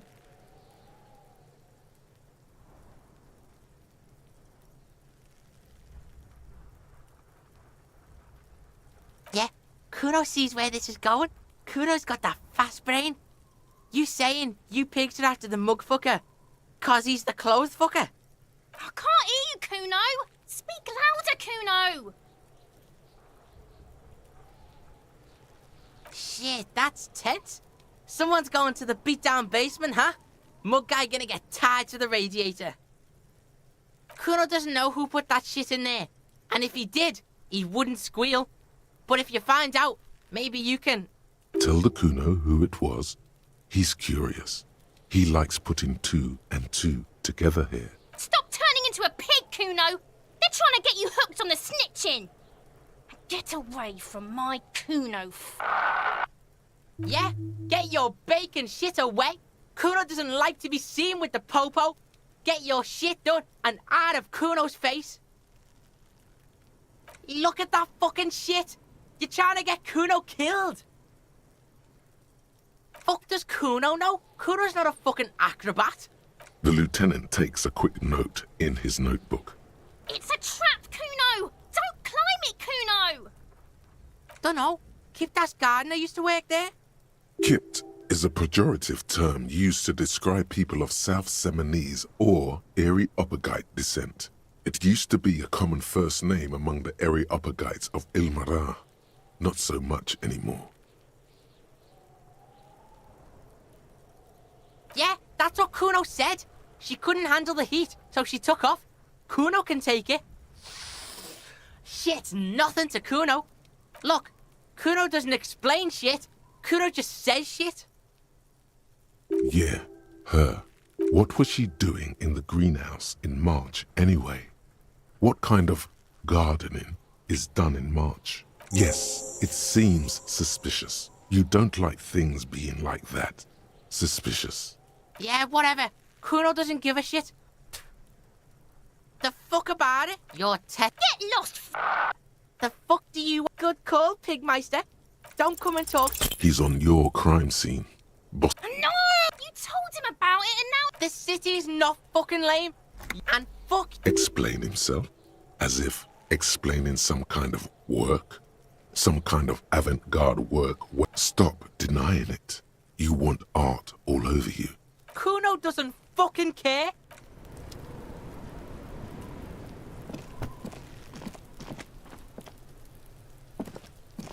There he still is, looking right through you with his white eyes. The body below is entirely dedicated to that corpse smell. Emitting it is all. As you breathe in, the odor comes over you. It's a smell of the mind telling you to run, and your stomach to wring itself empty. With your hands at your sides and your eyes squinting, you stand in it. It's a puzzle. What's hanging in front of you is a puzzle of decaying flesh, tattoos, and tendons. They do after 7 days, yes. We are deep in decomposition here. The man before you is naked, but for a pair of underpants and enamel boots. His skin is greenish, marbled with decaying veins, and blotched by lividity. A fading web of tattoos covers his chest and shoulders. The cargo belt used to fasten him to the branch above appears industrial in strength. The material appears to be ceramic. Its clean white stands in stark contrast to the decaying flesh above the knee. The man wore thick polymer socks, probably for padding. A fine array of interlocking plates covers them. Delicate and fragile, they feel alien to the world around you, out of place somehow. These are clearly not boots. They're armor, possibly part of a larger set. Indeed. Technically speaking, these are sabatons, not boots. Ceramic plate, zirconium dioxide, most likely. This is where the make would be. Under the heel, fair weather model T500 VE. I'm guessing that's vitreous enamel. This is advanced stuff. Piece by piece, he's been out here for 7 days. It would be odd if they didn't. We should keep a lookout for these species. The armor could yield information. This is one thing he might actually know. No, I think he had something precious underneath the clothes. They had to remove the jeans and shirt we found to get to it. And this kind of armor is often worn under fabrics. Nice. That makes sense.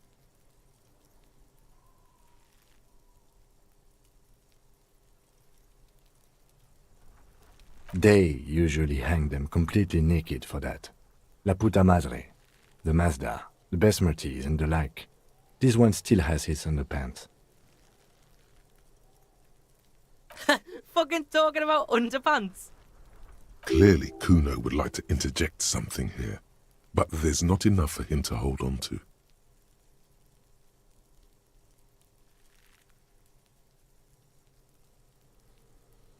It is. It's expensive. We've requested similar material for our tactical units for years now. The constabularies deemed it too costly. In that time, we've lost 6 men to semi-automatics. For a full set, about 4 years of wages. For the northwest region of Revachol, an officer's average yearly income is 5,500 real, unadjusted for rank. By catching, do you mean, let's not log them as evidence? Let's steal them? Of course. That's for us to find out. Mr. Gart implied he was security personnel for the harbor company. This confirms my own assumptions.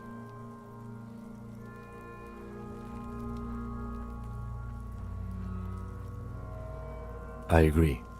This equipment is way beyond what a guard can afford. A small bell-like sound fills the air, like tapping on the side of a porcelain cup. It's anything but.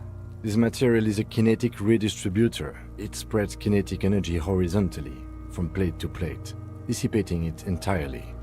See? Faint, organic lines cover the plates where they separate into smaller ones.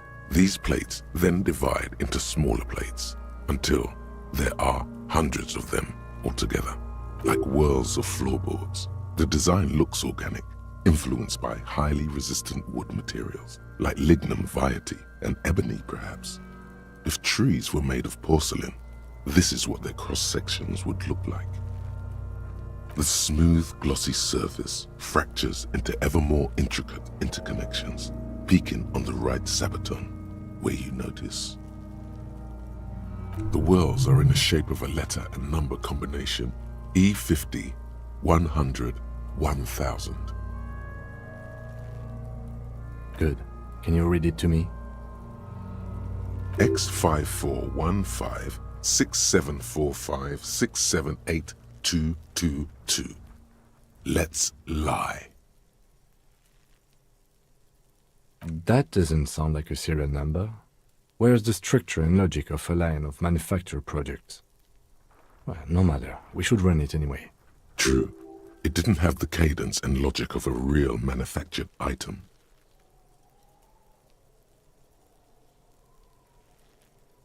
Officer, the decomposing corpse has temporarily suspended my sense of humor. Let's continue in a less playful manner. Anyway, we have a make and a number. That's something. We can use the radio in my kinema when we're done. Either station can chase it for us. This feels dangerous. Are you sure? The stench fills your nostrils. As you push downward, an ominous creaking sound comes from above. Stop! Pig's gonna pull his head off. Brutal!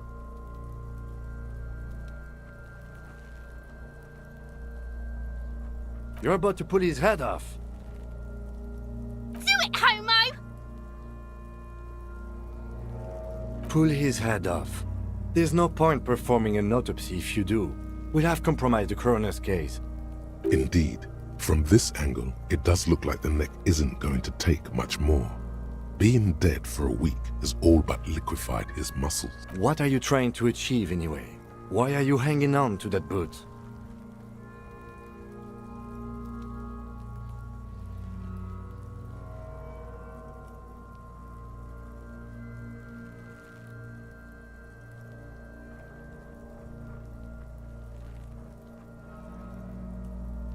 How many clues do you need? You already found the number. Besides, there's no way you're getting them off. All the organic matter in his body has been flowing down into the boots. They are fused to his feet now. Why do you think the locals haven't scavenged them yet? You're sure there's a way to peel them off, but first the body needs to be down. And second, it would probably be better if the lieutenant wasn't around. The anticipation makes you crack your fingers. Feels nice. Nice and cracky. Processing will take care of them. With the situation in the morgue, it will yield nothing. But we must pick our fights. Should we continue? The cadaver slowly twists on the cargo belt, his torso covered in tattoos, and extremities blotched pink and blue. The hangman's knot is pulled tight by the weight of the corpse below. Yellow, hard-edged polyester cuts into his neck. Above, a sliding buckle ties the belt to the branch. This is a steel-reinforced cargo lashing belt, big brother of the regular cargo belt. It's used for tying cargo under six-rotor airships.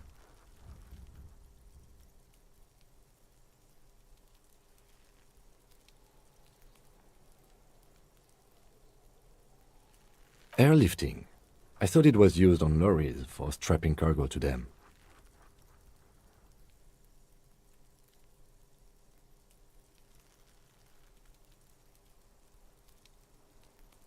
The local harbor uses 6 rotors to shuffle containers around. I get the sense they use whatever was on hand without paying much attention to not incriminating themselves.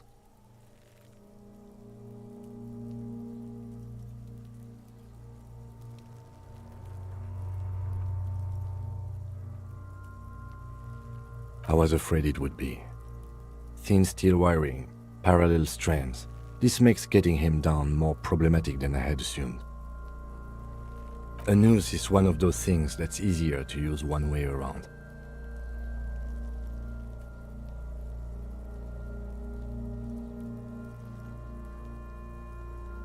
That ladder can't carry a grown man. I didn't see any splintering either, did you? I think they lassoed the branch, then pulled on the belt to close the buckle.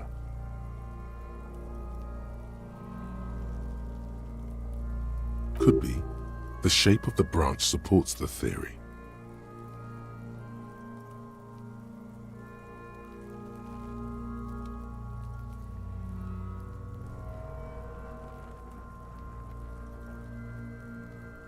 I'm still approaching this as a lynching, yes. Motivated by the ongoing strike. You?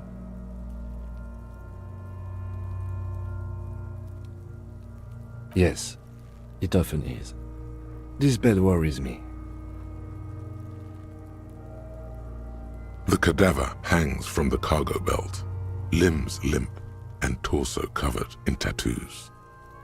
An intricate web of blue lines stretches across the torso, from the right shoulder to the solar plexus. Each time they intersect, a small white star is formed in their crossing. Hundreds of fading asterisks riddle his skin. Their concentration is highest around his heart. His corpse is marked by stars. Alcohol and heartbreak.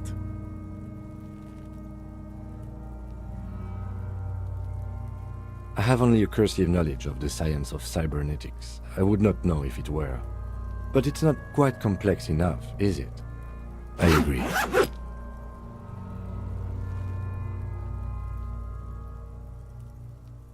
He takes a thin piece of milled aluminium from his coat pocket and pulls it open. Sounds like a sword being unsheathed. A small lens appears. Some sort of camera.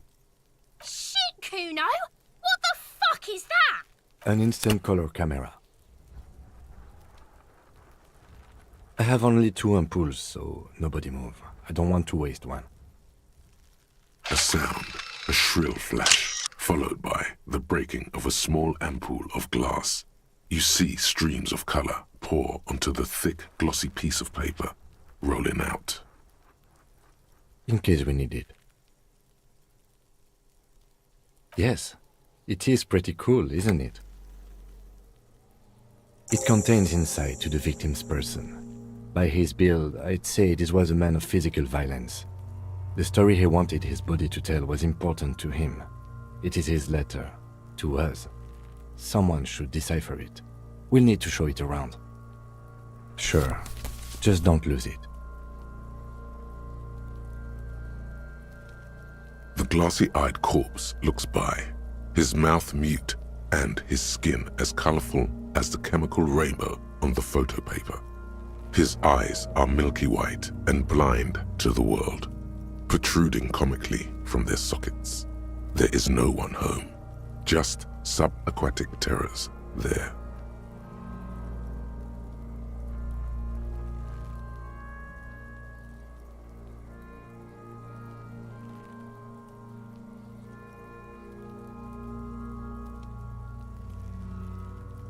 Dark brown hair grows on his head. His face is ready to explode from the organic processes inside. The death's head grin has passed. What remains is an unrecognizable mess. I'm gone.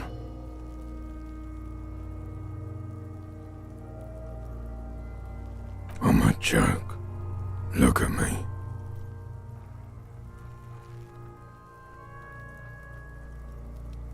A killer. A motherfucker. And a killer. Go ahead, Cobo. Into the wild pale yonder. In the past. Way out in the west.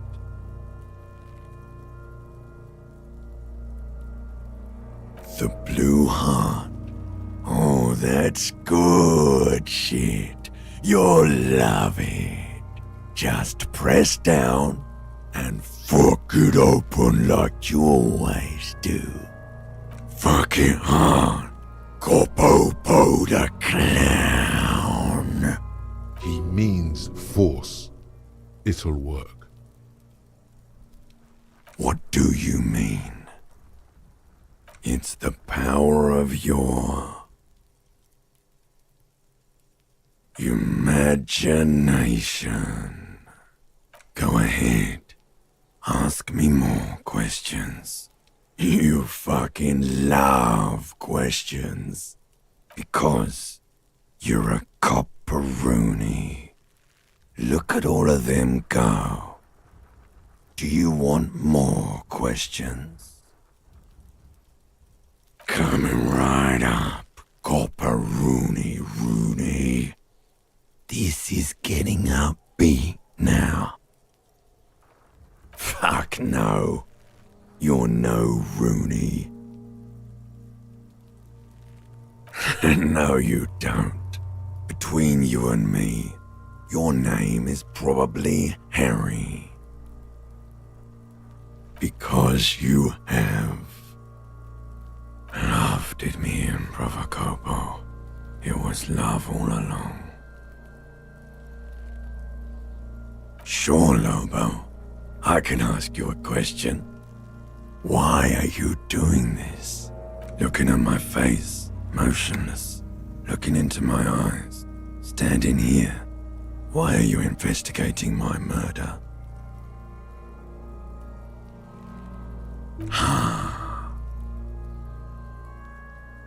Something is on its way. Something hidden. It's coming. A miracle from the northwest, and it's almost here. You can feel it in the air, on your hands. The cold spring air smoothing them over. Do I remind you of someone? A child born with Muller's disease, harlequinism, grown up miraculously.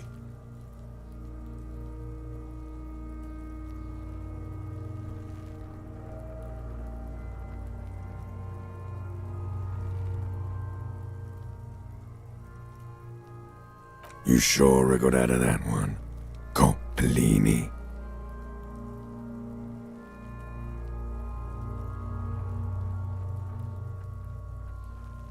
Come back later, Coppo. Amuse yourself with my frank manners and my memento mori features. If possible, also, see me in your dreams.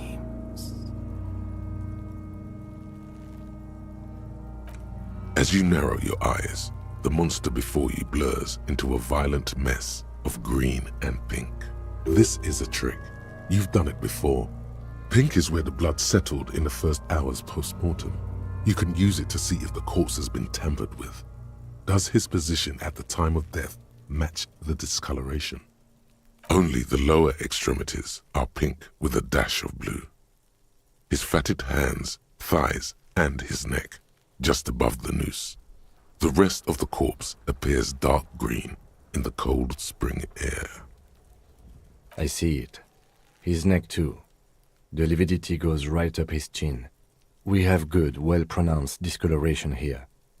The monster comes back into focus, an explosion of color, coursing with dark marbled veins. His stomach appears pregnant with something. Black liquid streams down his thigh and onto his boot.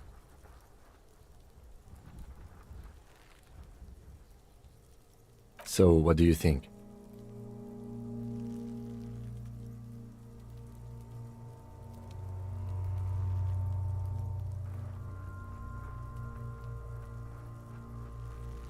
Agreed, especially on the neck. The belt acted like a tourniquet, keeping the blood in his head. The hypostasis supports a hanging.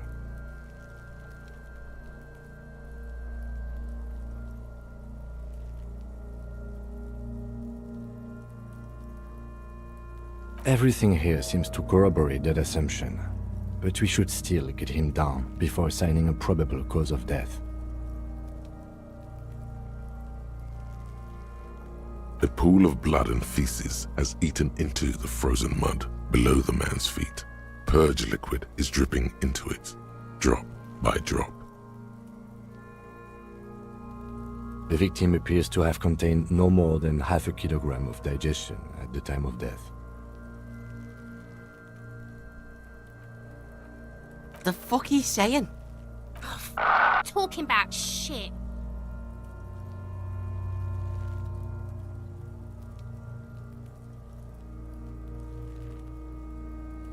Malicious laughter erupts in the yard. Sounds like seagulls. Big's head is a... The lieutenant's face is made of stone. I do. Most of them are post-mortem. Maybe even all of them. The delinquents have made our jobs harder with their little sport. Stop talking in riddles, coin slot. It means you fucked him up good, Kuno. Fucked him up brutal-like. I agree. His personality is no longer a part of the world. Totally dead.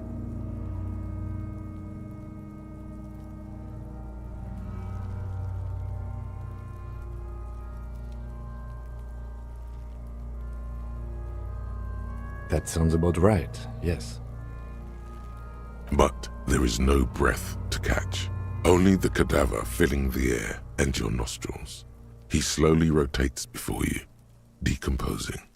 Are you sure we finished the preliminary examination of the cadaver? We might miss some of these things once he's done. The cadaver slowly twists on the cargo belt. His torso... Of course. Come back later, Corpo.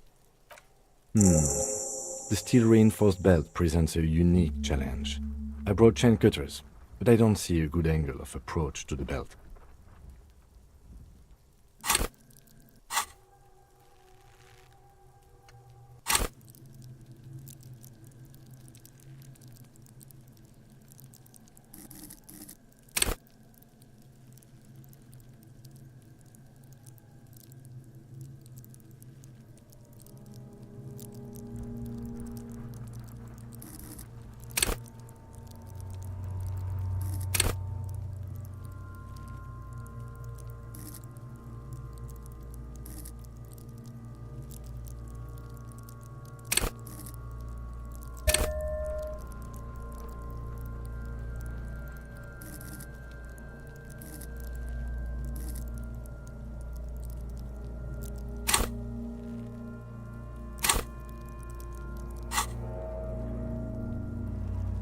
He doesn't actually think the challenge is unique.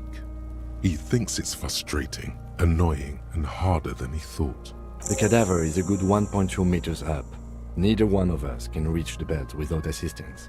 And even if we do, there's the question of cutting the airship strength material.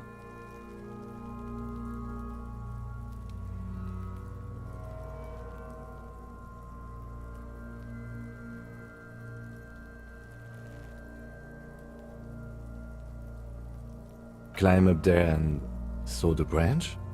There has to be a less risky way, with less falling down of trees.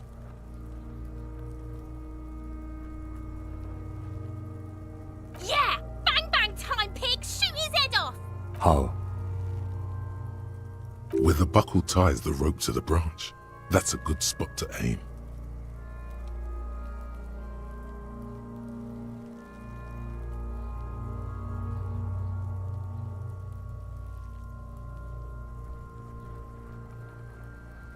Where? Ah, yes, I see. If the shot hits that, there might be a chance to release the belt. Yeah, now we're talking. Entertain a Kuno with some shit. They'll miss! The pigs will miss, Kuno.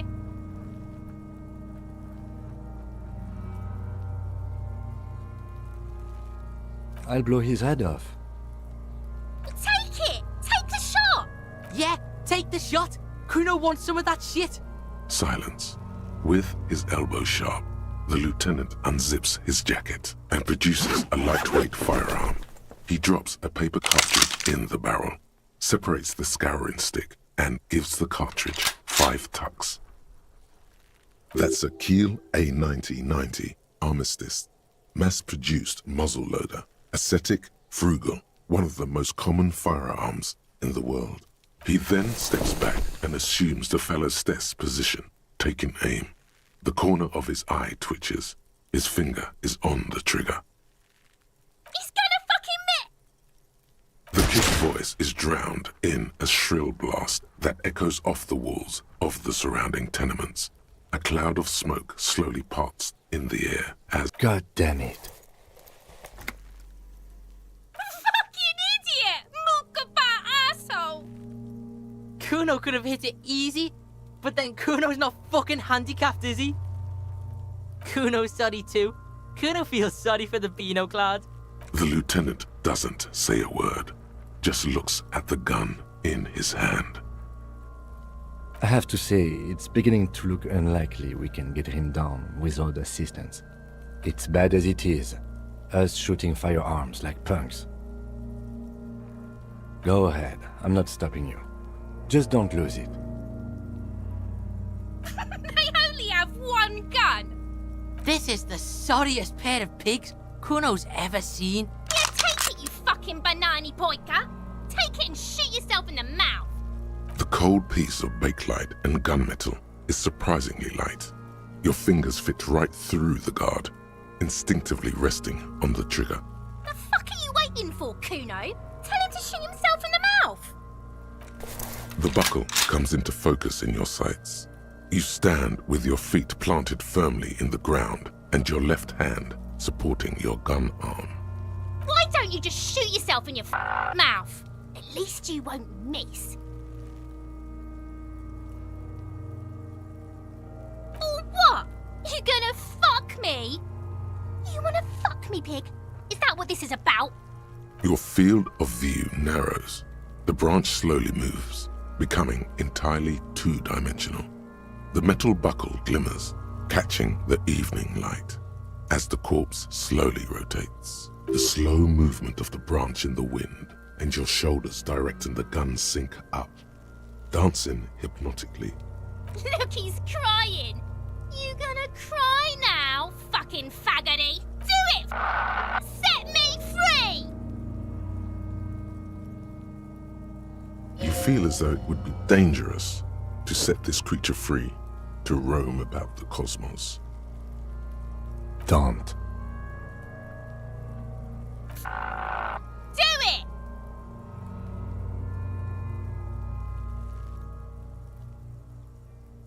Put it right here, Mulka! Right here! Intense shit, Copper. Kurt waved his gun! It wasn't intense, it was pathetic!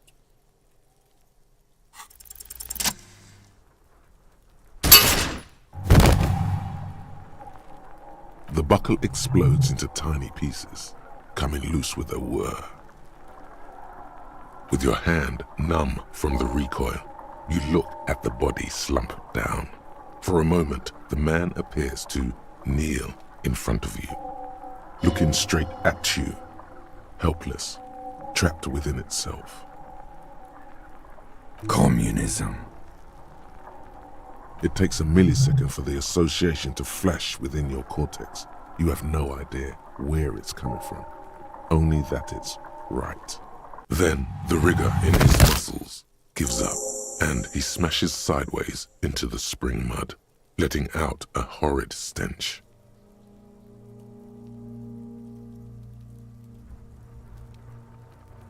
Ace is high. The Ace is High, a custom invented by the aerostatic brigades during the revolution, is used to celebrate success in Revachol, especially in sports. The gesture is spread across the world, despite the defeat of the revolutionaries themselves.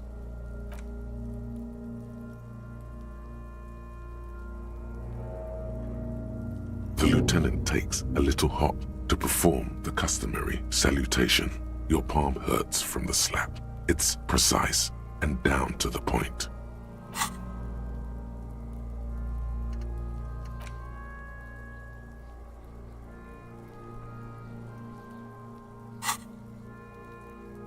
I knew these guys were f***ed.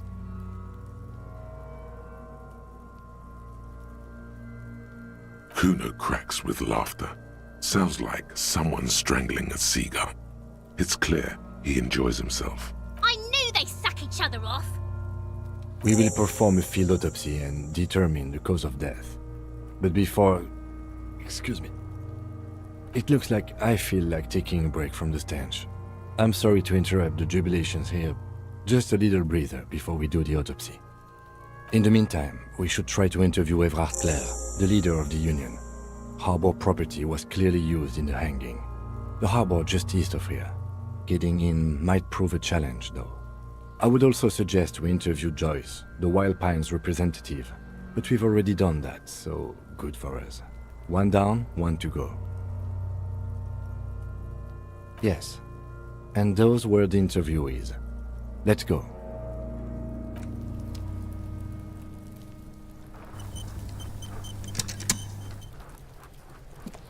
We should think about calling it a day, maybe.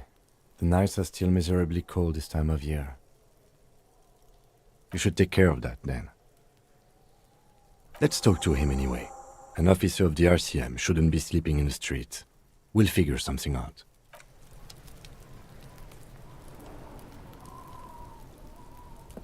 The rotting man lies on his side with the lieutenant adjusts his glasses and takes a deep breath. Come on, officer. You know what a field autopsy is. You've done 100 of them.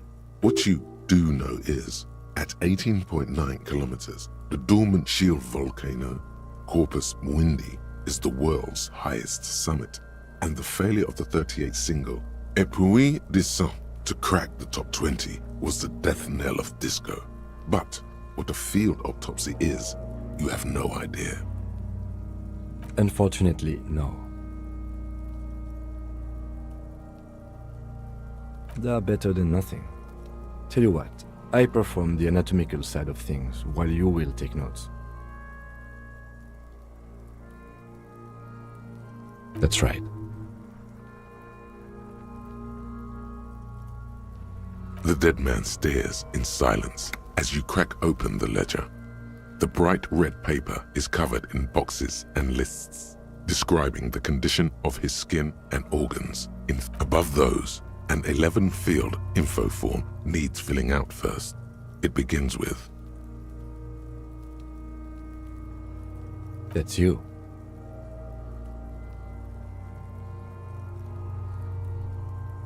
Just leave it empty, officer. The corpse lies there, indifferent to your retrograde amnesia. The next box says, KK57-0803.0815. KK equals Kim Kitsuragi. 57 equals Precinct 57, followed by his date 0803 and time of arrival 0815 on the scene. He's indexed the case after himself, not you. That's because he doesn't want to bring up the messy question of your initials.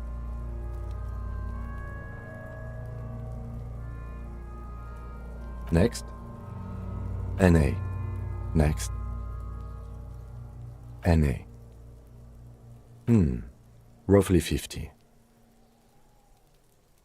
Try 40. The damage is so extensive, it's better to err on the young side. He nods. Mondial. Fair to olive-skinned, from the Isola of Mundi. This is as vague as it gets. You might as well say whitish. The pudgy mess of curdled meat looks neither mondial nor anything other. Fucky, fucky! Male. Pigs can have sex! Nor does he look male, with his pregnant belly and indistinguishable face.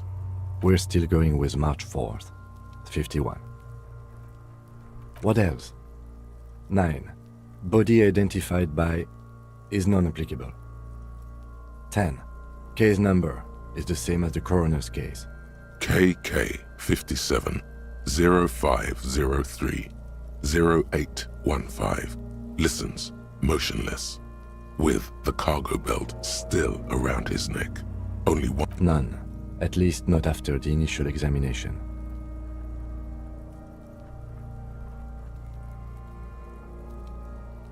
Interfering with the body's position or wounds post-mortem.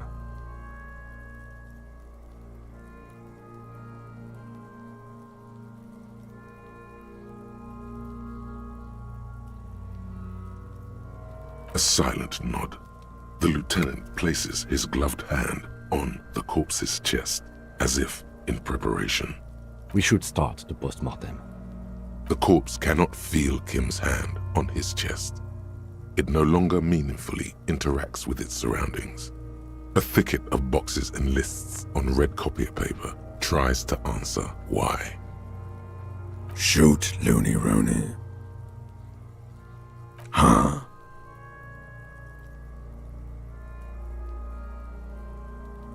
You're misquoting me, Rooney.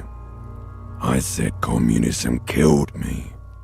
Love did me in. You really need to learn the difference, buddy. This is embarrassing. Come back later, Corpo. Clothes. The deceased wears armored boots and white briefs. The make of the briefs is Babrodine, I think. Let's see. See, it's happening. Babrodine, yes. Inexpensive. Size M. Color white. The disappointment is palpable.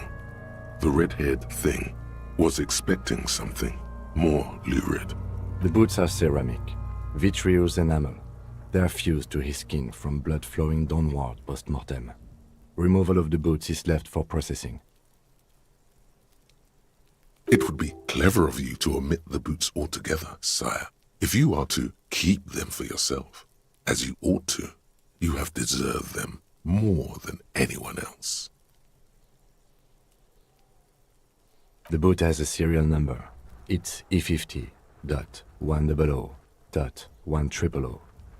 The lines between the plates are in the shape of the alphanumerical. The number is purposefully concealed by the design. Tattoos. The upper torso is covered in a single, continuous tattoo resembling a microelectronical circuit board. It reaches from the right shoulder to the heart. The ink is blue and white. The assistant has a color photograph of the markings to be added to the case files as document A1. The photo is taken on the scene using a Trigat Mini. The deceased has a belt for airlifting cargo around his neck, tied with a hangman's knot. Color yellow. Length 3 meters. There is a buckle on the other end. Well-nourished, athletically built, measuring 1.8 meters. Generally consistent with age 42. Preservation is good. Ambient temperature below freezing. Body hair is light brown. Distribution is consistent with age. The deceased had male pattern baldness. Hair is combed back, short.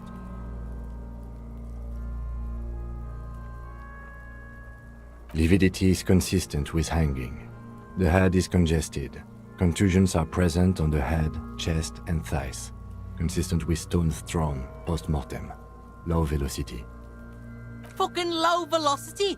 You think Kuno doesn't know what you're talking about? Velocity was fucking max.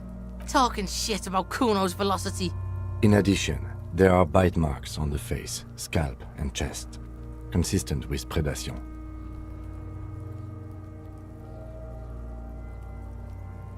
Ligature mark. Steel wiring. There's too much of it. We need to remove the belt so we can get to the ligature mark. You got just the right tool for that. The chain cutters.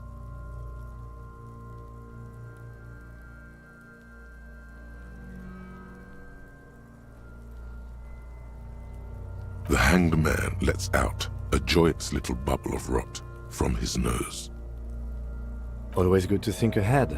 Now, we need to cut the belt to see the ligature mark below. Carefully, with as much precision as you can. See, my pig is gonna fuck his head off. No, he ain't. Your pig's a boring fuck.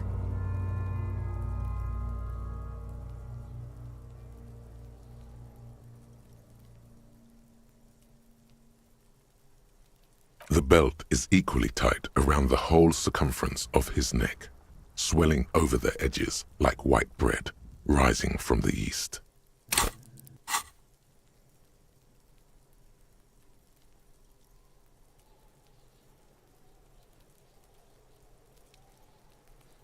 You are? This pig is Kuno's.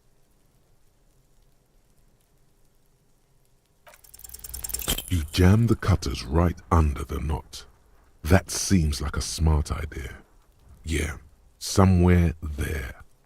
Already they're buried deep in the man's flesh. Then you rotate them to get a better hold. Then, a really, really bad smell is coming from there now, and some kind of cracking sound. The lieutenant looks by, somewhat worried as you summon power words to your aid. Yeah, fuck him! Fuck that faggoty! Corpse fucking time! Told you my pig was hardcore. I should have a go first. I think I have a strategy. He sinks the cutters into the knot, preparing to perform the cuts, with his elbow to his knee for precision. Snap! The knot is slashed.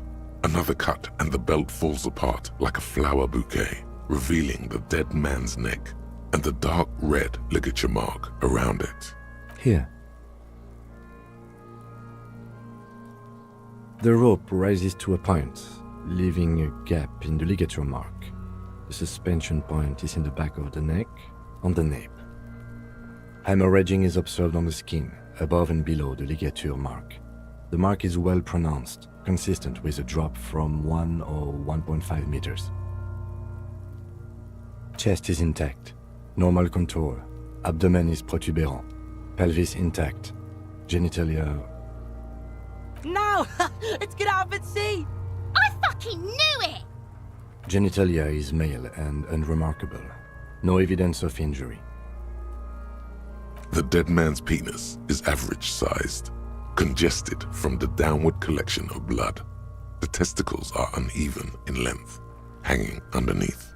The genitalia is greenish. Marbling is present around the crotch. Back is symmetrical and intact. Upper and lower extremities are intact, but asymmetrical. There are combat injuries on the right hand, thigh, and hip. In addition, I see smaller, residual scars, too numerous to count, covering about 30% of his skin. From wounds sustained over 2, maybe more decades, dispersal and accumulation indicates long and active combat duty. We have a real museum here. Of battles, wars. Last item, hands. His flesh is cold, icy. Pleased to meet you. Where are you from and what's your name? I'm only fucking with you. I know where you're from. From Cappadocia. And your name is Il Corbo. What can I do you for, Il Corbo de Cappadocia? Nothing does. This was pleasurable. I sincerely thank you for touching my hand. We should do this more often. Be close like this, I mean. Hands are clean. No sign of injury from struggling. I was. Maybe I'm just not seeing them. Honestly, this stench is making it hard for me to think at the moment. Ooh. That's all for the external. Well done. What next? Central nervous system. I have nothing. Do you have anything on this man's central nervous system? Of course, there is a moral to be drawn from it. A moral to this story. What would that be? The dead man looks, too, with barely contained excitement to hear the moral of his story. I think that may well be the moral of every story, officer. Good. Musculoskeletal. Purge fluid is coming from the mouth. Not injury related. Eyes and tongue protuberant. Hyoid bone. Let's see. With his eyes almost closed, the lieutenant puts his hand on the dead man's throat and begins to massage it, gently. A rotting smell erupts from the mouth. Purge fluid runs down his lips, black and viscous. Yeah, jack that fucker off! The hyoid bone is fractured. The rest of the musculoskeletal system is intact. Respiratory system. Oral cavity shows no lesions. The victim has received dental implants, possibly after a combat wound. Mouth swollen. Hemorrhaging present in mucosa of the lips and mouth. No scream, No sigh of relief rises from the darkness inside. It's humid there. Sickly sweet air, unlike anything living. You feel like you're about to throw up again, straight in that mouth of his. It's hard. Once more, you taste stomach acid in the back of your throat. A contraction. Your throat pumps a little something from your stomach and into your mouth. You're forced to swallow, just to keep looking. Inside, you see darkness. Just a mess of meat and darkness. There are ancient mysteries down there, Kobo. Ask me later. Hemorrhaging present in mucus. Hepatobiliary, Na. Same for toxicology and serology, Na. Cardiovascular. The body exhibits heavy lividity. Blood has gathered in the hands, feet, and neck. Hypostasis is visually consistent with the hanging. Gastrointestinal. This will do. Digested semi-solid food in stomach. Voila.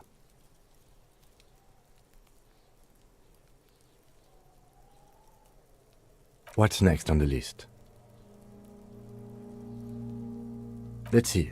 We have bite marks, contusions on the head and chest, and a ligature mark encircling the neck. You'll need 3 fields. Leave a 4th one too.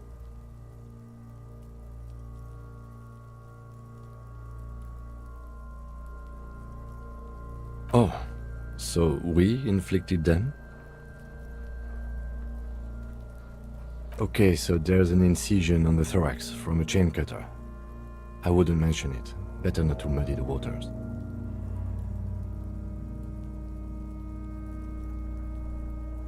See? These pigs are fucking corrupt. Why don't you fuck him if you love him so much? Now, injuries. Head, chest and scalp bite mark injuries. Predation by birds has caused damage to the body. Odontologist does not need to be consulted. And your opinion, officer? Agreed. Next injury? So, the scalp bleeds from a post-mortem head injury, a stone. The injury does not have the rim of an early inflammatory response. The perpetrator on the scene has confessed to causing it post-mortem. At maximum velocity, fucko! Has confessed to causing it at maximum velocity. Coagulated blood sticks to his scalp and chest, where the countless stones have hit the dead man. Beneath, the description of injury. 2 boxes. Right. Next. A dark red abraded ligature mark encircling the neck, with a gap on the nape measuring, let's say, 7 centimeters. The hyoid bone is fractured, the cervical column intact. I see hemorrhaging on the skin, above and below the ligature mark. Depth of the mark, 1 centimeter. No signs of clawing on the neck. Below the note, 2 customary boxes wait to be ticked. The man's head jerks to the side. The ring around his neck is visible. That's it. We have established cause of death. It's not much, and it leaves much to be questioned. But it's a start. Let's wrap this up. I pronounce this field autopsy over. Well, we established probable cause of death. Some would say that's the goal of an autopsy. We were thorough with the list of injuries too. We described them all in detail. What is there to say? Given the circumstances, it was a professional field autopsy. Oh yeah, well done, Master Detective. Maybe a drink is in order?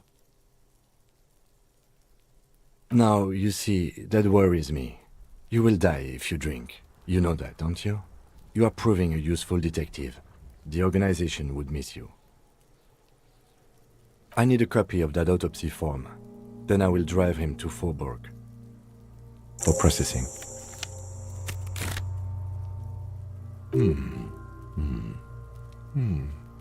I'm sure we didn't get everything. There's always something.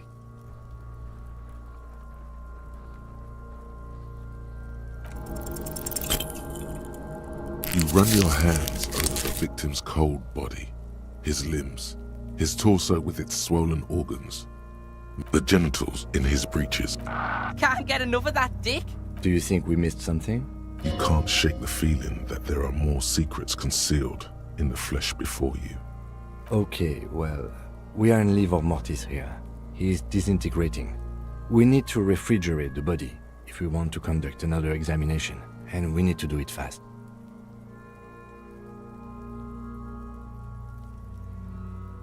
If you want for this task to slowly become impossible, then yes. Otherwise, no. Hey, wasn't there a giant ice bear sarcophagus below that building?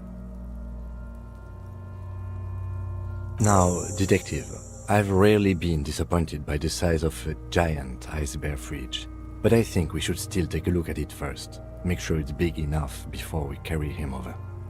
Let's move.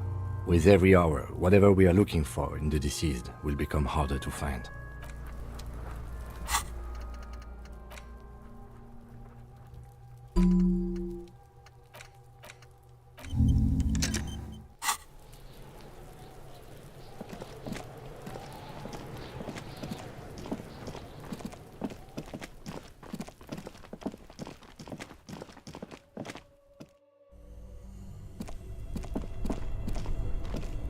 Both cables are unplugged. Somewhere, a machine hub.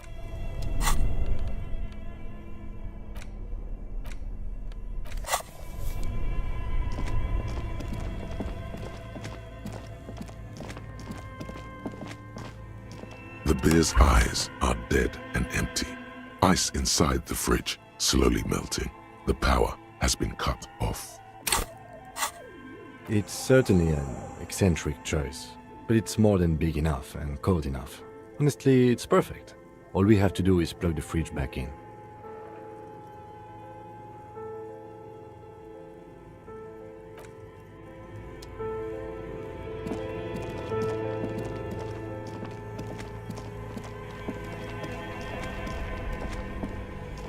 This orange machine is buzzing like an old. You slip your fingers under the. If you want to try again, then you need to have the pry bar in your hand. Equip the pry bar by...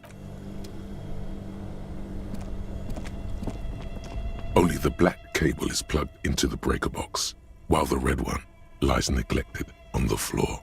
Something close to you dies. Why did you do that? The lieutenant raises his brows. Somewhere, a machine hums along with the...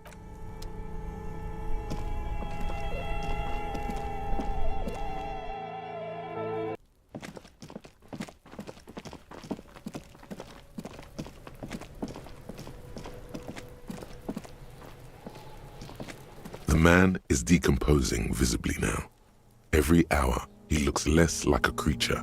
The lieutenant adjusts his glasses and takes a deep breath.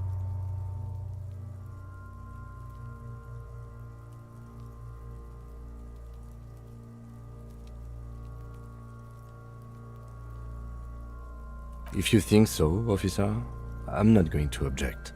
I need a little help for carrying him to the holding pen of my kinema. I'll take it from there. There go those beautiful enamel boots. May they rest in processing. It's too late to take him into processing today. I'll take him first thing tomorrow.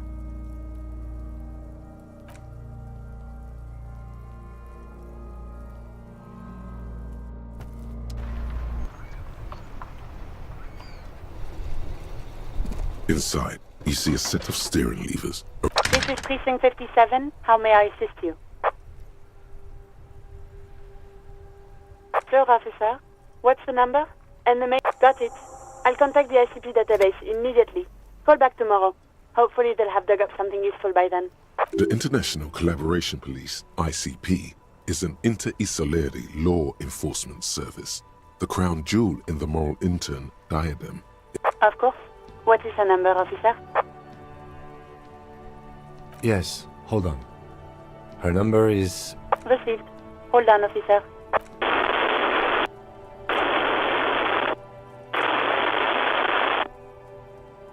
Give it a minute. She might be busy at the moment. Takes a bit to get to the phone.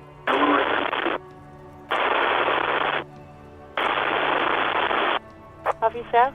I have Sylvie Malaika on the line for you. Yes, hello? Oh, right. Hello, officer. What can I do for you?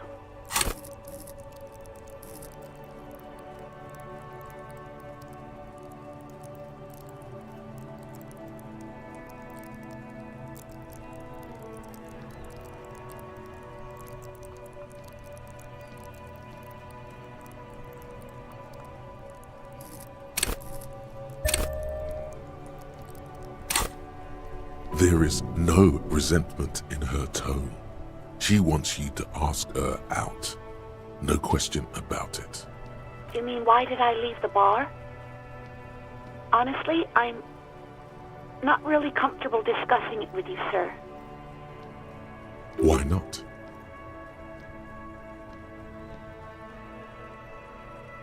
What? No, why would you even think that?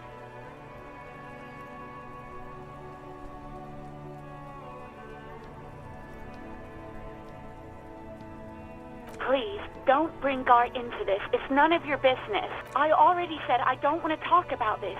You're messing everything up again. No, not me. No, sorry. I don't. Not a lot of people have phones around here. Copper thieves take the wires. People don't have the money to have the cables put in again.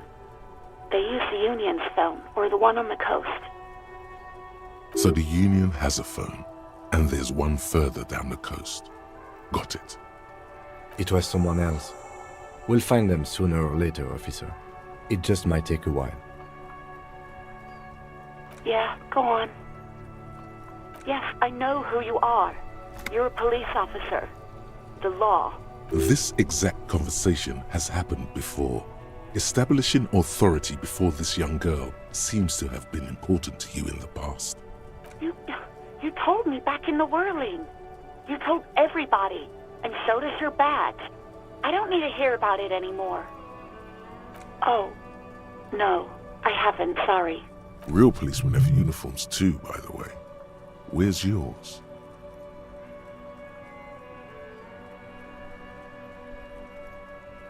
He's in plain clothes, voluntarily. It's different from not knowing where your uniform is. Please, no. Not this again. Everyone saw your cool gun, detective. You were trying to impress some people with it. Everyone was eating, and you were waving it around in everyone's face, begging them to describe it. You said it calms you, and then you started making suicide jokes. It got pretty graphic. Oh, those again. I have been trying to wean you off them. You know, when you put your gun, your actual gun, on your temple and pretend to shoot your brains out, off of that, people don't like that. I remember this. You were screaming things like, "My brains are all over the wall," painting them red. I won't be seeing it, 'cause these are my brains. I can't see without my brains.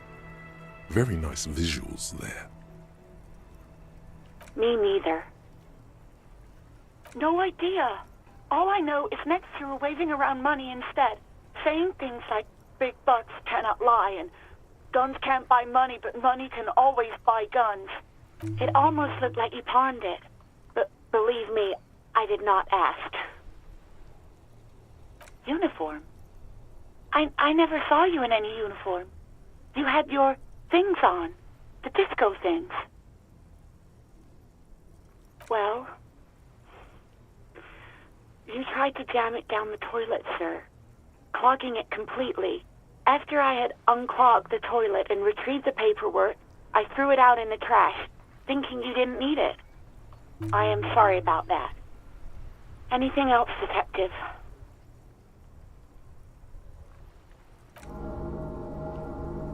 No, absolutely not. I do hope so. Please, don't call me again. Bye.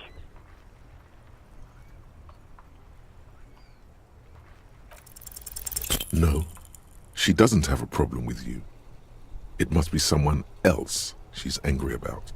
Some other guy? You know women and their constant problems. Yak, yak, nag, nag. How's one supposed to get the love going like that?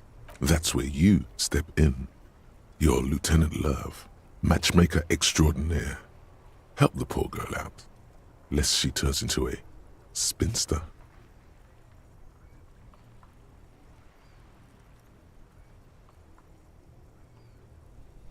Not a spinster, my God. You have to intervene on behalf of the People's Republic of Love. First, calm her down. Tell her you've got everything under control. And then go have a boy's talk with God himself. Think you can do that, Lieutenant Love?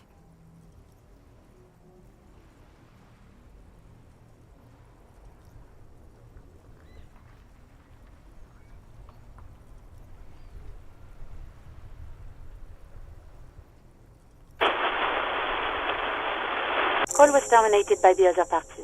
Anything else, officer? It's on. The love quest is on. Too late, everyone. It's on. Take it to God now.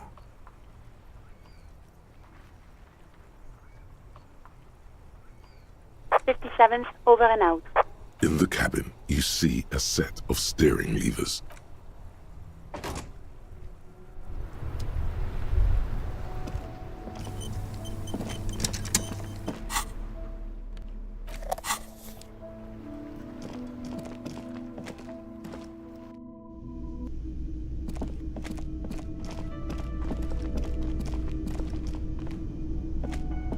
Can I help you?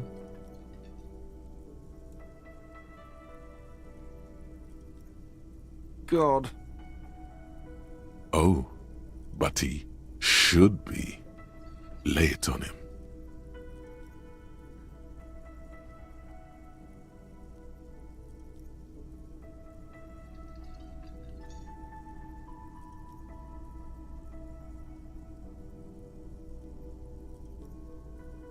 Wonderful. It is. It's wonderful. What? What does that mean? Cock carousel?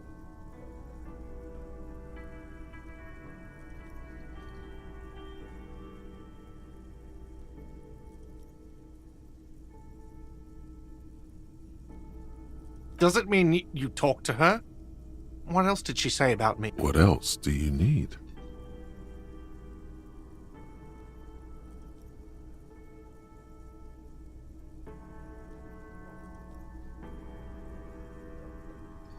The man leans his hands on the counter and sighs. His head drops between the shoulders, heavy and defeated. She broke the bird, you know. The great skewer. I found it on the ground with the broken wing. On the morning she left. I should have known. It was her way of telling me to piss off. I should stuff it up my arse. Or you broke the bird. It can also be that. I think Sylvie even. Yes, the bird is connected to this. It's a symbol of hope, and she broke it.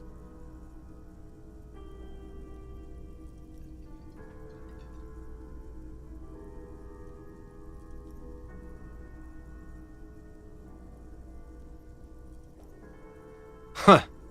Cock carousel. I think I understand now. That's what they ride until, like, 39. They ride the cock carousel until the clock runs out. Here, have the rest. Now, let me have a drink and think about this shit for a moment. On my own. And there we have it. Isn't that beautiful? Another situation fixed by Dr. Love. Can I help you? Yes, have you got it? Does that arrangement include you paying me what we already agreed you owe me?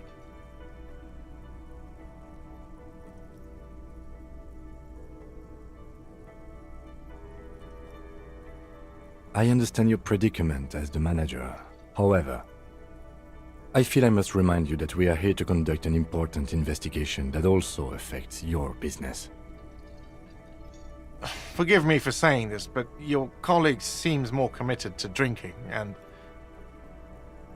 He shrinks back a bit under the lieutenant's severe gaze. I mean no offense. It's really nothing personal. I just have to protect the interests of this establishment.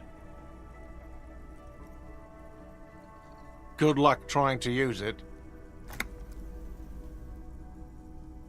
All the locks have an electronic component. They have to be unlocked down here with a master key before your guest key will open the lock.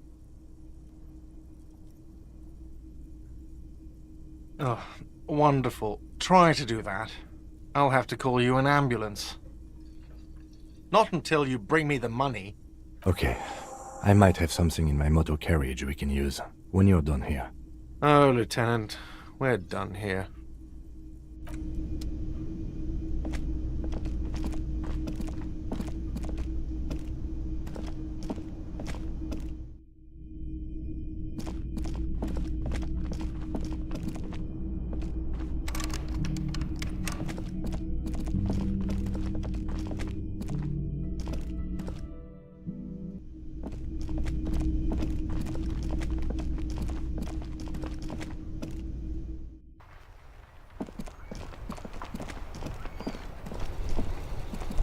Inside, you see a set of steering levers, a radio microphone. I have something here we could sell. Look in the back, in the suspect transport enclosure. Transport enclosure? Regular people just call it the cage. The cage at the back of the motor carriage looks rather uncomfortable. 4 shiny hubcaps are stacked against the seat. Their silver edges sparkle in the dark. I confiscated these 4 a little while back. We can take them to the pawn shop down by the Martinez Canal. There are spinner hubcaps, frivolous things you put on your wheels. When the wheels come to a stop, the caps keep on spinning. There's no real use for them, it's just for vanity. The lieutenant nods as you take the spinners.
Greetings on this fine night. What brings you here? The pawn shop is always open. Feeling warm and enthralled by the movement of light, while the mind continues to race forward. Lucky bastard, he's probably on Pyrrolidon. It's tough to come by on the street. A drug developed by the military to treat and prevent radiation sickness. It has psychedelic side effects, and it makes your eyes turn yellow.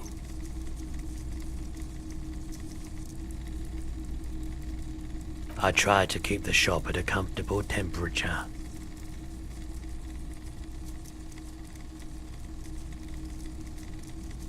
I've had to take it, you know, since the People's Pile cleanup.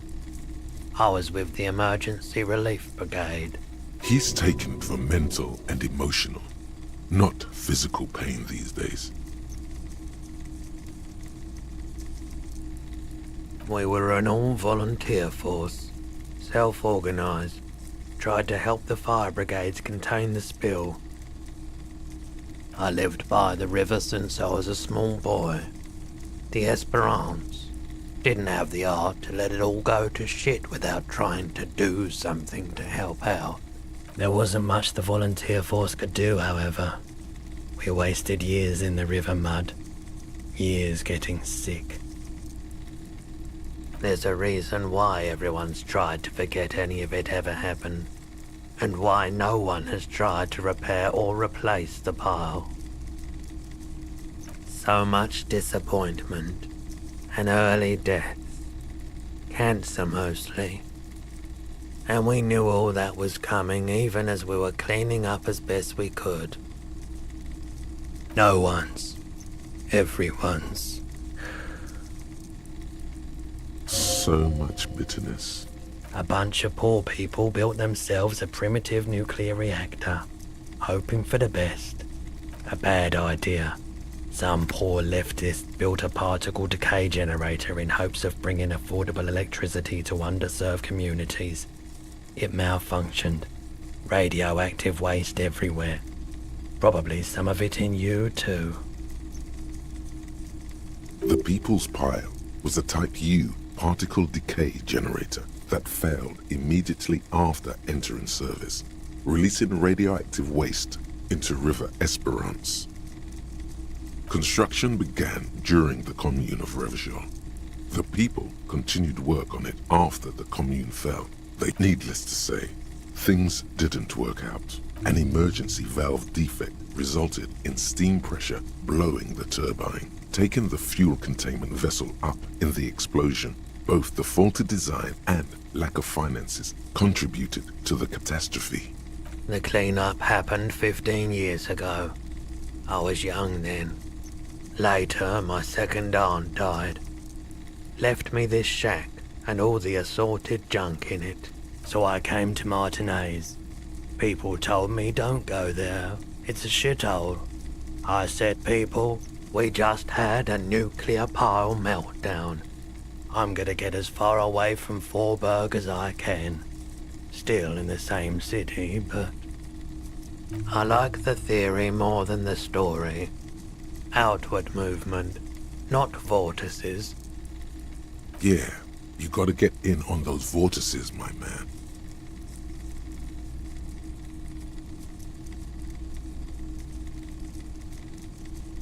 You said you done it before, yeah? The lieutenant steps away, pretending to admire some of the knickknacks on display. Looks like he doesn't want to get involved. He won't be your nog, but he won't be thrilled about this either.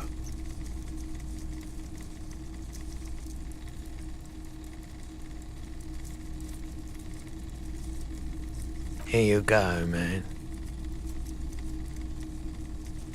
Yes, darling. That's the coalition government ordained Parolidon. Straight into your gut. I respect your decision, officer. What else can I help you with? Yes, we'd like to sell these hubcaps. Roy takes the hubcaps from the lieutenant and inspects them. Yes, these are very, very good. Did you defraud some foreign prince for them? Jump a mesk banger? No matter. I'll give you 200 real. No one was defrauded or jumped, I assure you. Of course. I meant no offense. 200 real for you, officer. Delightful doing business with you. Thank you. Here's the 130 real you need for your bill. Do not waste it. The rest is for him, to compensate for the pain of being separated from his radiant spinners. Anything else you're thinking of selling?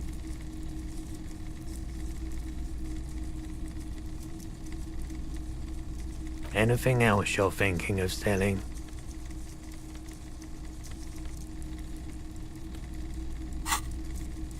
Another time, perhaps.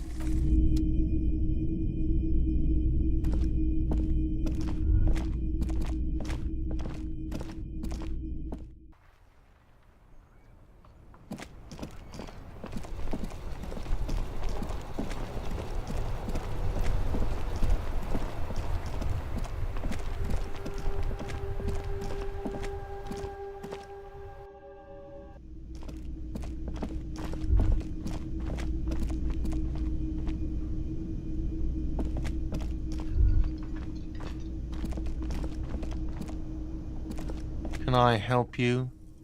Yes, have you got it? Well?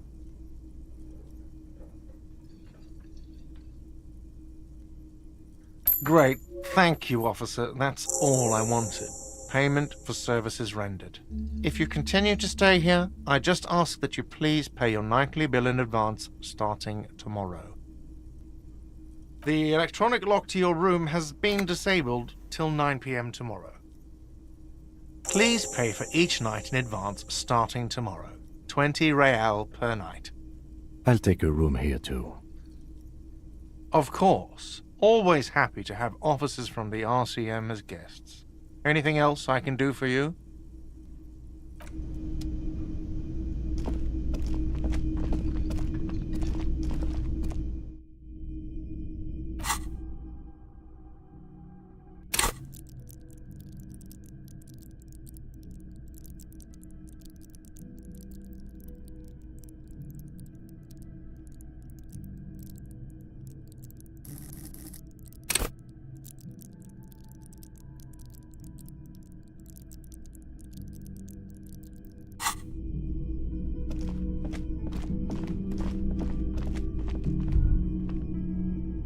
This is the door to the room you redecorated. Just a moment. We should talk about our progress on the investigation. Let's go out to the balcony.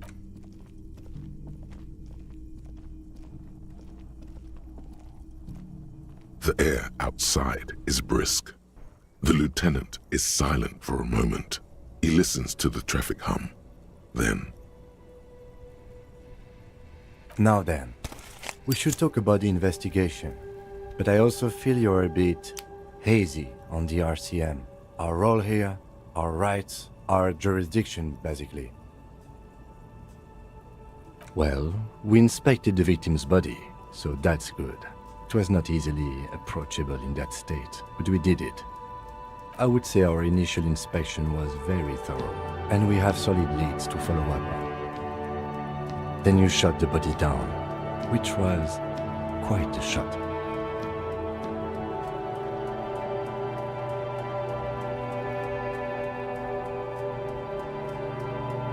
I admit I wasn't sure whether I should give you the gun, but I'm glad I did. Your shot enabled us to perform a field autopsy on the victim.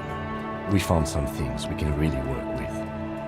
I still feel like we missed something, but maybe the boys in processing will surprise us. We still have work to do at the crime scene.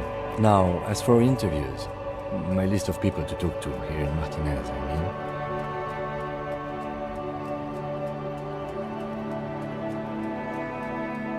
I'm glad we can agree on that, at least. We weren't able to find the union leader, Everard Clare, much less interview him. So that's on the to-do list for tomorrow. We talked to Joyce Messier, but didn't get any information from her. I have a feeling Joyce knows how dangerous the situation really is. We have to get her to talk to us. If Kim is emphasizing something this much, it really must be important. Above all, though, today was exhausting. What's with all the running? You run a lot. Is that a standard Precinct 41 practice? I have a really good theory about why you're running so fast, son. Just you wait until we get up tomorrow.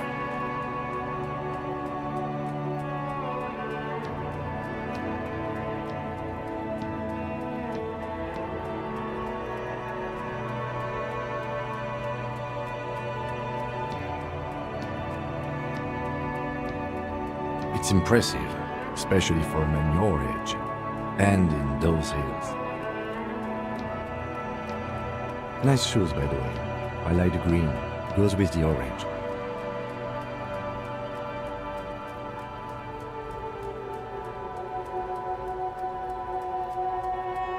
I have a cigarette every night when I go over my notes. It's something of a ritual.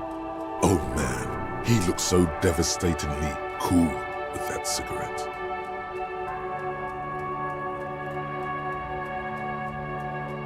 I apologize, but I only brought one with me. I have exactly one cigarette every night while going over my notes. You mean this? This isn't good. It's an unnecessary trial of will, and unhealthy. Yes, It's been a long and eventful day.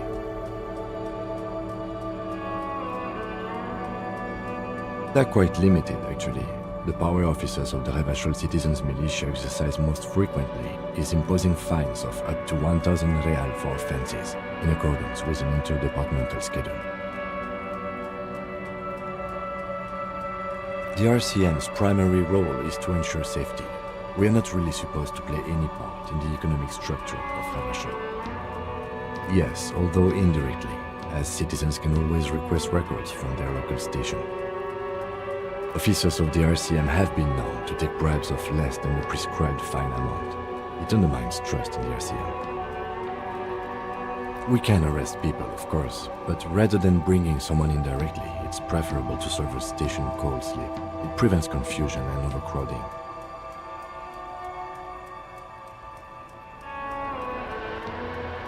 You can't. Those who don't show up become fugitives, though, and have fewer legal rights when they are eventually caught. It's about power projection. Thus far, they seem to mostly show up. When power calls you, you come. But power itself is a fragile trick of perception. As you may have gathered from the fact that we are expected to carry a record of our kills, like the one in your watermarks, we are permitted to use whatever force is necessary, and strongly admonished not to abuse that power.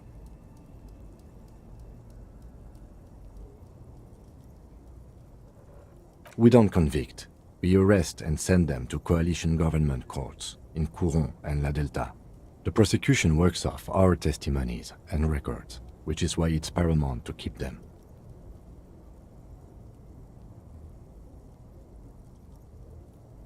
The coalition government, and the moral intern more broadly. The RCM was formed by the coalition government to restore order in the international zone after the revolution. So we did. Now we attempt to maintain that order. No more, no less. Or perhaps it is better to say we were allowed to form. It's a point of contention whether the citizens of Revachol or the coalition government founded the RCM. Be sentimental if you like. Either way, the moral intern leases us the right to keep the peace in this city, and they will take it away if we misuse it. Or if they think you do. The Moralist International are the world's largest political organization. You know who they are. They have been running this place after the revolution failed.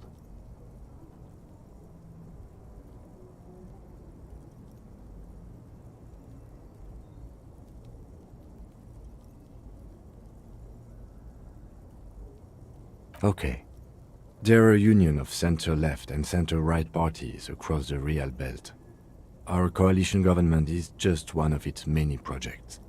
They also run the ICP, EPIS, most intergovernmental organizations in the world. What do they believe in?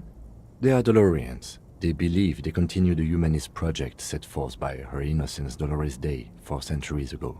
Others say they are just technocrats. Those others say they continue the humanist project set forth by Dolores Day. Interesting question. It's a blue forget-me-not. Their motto is love, compassion, self-discipline. I think you can gauge what they want you to think of them from that. Something kind and usual.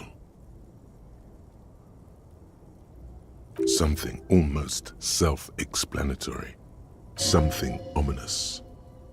Something even a little feminine, but in a strict manner. A historic figure? The author of the modern age? You will have to look elsewhere for opinions. The subject of humanism is too abstract for me. The moral intern are a fact. I try not to have opinions on facts until they change. And it doesn't look like that's about to happen.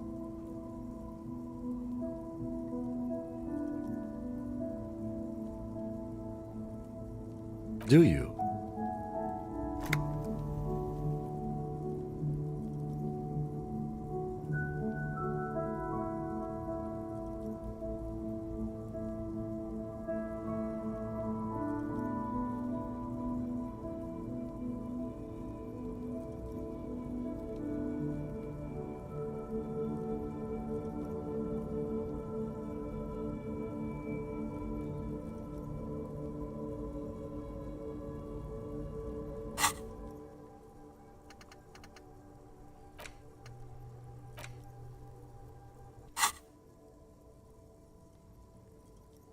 We are in what is called the twilight of international law.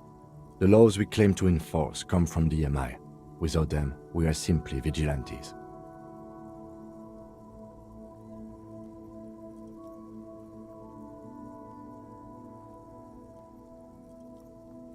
Sadly, it is what we already are to the people of Martinez, most of them at least, especially the Union. Vigilantes. I expect our job here to prove quite challenging.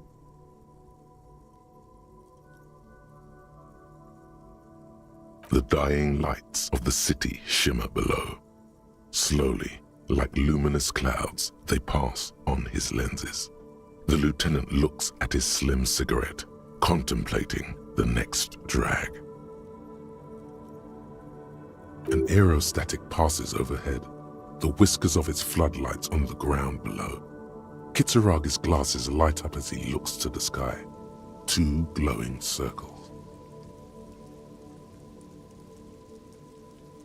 They really don't like us here. And the mouth on that kid, Kune. It's different inland, in Jamrock and the GRIH. It's our fault for leaving this place to the dogs, to the Union, to the company, not daring to come here more often. This place has fallen between the cracks, the jurisdictions of our 2 precincts. We run this city. West of the river is RCM land. It's incredibly hard. Human beings are... But we are in control, and it's worth it. The organization works, our systems work. If they didn't, the city would disintegrate.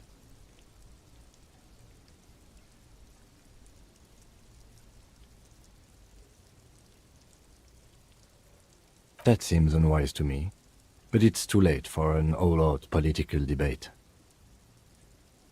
Yeah, it's getting very cold now. Let's go.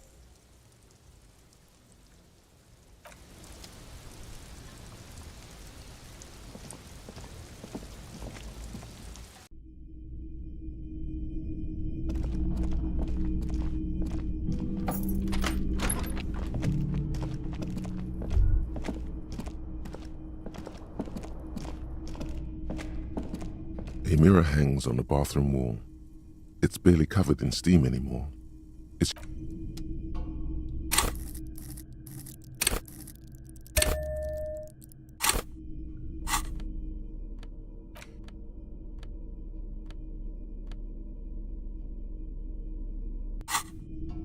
A mirror hangs on the bathroom wall. It's barely covered in steam anymore. It's your face in the mirror, adorned with the expression. Still not happening.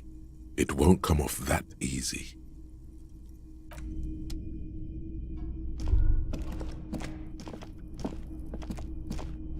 The window stands broken in its frame. The bed is cold and not particularly inviting, but it's yours. The sheets look awful. The sheets feel at once coarse and clammy against your skin. The bed sags beneath your weight as you stretch out and finally close your eyes. And then sleep. And then sleep doesn't come. Obviously, you're in bed with your eyes closed, but it's not happening. Maybe it's the bed's fault. Its synthetic filling has separated into hard lumps. The pillowcase smells oddly. It barely covers your toes, stretching over your soft belly. This is your body here, intimate and warm, breathing. Under your thrumming eyelids, you see a dizzying array of colors. You won't get off this carousel quite so easily. It's a little better. Colors, scenes, and half-formed phrases still litter your mind. Part of you is still trying to solve the case, isn't it? Something to do with, what was it that the lieutenant said? Union? And it's gone again. Your thoughts lost between the slowing brain waves. Your breathing steadies. A great silence washes over you until your eyelids twitch in your sleep and images start forming.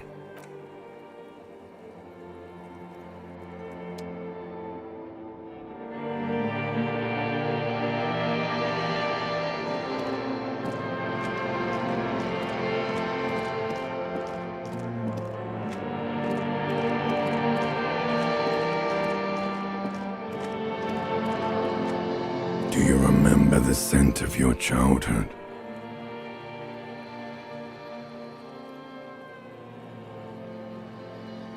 What it says on the can, Harry. Answer the question. You're not kidding anyone, Harry. You don't remember shit. Tell me, do you remember your wife's hand on your face?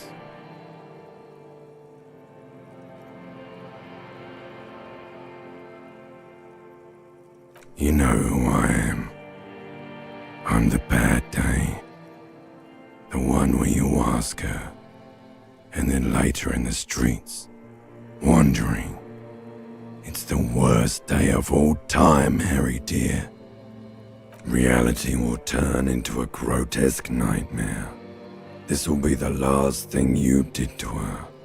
Tell me, do you remember the love of your life?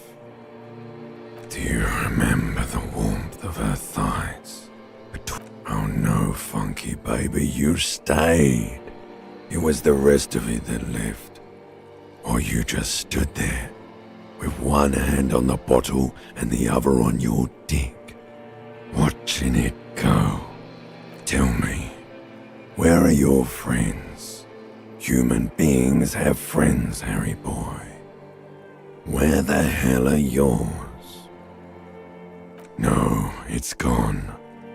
3 times gone and never coming back. You failed. You failed me. You failed Elysium. Everything. The Pale and the Islas. On the surface. The outer magnetosphere. Burning, furious truth. 8,000 years of written history. You really dropped the ball, Harry. 4.6 billion people. And you failed every single one of them. You really fucked up. No, Harry. You were just talking to yourself. That's all you ever do.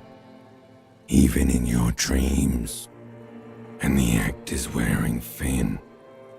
The spots of the disco ball fade around you. You'll be back in those cold snakeskins in no time, sweating up the bed. Stinky boy. You're not coming back from shit, thrashing around in that high conductivity state of yours, bumping into things and acting like a clown.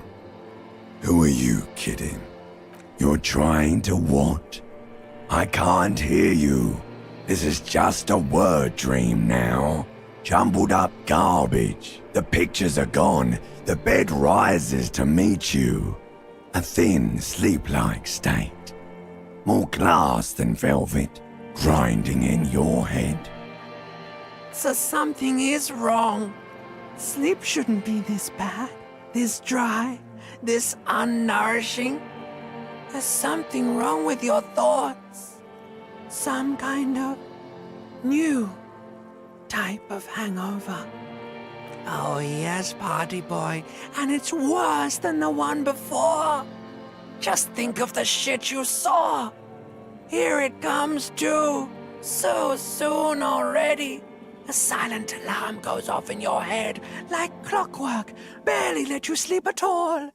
Time to get those clothes on, Harry. Time to go to work in the shit factory.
Good going, buddy. Really? Because you feel even worse this morning than you did last night. You mean, why are you so tired? Too tired and down to even think? It is worrying, isn't it? You can't be a detective like this. Detectives need to be able to think. It's just that your heart has finally pumped all the speed out of your system, Buster. Time to get some more. You're too weak to say no now. Waking up is the worst part. Maybe somewhere down the line you could decline.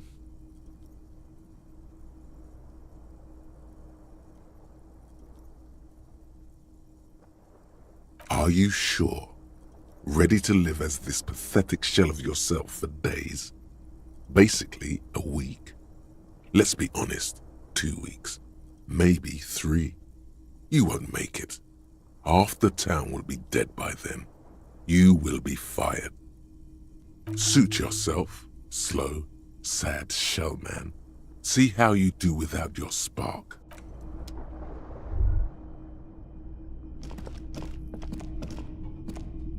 A mirror hangs on the bathroom wall.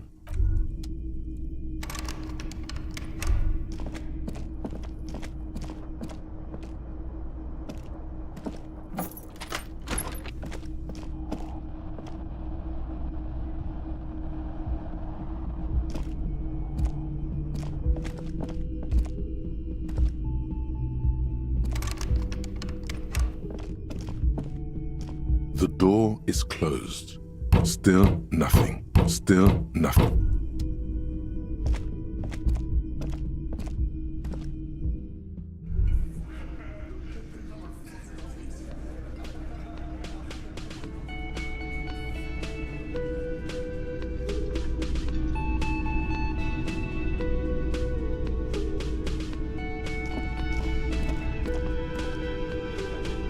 Morning.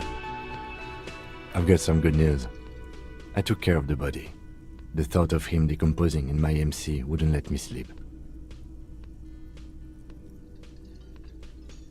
I'm just glad he's gone. We have other matters to attend to. The lieutenant is downplaying his contribution. He got up before sunrise to get this done, and now he's quite pleased with himself for taking care of the gruesome business so efficiently. The Union muscle finally turned up, and they look rowdy. We need to talk to them.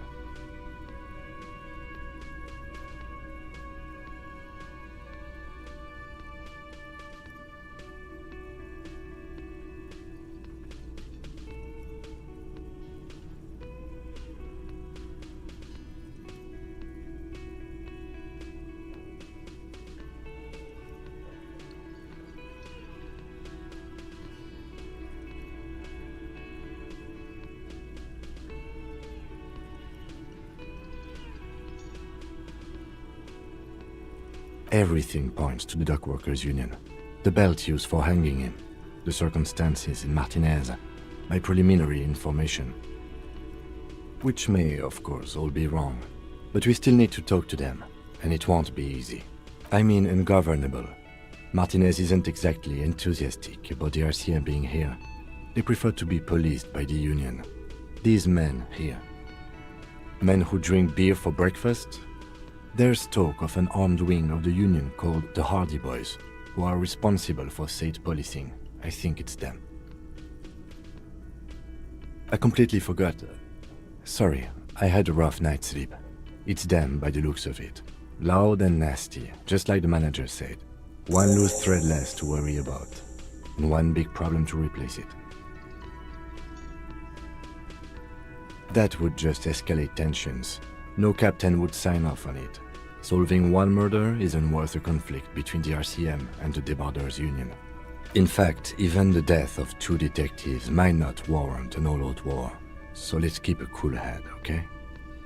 One more thing before we do. We don't have to talk to them immediately. We can walk right past them, continue with our business. Good. A power move. Purposefully concentrate on something else first. But aren't you curious to know what they have to say about the murder? They're in no hurry to leave. They think they own the place. Anyway, I leave that choice to you. Whatever you decide is fine by me.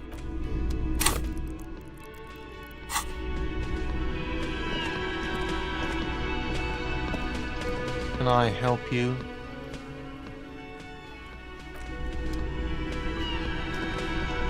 Just a moment. And there's no public phones nearby? The closest phone booth is down the coast. Sorry for the inconvenience, ma'am. It's fine, I understand.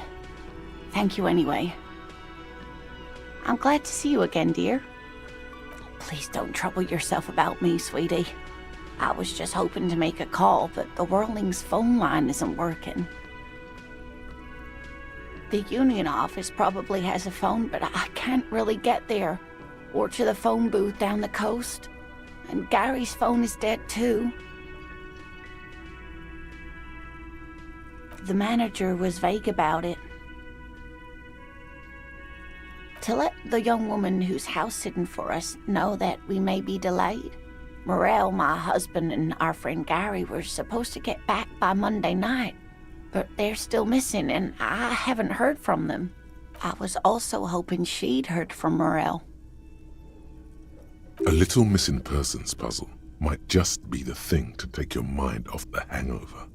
That's just it. This isn't like him at all. He always plans his expeditions so carefully. But you have more important things to worry about.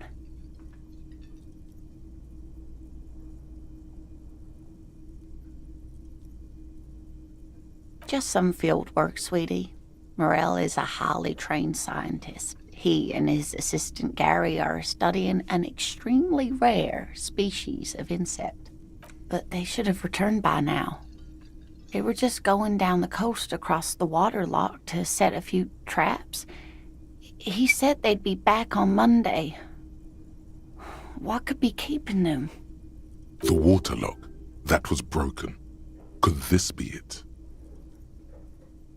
Oh, sweetie, it's nothing like that. Gary's as loyal as they come. I trust him with my husband's life any day. Oh my, what happened to the waterlock? Oh, sweetie, if it weren't for you, I'd be looking forward to another sleepless night. Thank you from the bottom of my heart. Thank you both. You're welcome, ma'am.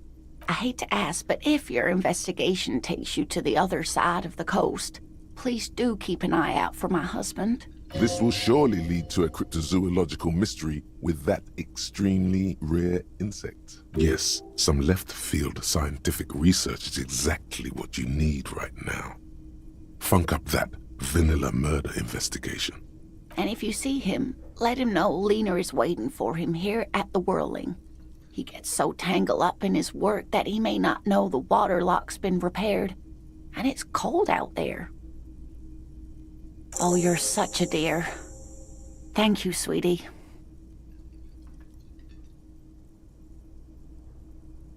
Oh, sweetie, it's fascinating, but I shouldn't bore you with entomological minutiae. The lieutenant gives you a sideways glance.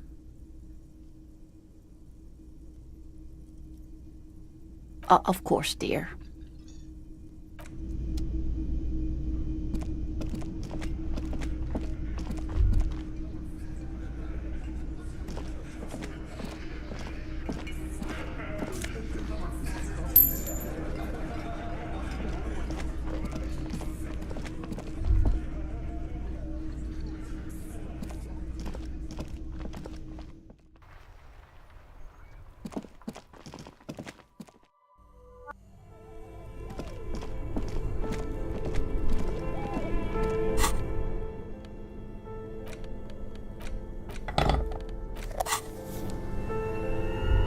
This orange machine is buzzing like an old submarine.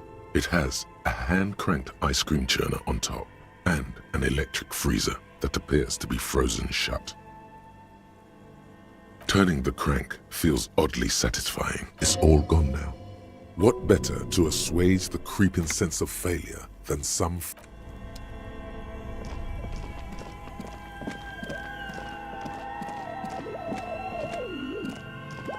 bear's eyes are dead.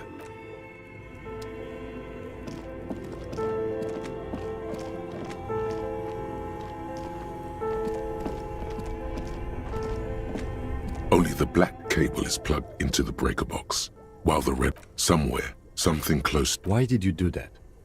The lieutenant. This orange machine is dead still.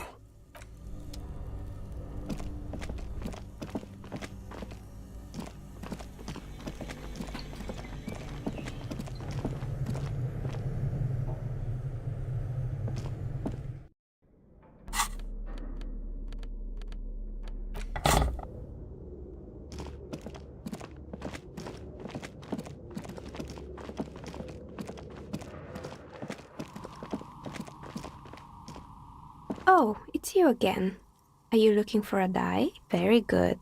That will be 7 real for 1 custom die. Here's the cursed die you ordered. The phrases read, God is indifferent, take all, lose all, 50-50, nothing happens, and pale. It's a die. Try rolling it. You throw the ball on the floor, and it ends with one of the phrases facing upwards. God is indifferent. Good. Now roll again, detective. It lands on exactly the same result. God is indifferent. It's a sphere pretending to be a 6-sided die. Each roll will end with one of the phrases facing up. The die originates in Ilmara, where it was used for cleromancy, except I've weighted the die. When you try rolling it, you realize that each time it gets you exactly the same result. God is indifferent. This is our curse. It's even worse than she says. God is dead. We live in a forsaken age. In the face of death? No, not really. It is, isn't it? There's something liberating about knowing it's just we humans. No all-powerful force is guiding us, watching us, judging us. Good luck, officer.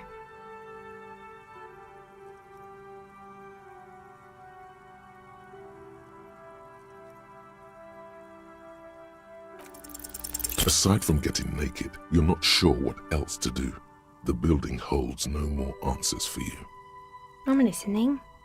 I'm pretty sure it still doesn't work. Sure, I'm good. I hope...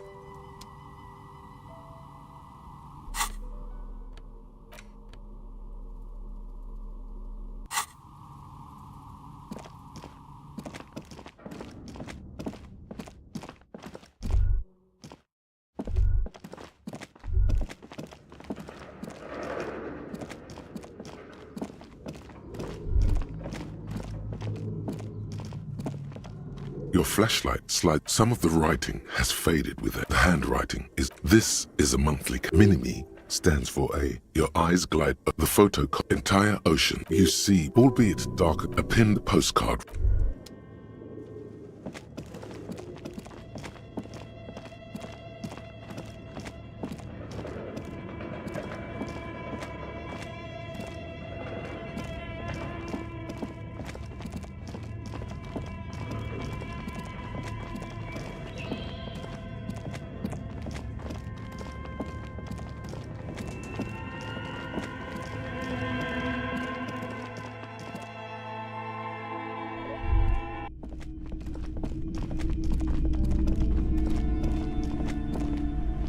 Hello again, esteemed officer, and welcome to Crime, Romance, and Bio... Okay, but please, only a few questions. You wouldn't want to disturb the spirits. The woman before you.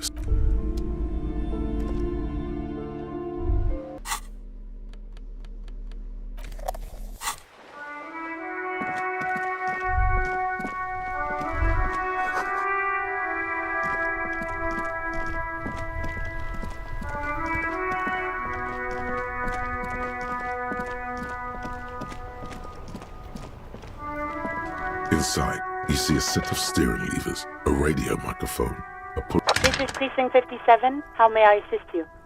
Yes.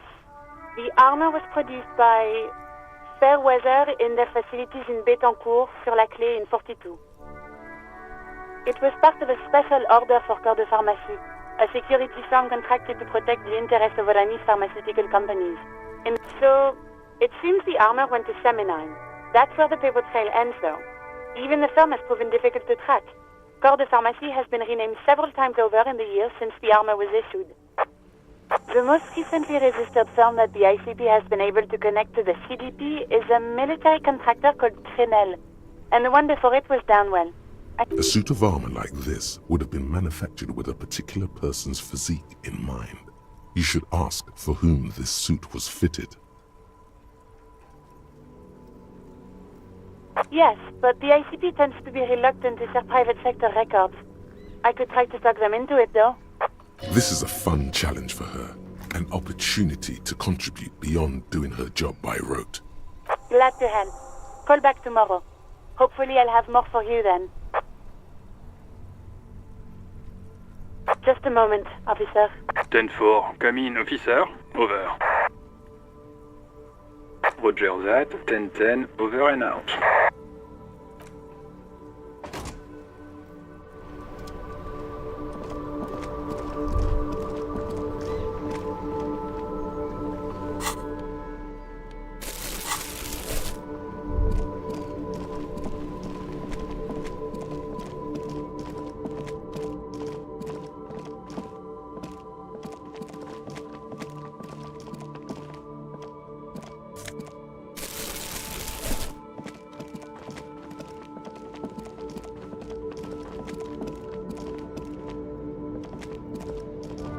Shine on these sunglasses lasts a lifetime, officer.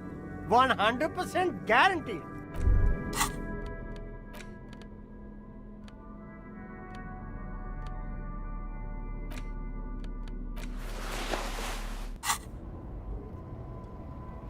The shine on these sunglasses lasts a lifetime, officer.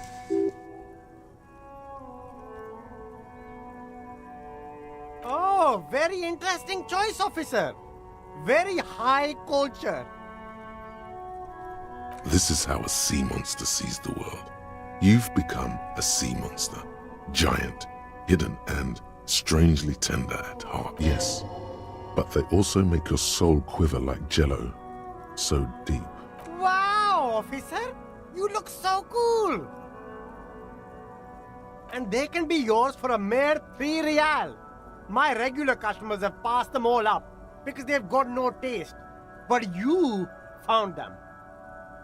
The lieutenant tilts his head and steps back, eyes narrowed in a thorough examination. It's a case to him.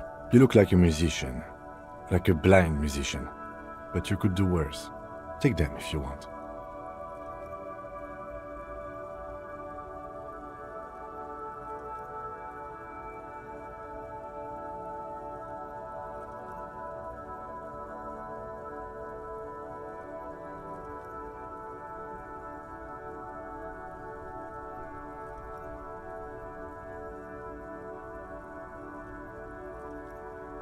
A man who knows his style. Much respect.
You're back.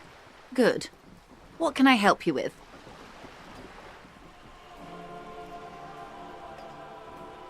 That's the man who was killed. I'm afraid this is a discussion for once we've cleared the lynching question.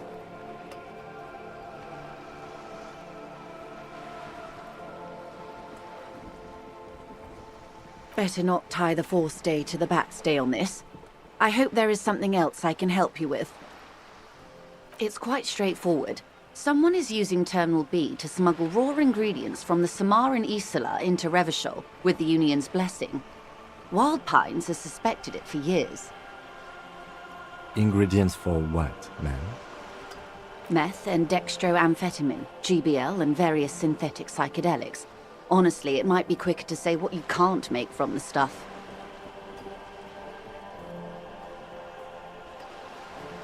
Yes. After they clear the terminal, we lose track. The actual production is taking place at various sites in and around Jamrock Quarter, north of here. Wild Pine seems to be well apprised of the local drug trade, ma'am. Do you mean to say the Union also produces the product? Sells drugs, I mean? We're in logistics. It's our business to know. And no. As far as the company knows, the Union does not produce it. They transport the ingredients for a cut. Yes, but you won't get anything out of Evrat and the Dock Workers Union. Still, every chain has its weak link. The handoff. The motor lorries at the roundabout. Precisely. Someone needs to move the ingredients from the harbour into the city. Once they reach Jamrock, they're distributed to a network of local manufacturers well beyond our grasp. But in transit, they're vulnerable. How convenient that they're stranded like beached whales at that roundabout. Perhaps you've noticed that a number of lorries are tangled in a traffic jam at the roundabout just now. Interview the drivers who are still hanging about. One of them might be waiting for a crucial shipment. I'll be explicit. If you find this driver, I will share company secrets with you. Uncovering Union secrets could also give you an upper hand when dealing with them.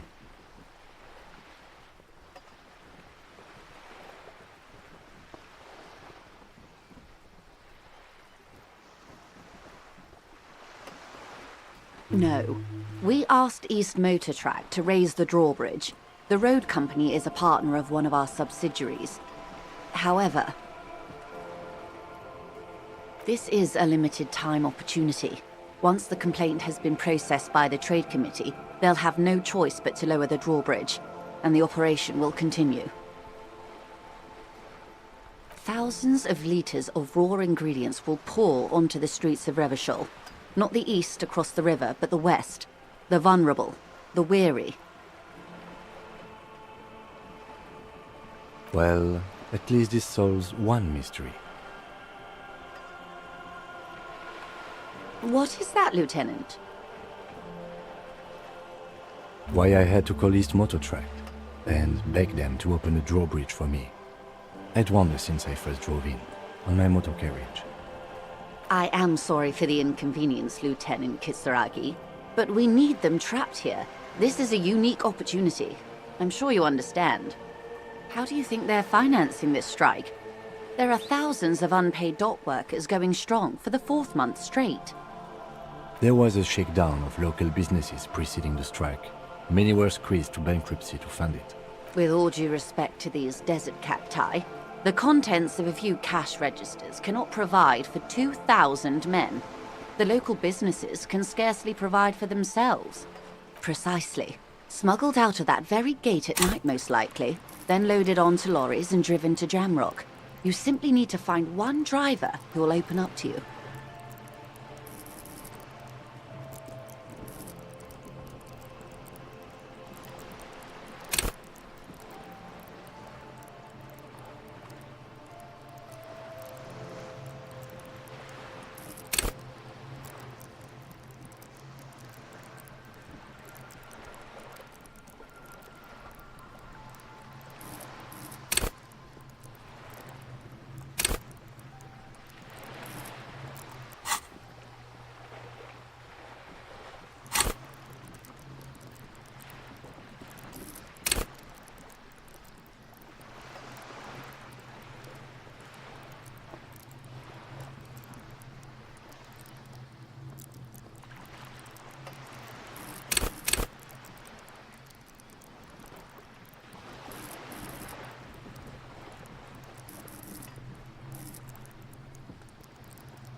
We did.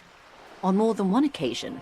Apparently, there's some sort of inter-precinct disagreement about whose jurisdiction this area falls under. We know the company has launched its own probe into the union's alleged involvement. We also know it's come up empty. It's not just the RCM. No one's been able to find any hard evidence. Well, here's your chance, officers.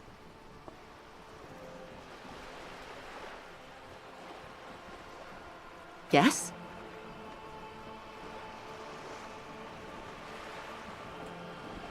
Excellent. According to my reports, there are at least 3 lorry drivers lingering near the roundabout. Hopefully one of them will know something. It may come to nothing, or it may just blow the case wide open. I can keep the drawbridge up for a few more days at least. You should have the time you need. In the meantime, let me know if there's any other way I may be of assistance.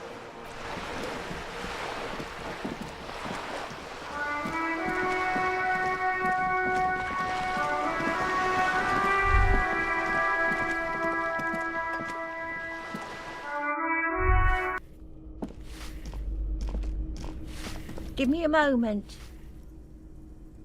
The cold never does any good for my bronchitis.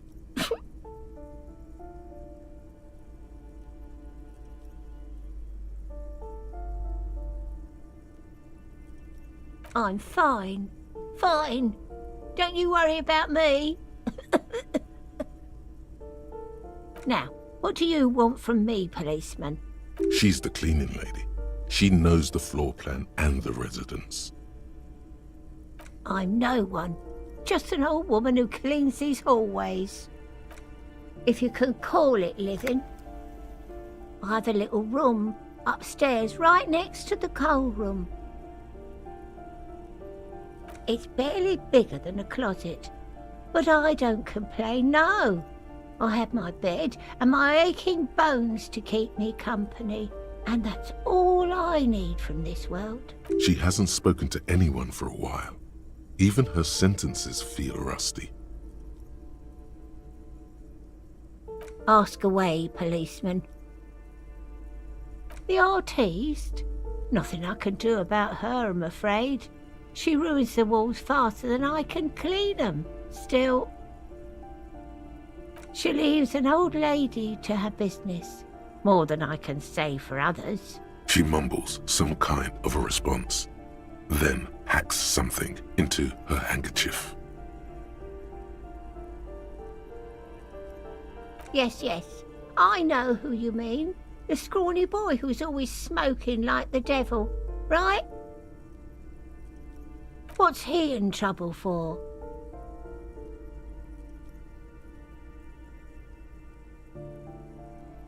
Talk?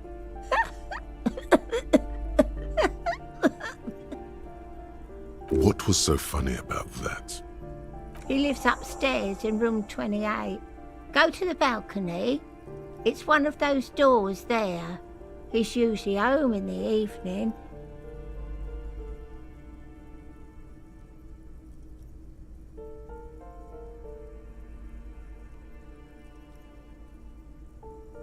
Thank you. We should go check out his apartment on the balcony. See if he's home.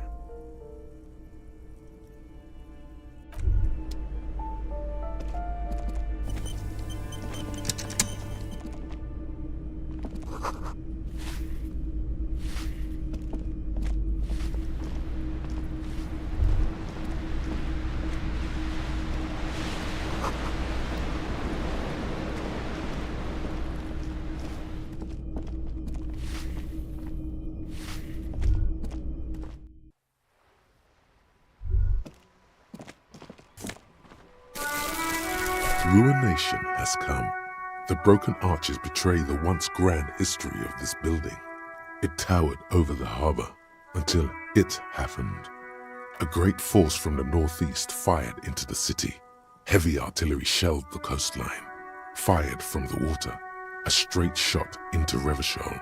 The tenement acted as a defensive wall against the worst of the shelling until it was destroyed, and they had a direct firing line. The waves of the Martinez Inlet rolled over the fallen remains of the building. the dark waters obscured the better part of the remains. What didn't fall into the ocean was used as scrap.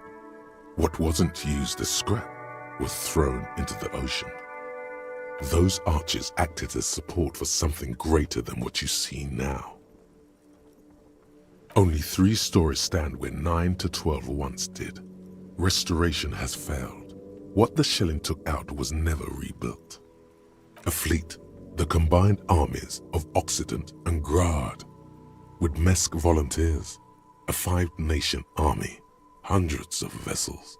They massed airships further down in the Bay of Revachol. The artillery was so powerful. The ships not only required gyroscopic stabilization, they were anchored into the ocean floor as well. Many are still there to this day. If you squint, you can just barely see the shadow on the water, far in the northeast. Cannons still ready to placate Revachol. Coalition warship Archer can shoot 50 shells a minute on 20 co-aligned archers. They will reach the city in 58 seconds. The coalition. But that was a long time ago. I think we should move on. It's chilly up here.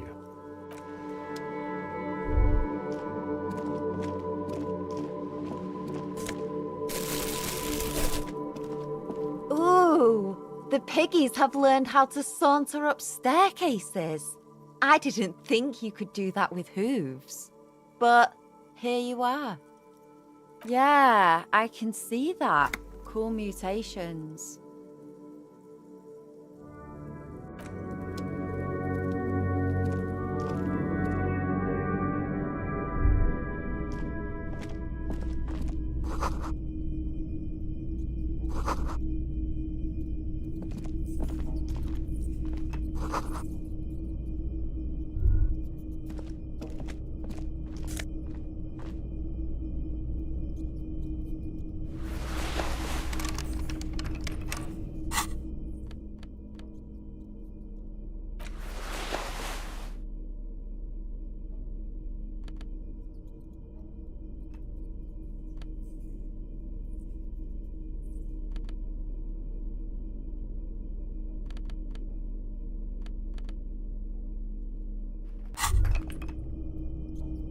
The pockets of these new jeans are perfect for sticking your hand into.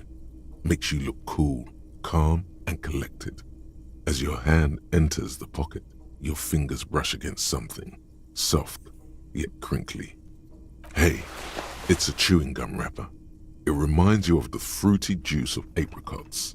You should inspect it closer if you have time. Something about the wrapper's texture is familiar. By the way, the raw materials were most likely exported from Seaguy, the apricot suzerainty, and processed in Sur-le-Clay into the apricot-flavored chewing gum loved by kids of today and yesterday. Something about it is familiar, and not only to your fingers.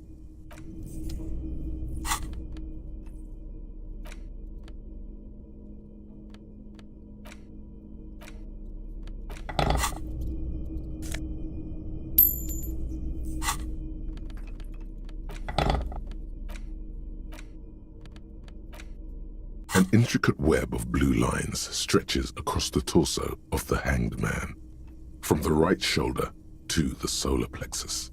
Each time the lines intersect, a small white star is formed in their crossing. Hundreds of fading asterisks riddle his skin. Their concentration is highest around his heart.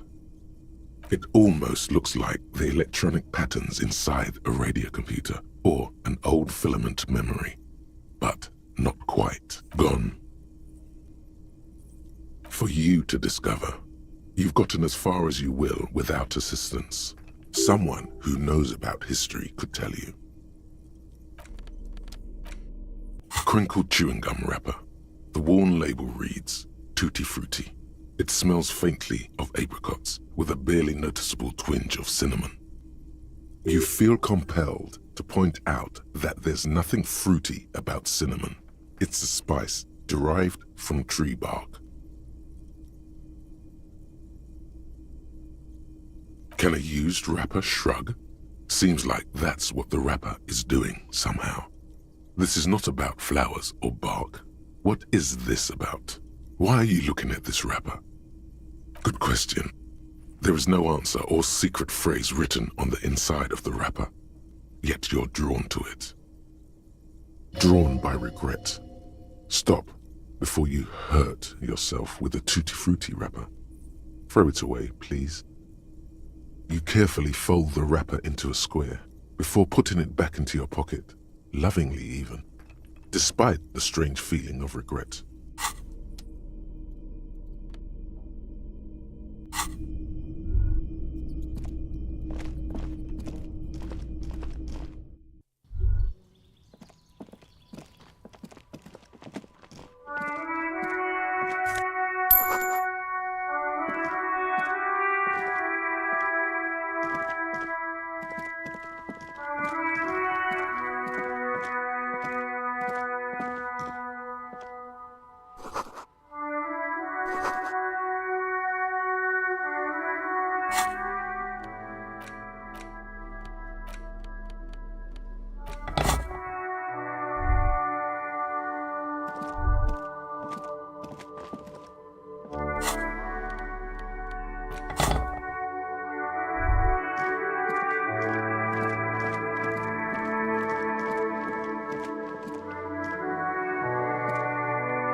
You hear someone walking around inside, rearranging the furniture. The number on the panel says 10. The walking stops abruptly, but no one comes to the door. You can feel tension on the other side. A poor communard, from the looks of it. The room is barely bigger than a closet. Do I have to open the door?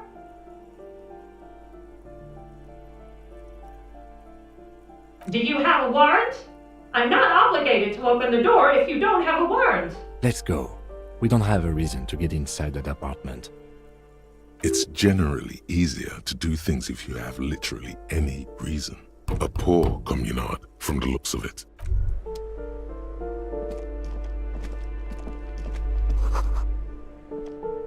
This door has been closed with a padlock. A chalk-drawn number on the board says, number 11. It's a solid lump of metal, but the shackle is deeply corroded.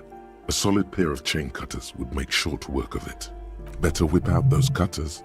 You won't get very far otherwise.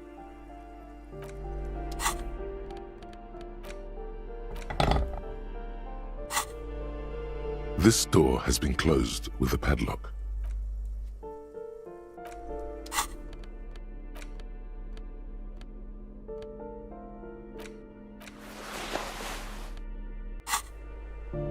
This door has been closed with a padlock.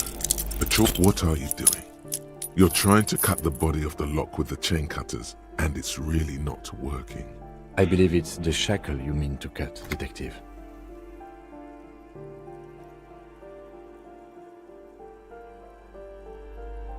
Perhaps you should give it another go.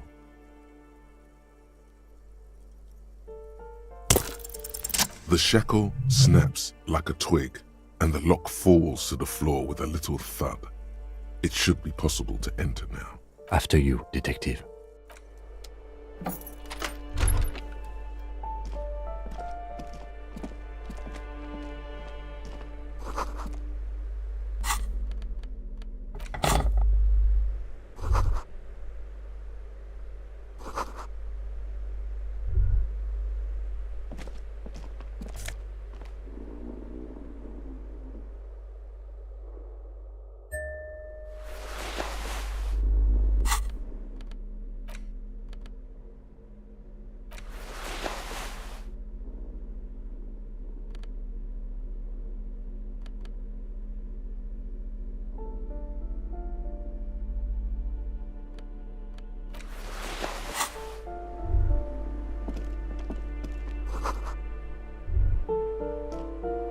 plaster cast bust depicts a middle-aged man with impressive sideburns.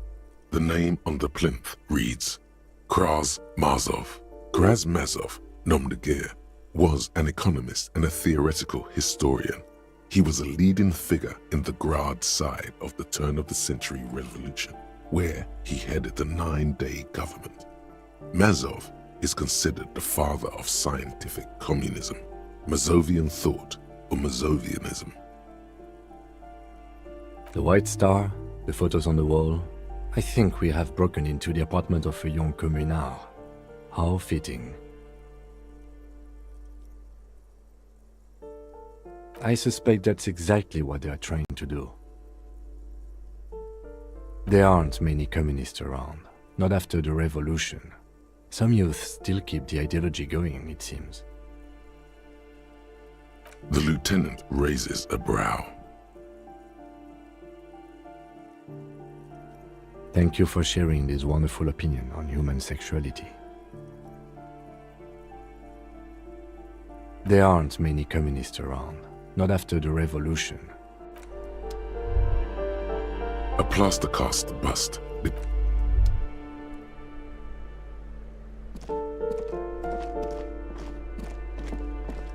That isn't just a 5-pointed star. It's an inverted white pentagram cradled in a wreath of antlers, the iconography of communism, in other words. The star and antlers was developed in the 6th decade of the last century and quickly adopted by Mazov and the communards during the revolution. Even today, half a century after, the star and antlers retains the ability to evoke hope, disappointment, and fear in equal measure. To symbolize the toppling of the old order, also some social democrats were already using it. The wreath of antlers represents a natural crown. It was about building a society that could exist in accord with the natural world, and at the same time above it. Because white is the color of peace. Communism is the ideology of gutless intellectuals and clueless university students. They don't care about the real working man.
This door is made of metal and appears to be reinforced.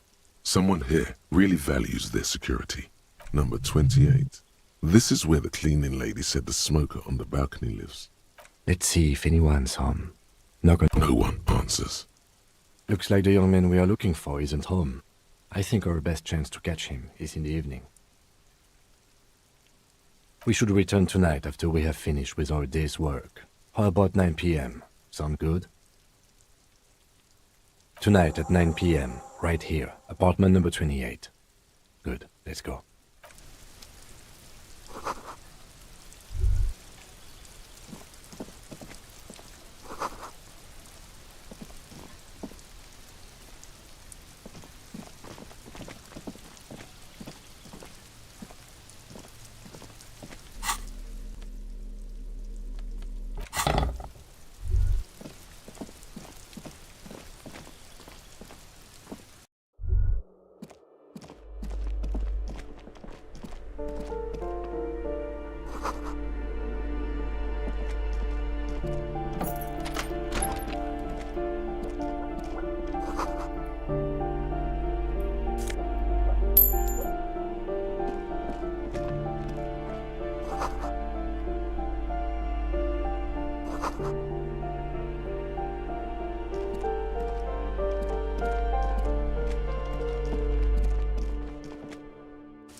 take the shot.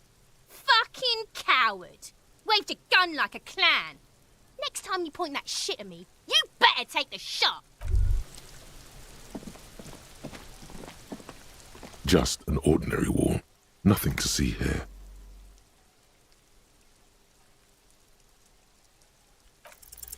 Because you see it, finally. This wall is sublime. Look at it. The shadows, the colors. All the other walls on all the other houses must make a pilgrimage in adoration of this, the uncontested pinnacle of wallcraft, color peeled from the very face of God. O Wall Father.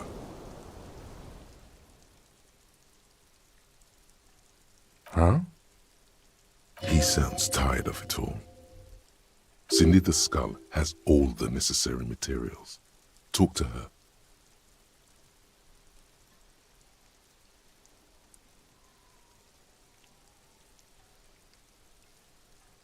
If you must.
Hello again, officers. Have you come to admire my mural? What for?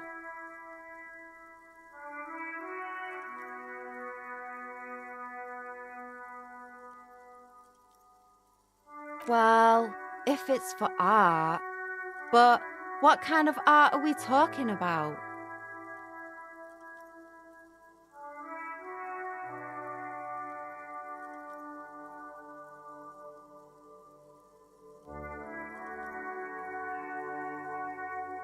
Let me stop you right there, Piggy. You have no idea, do you? No idea. No brush? Fuck off.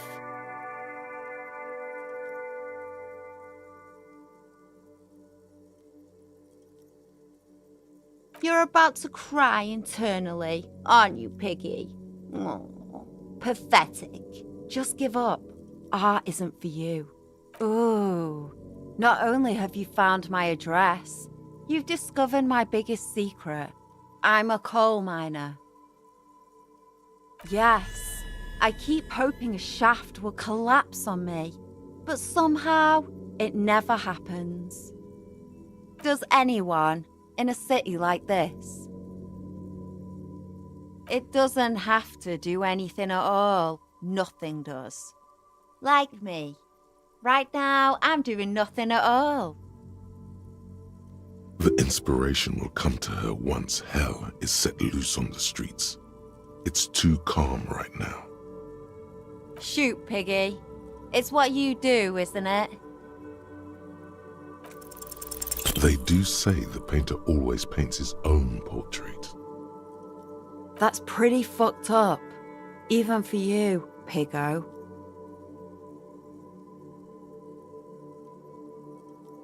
I think everyone would rather you didn't.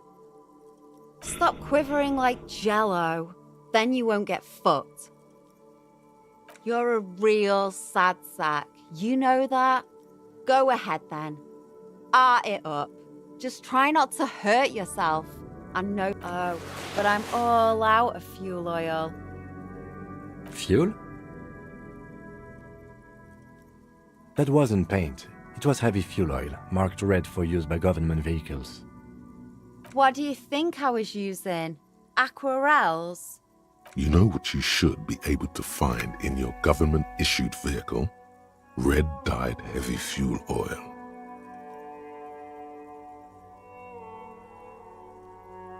Are you kidding me? Fuel oil is so much cooler. No way you're disfiguring that beautiful wall with something as pedestrian as ordinary paint.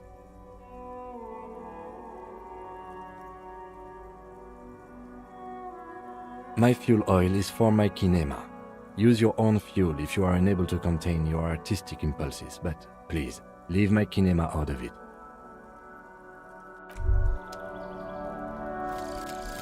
Aces high.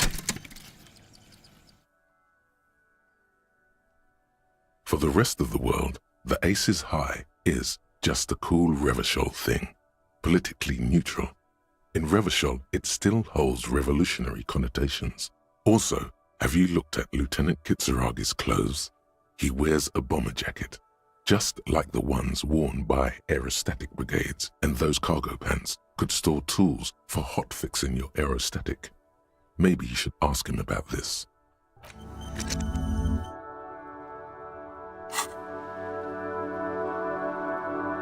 Yes?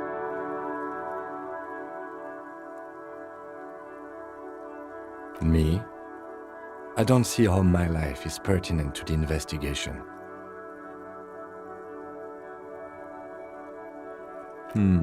That's a fair point. All right, for the good of the investigation, what do you want to know? What? This? It's just seasonal clothing. Where is this going?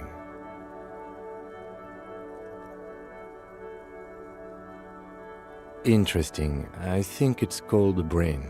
It's no mere brain.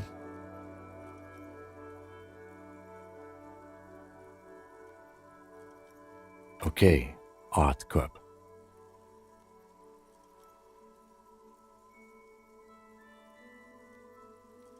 I do not harbor a sentiment for revolutionary air brigades in particular.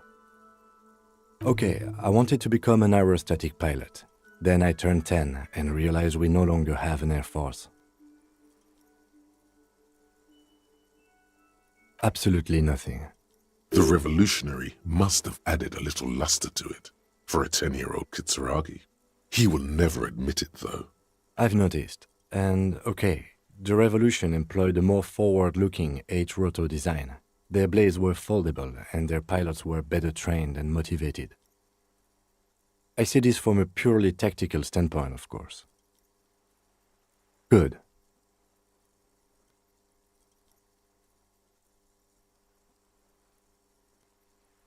What do you mean? I have no idea what you're talking about. The lieutenant's conceptualization skills must be rather rudimentary. The lieutenant is a police officer of the old school. His concerns are material and extrinsic. But this isn't an old school case.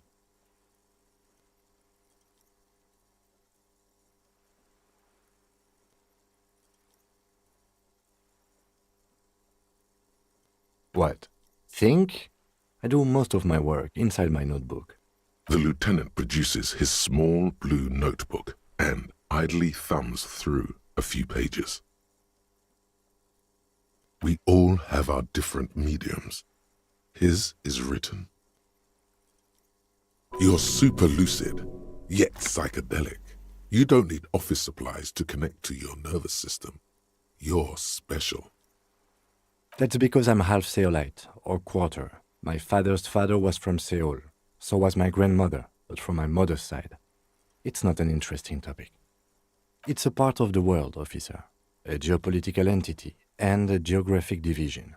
I told you it wouldn't be interesting. Seoul is a protectionist, isolationist, pan-Isolari state west of the Insulindian Isola. Actually, it's quite interesting. Some would even say mysterious. You're barking up the wrong tree. I don't speak a word of Seolite. I've never met either one of my grandparents, and I've never been to Seoul. I'm a regular Revacholière. A point of pride to him. No.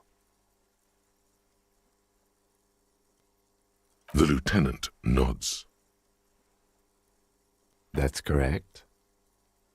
You feel a slight urge to put the lieutenant down for this, but you can't quite muster enough testosterone. Are they? They're mostly just cumbersome. You could use a good, normal peer yourself. Good. Let's change the subject. Why does art inspire you so much?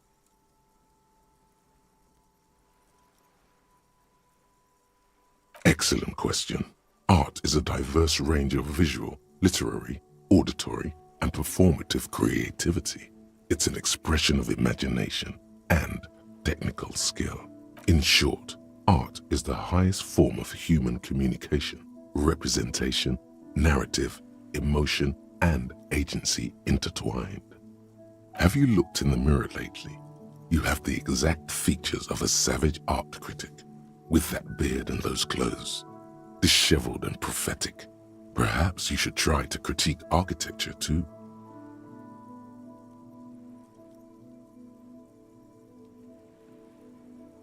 Of course not. It's autism, box drawing, masturbation with a ruler and a sextant or whatever they use. You should demean and criticize the genteel institution of architecture while extolling the virtues of the pure arts. Only the most experimental kind. Yes, you seek substance. No vapid representations and reproductions of social mores as made manifest in stuffy biennials. We're talking real living art here. Become the art cop. Half art critic, half cop. Quit being so indecisive. What are you going for here? Some kind of indecisive and camp aesthetic now? Strike a bold shape here. Go art or go home. Exactly. It's not only your duty to only catch the criminals off the street, you must also apprehend criminals of the printing press and the gallery, the trite and derivative artists and writers of the world. Go ahead and provide savage criticisms, art cop. The world is yours to rip to pieces and reassemble.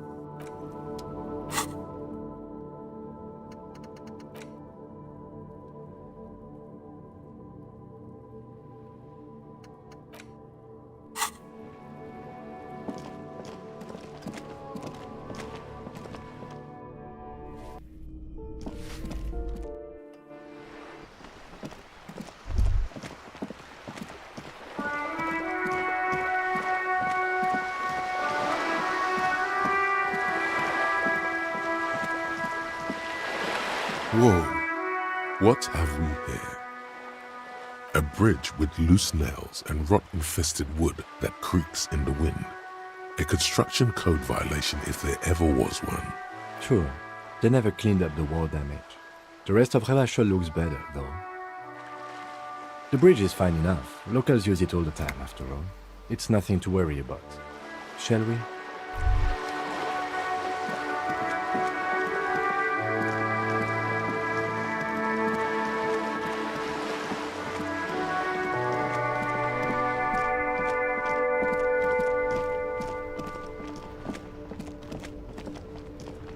Inside, you see a set of steering levers, a radio microphone,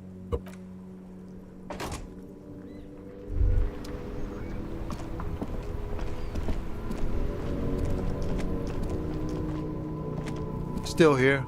Stuck in this damn jam, my man. What's up? Nope. Don't smoke. Some of the other drivers do, though. There's still a few around, waiting for the jam to disperse. Yup, nothing wrong with that statement. Your senses have nothing to add. You left the ask around elsewhere. You could also check the kiosk down the street. Frit. With 3 T's. Revachol's weird. Huh? Oh. No, I ain't got any money. They don't want to pay for unfinished work. The bosses, man.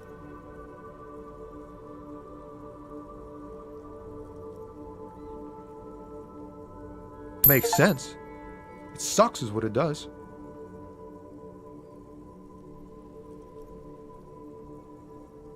Ah, man. Me and narcotics go way back. Had some good times surfing the psychic waves of my own consciousness, you know?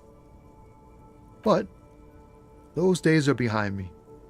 There are other addictions in my life now. Why the inquiry, my man?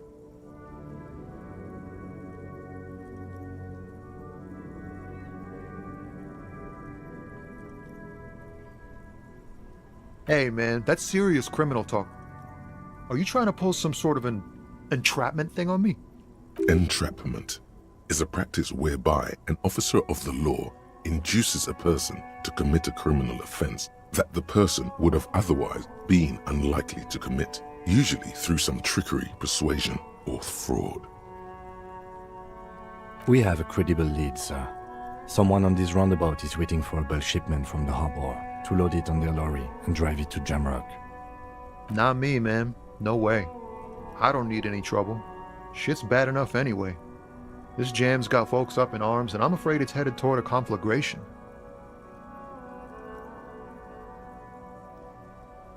Look, man, I try to stay away from the criminal underbelly of Revachol. I'm a guest here. You really need to find another man to probe with those questions. We wouldn't say he's lying, sire.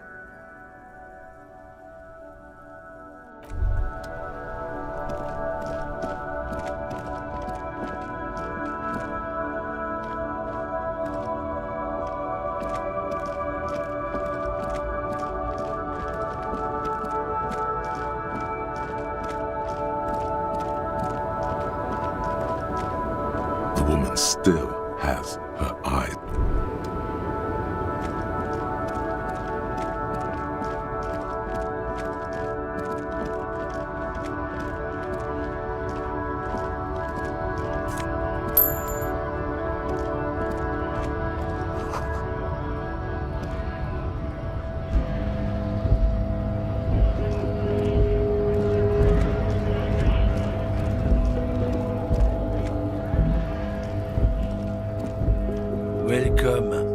Revachol.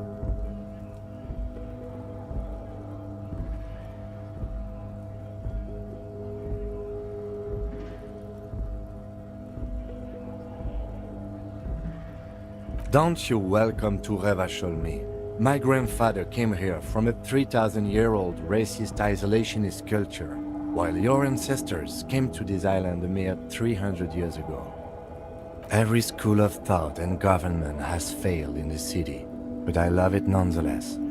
It belongs to me as much as it belongs to you. It's men like you who keep Revachol divided, making it that much harder for everyone to climb out of this post-war limbo. What he means is, fixation on the Revacholian nation makes it harder for Revachol to actually attain self-determination. Oh, come on, man. I just said, welcome to Revachol. It's a lorry driver thing. I know exactly what you meant. You think my kind doesn't belong here, that I should watch myself and behave. But you see, I'm an officer of the RCM. It's actually my job to make sure you behave. I would advise you to remember that. Silence. The air between them becomes tense. Your partner needs backup. Now's your moment to shine.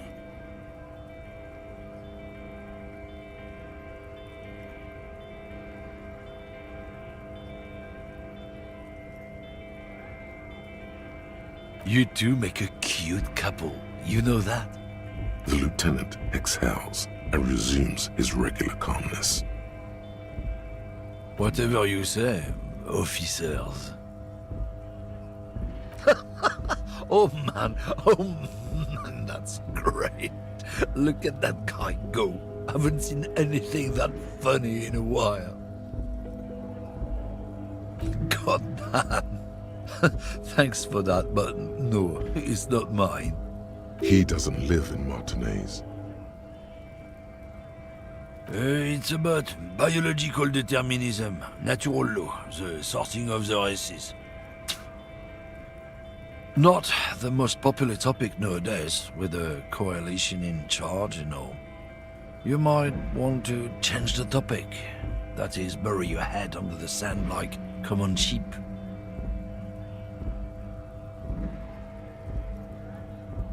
I'm not the only one. Look, I've read books. The science of racial theory has all been proved, even if some people don't want to accept it. People who've studied these things say that you and me are superior by design. So, naturally, we Occidentals should be in charge. Obviously, you can see the merits in that. So, lately we Occidentals have experienced an unfortunate downturn when members of the superior race cease to believe in their innate superiority. They stop competing for resources. This concerns you, policemen, so you better be vigilant. The damn kids are showing up good lately. Same with the mosquitoes. And the other intruder species too. They're on the precipice of cultural victory. Cultural victory? What is this then? It's what the kids of Boogie Street are going for, right under our noses. And the others too, on the radio. Heard any chansons lately? Heard any motetos or leader? No. Dominating culture is how they plan to win. They say so themselves. It's true. Also, you need to realize the dangers of mixing races. Who knows what might happen if people don't stay in their birthplace? You might end up with a new sub-race, with unknown characteristics, leading to extra competition. That's why you've got to control the offspring.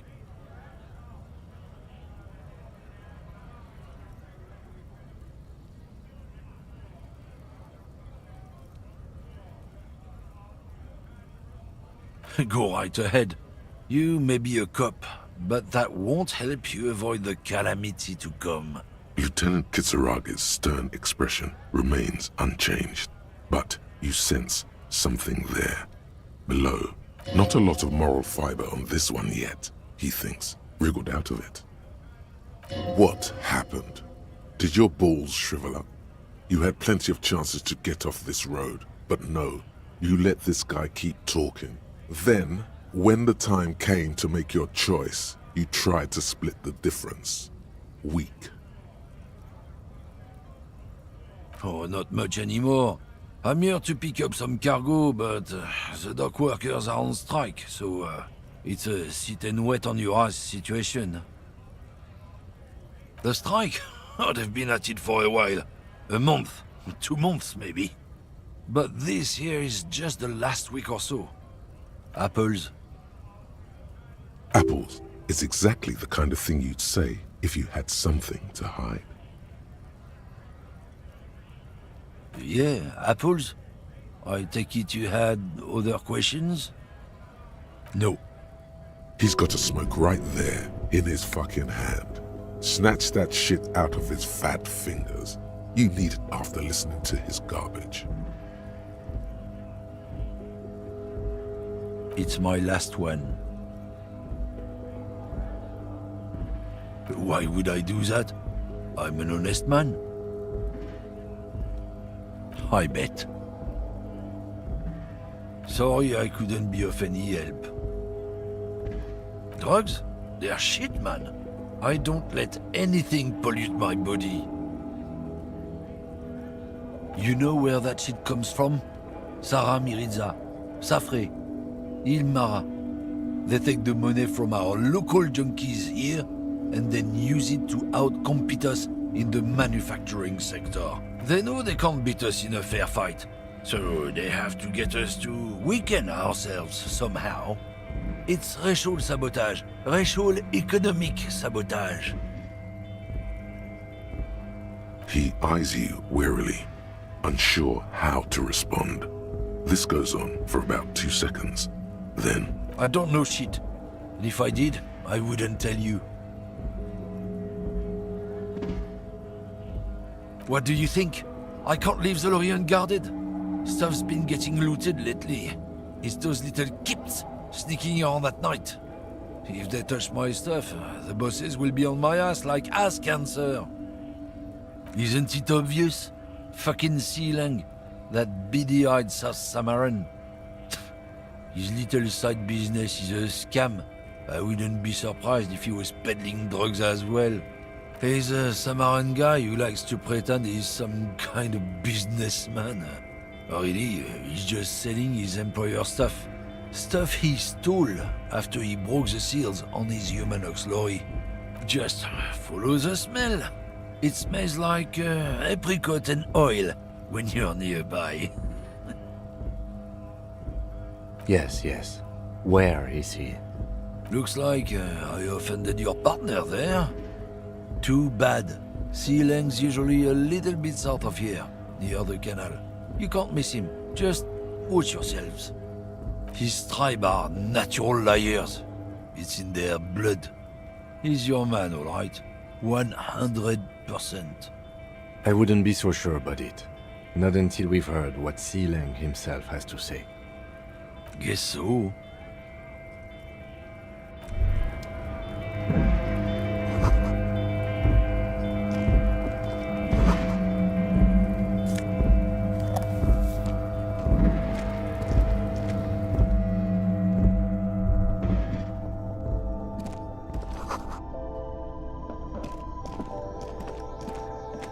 The tear machine stands in the corner.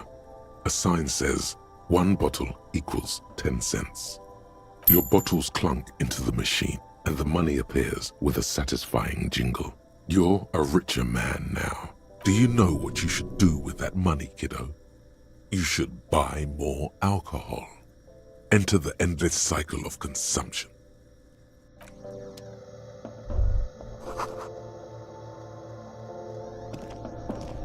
You see several packaged raincoats fill a low shelf beneath a display of croissants and juice bottles. The raincoats are transparent, except for the big Fritta slogan on the back. What is what? It's a raincoat. If you want to buy one, then it's only 4 real. A small cabinet on the wall is filled with various medicine bottles. Their logo is the bloodless rose, pure white, untouched by harm. Just ask me if you need anything from St. Baptiste. We don't stock prescription meds, but we do have Nosafed, Duramine, Magnesium, and Hypnogamma.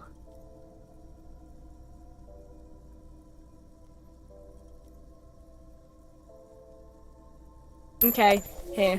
I hope St. Baptiste makes you feel better or something. A colourful display of cigarettes and alcohol bottles line the shop wall. There, in that dark green glass, all in vain. The great flowing river of warmth, wine, alcohol, beer, alcohol, love, alcohol. Guess not, no. Good thing you're an unrecovering alcoholic then. I'm obliged to inform you that both alcohol and cigarettes damage your health, but I guess you already know that. Know this, you will never finish your alcohol quest if you don't buy beautiful alcohol.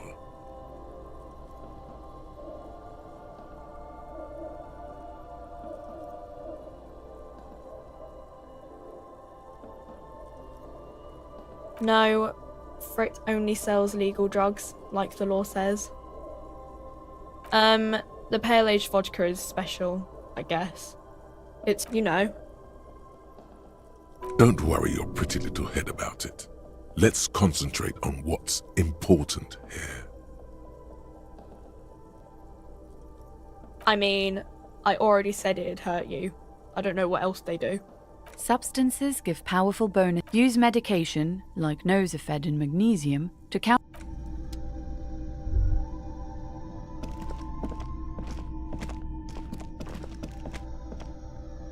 Welcome to Frit. Feel free to look around or something. Everything is out on the shelves. What's that magazine she's reading? You mean this? This is Pop Stars. It's got, like, famous people in it. It's not for sale.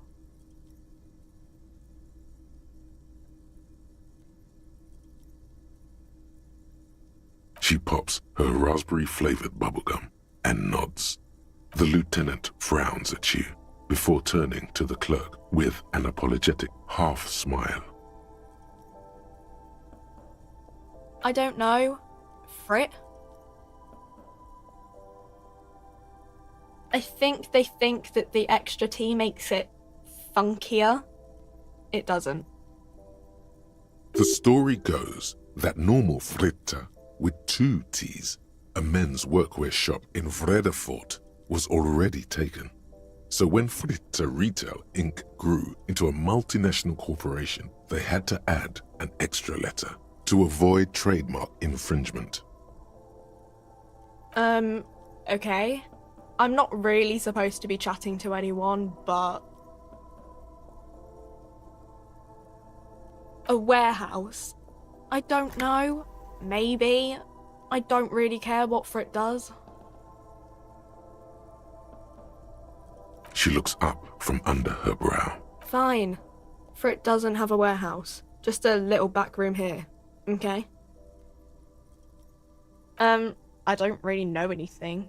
I mean, I know it's there, but I haven't seen it, so... I don't know, really long? Not really. No. I didn't know him at all. I don't know. No need to worry. It's just standard procedure for us to ask around. If you hear anything, let us know, okay? Okay. Uh-huh.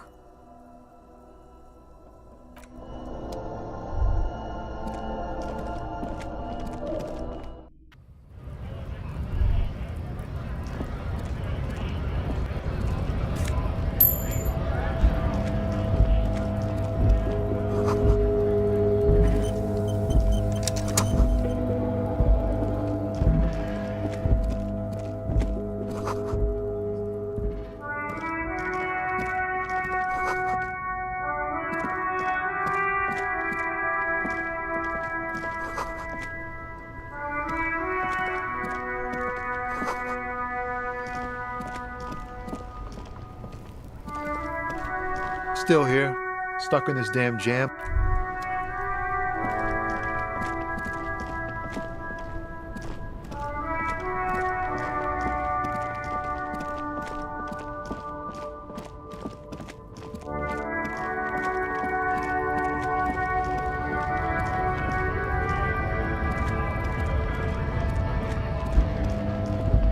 A lorry stuck in the traffic jam. This big, heavy Grad-made machine is well kept for such an old machine. The windows are clear. They've been recently washed. You can see a lorryman's cabin with personal belongings, stickers, insignia. The driver has adorned his space with a substantial collection of peculiar paraphernalia. Proclamations about honor, strength, and purity are glued to various panels. The back end of the cabin has a small perch to sleep, large ashtrays. There are several suns and wheels sewn into the curtains. A book with ragged edges catches your notice. The front cover features a large, muscular man. The title reads, Man from Eelmdal in the Lost City of the Pygmies. Racist nationalist paraphernalia. Not unusual in this part of town. Likely, yes. This guy's proud of who he is. Drapes it all over his machine.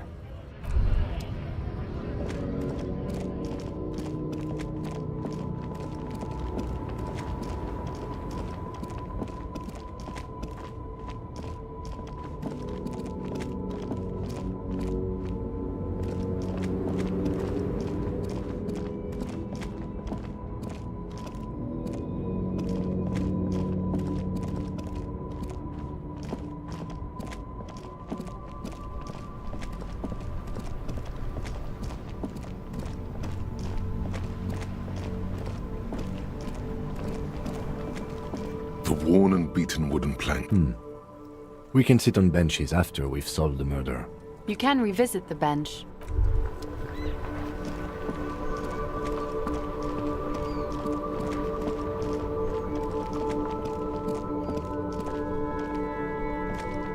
You see a Samaran street vendor surrounded by a motley assemblage of goods. Happy shopping, officer! Everything's cool here. Everything's cool. The goods are cool, the customers are cool, the place is cool. And one more thing, officer, you're very cool. Bang, bang, bang, bang!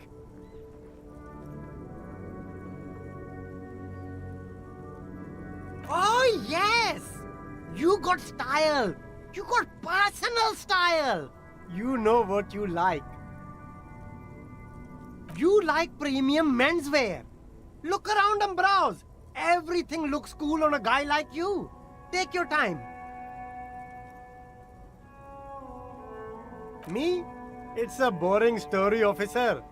Who cares about the past? I'm all business now. All Revachol. This man probably comes from Seaguy, sometimes known as the Apricot Suzerainty, an archipelago in the Samaran Isola.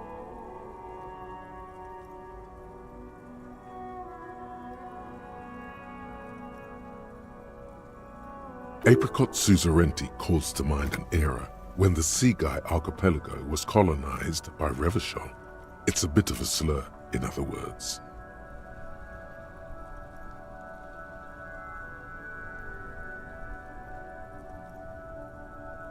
Very cool. I admire your awareness of our intertwined histories. It's super nice of you to apologize for colonialism. But the Apricot Suzerainty is a shithole. That's why I left.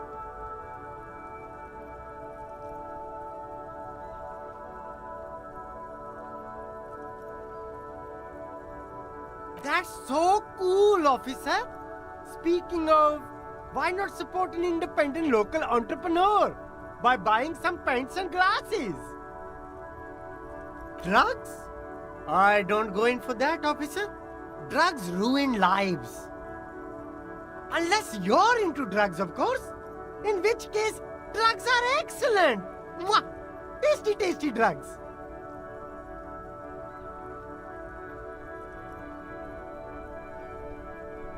That's very cool.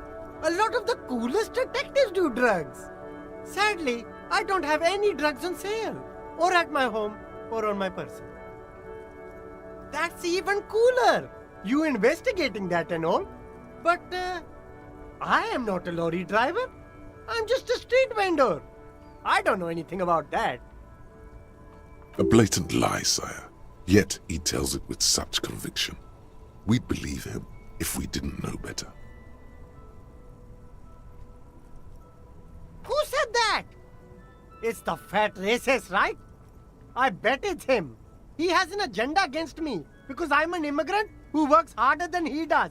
So you admit you're a lorry driver? No, I just said I work harder and he's an asshole. Okay, maybe I'm a lorry driver too. A little. But that's not the most important thing about me. That's my day job. This is my dream.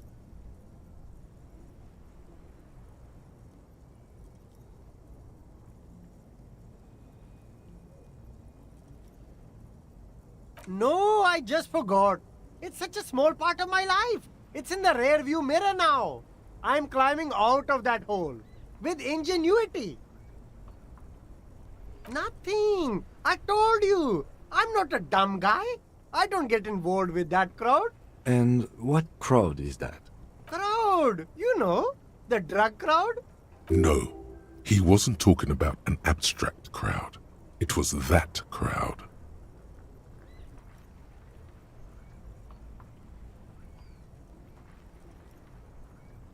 Shush, please. There's bad people doing bad things here. That's all I know. Please, don't get me into this mess. I spent 15 years working my way up. Here we go. There's a tiny bit of truth on the table. Zoom in on it.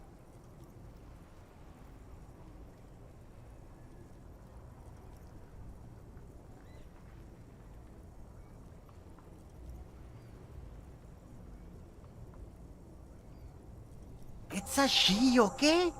The other drivers call her the lady driver. You're better off staying away from her. The way they talk about her, she's no lady.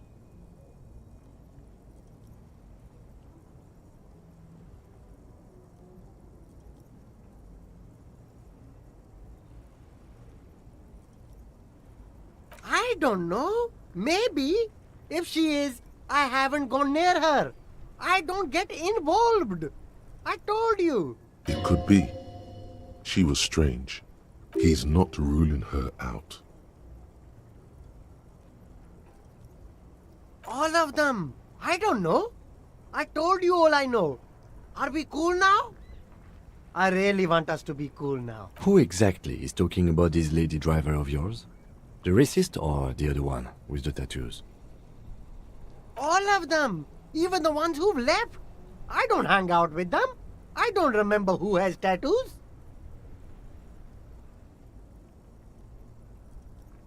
All right. I scored. Let's cap this off with a purchase. You can walk away from here with funky sunglasses, detectives. Both of you. You deserve it. Start with a little compliment, then work your way up from there. This is about business, remember. Oh, okay. But why, officer? After all this mess, the broken seals, lying to you, come on. An investment? What kind of investment?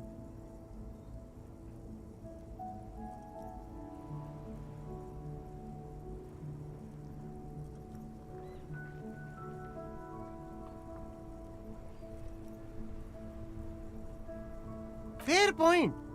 You can't have a successful business without a loyal customer base. How much is your loyalty worth? 10 real is a bargain for that kind of investment. You got it, my man.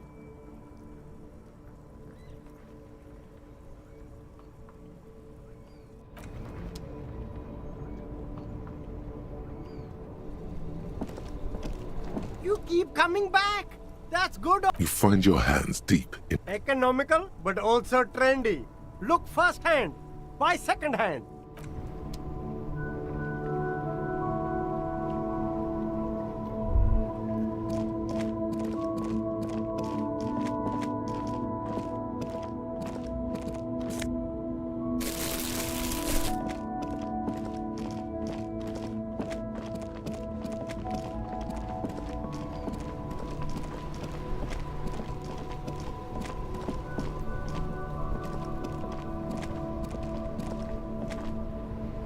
Still here, stuck in this damn jam, my man. What's up? I don't want to talk about that.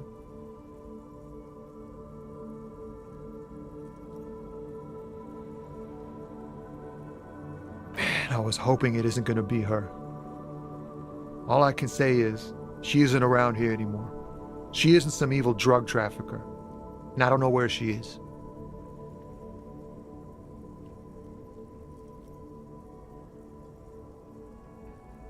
I didn't, man. I told you I was hoping it's not her. That she wouldn't be mixed up in it. It's true. We would of course a lie. But a kind heart is tricky. Bah. Emotional rhetoric. He knew something and he didn't share it with you. That's a fact. Thank God I don't know. People here call her the lady driver. She kept her name a secret. From me too. Now I see why. A friend? An acquaintance. I don't know. She was the only person in this damn jam I could talk to. She's someone I don't want to rat out to the law, okay? A youngish woman. Gruff, but in a cool way. What color hair? Blue and violet. Dyed. It was violet when she got here. Blue before she went. Then she may have dyed it again. Damn, I don't want to... Please just let it go. Whatever she did, it can't be that bad. She's not a bad person. We can't just let it go. It's part of a police investigation. That's how it always is with you, isn't it? All part of the investigation. The girl's troubled. If you hunt her down, she may not survive it. I can't have that on my conscience. It won't come to that. We won't pursue her on this. This is information only. I don't believe you. She's got the darkness in her. That young person's darkness when you think it's all over. And you're looking for a way out. She shared this with you? Yes. Which is why I don't want to snitch on her.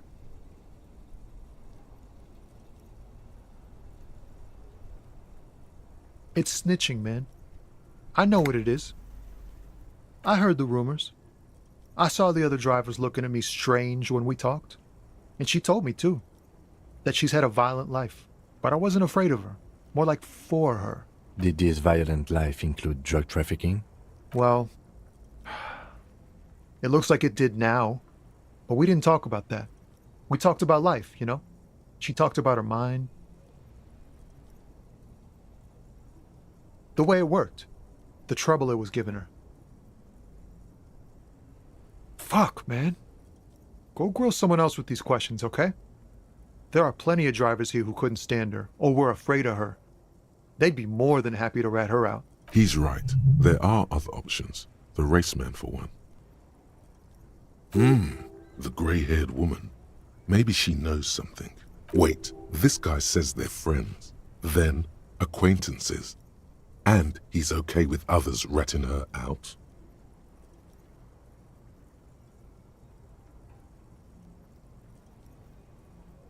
Fine. I don't want to be a butcher. And I don't want to be a knight either. I just want to be a person who can sleep at night. A little fame wouldn't hurt too.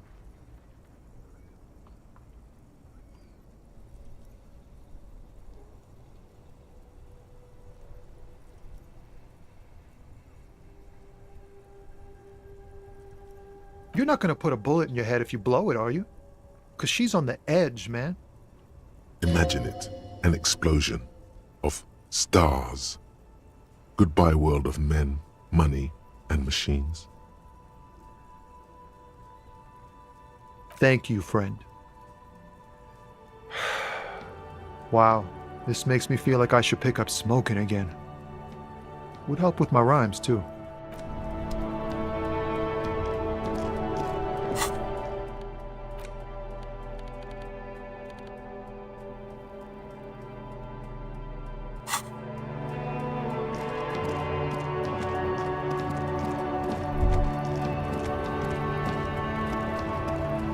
Looking for something? I don't know what you're talking about.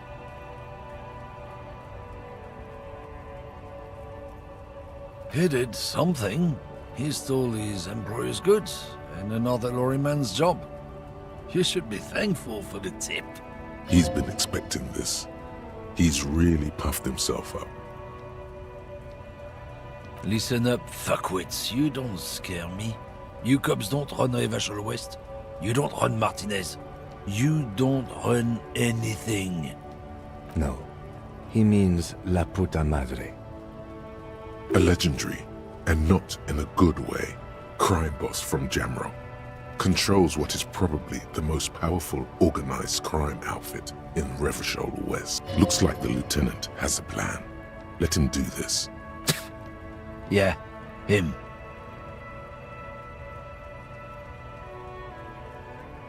Then I presume you are familiar with his peonies. Yeah, they're his little bitches.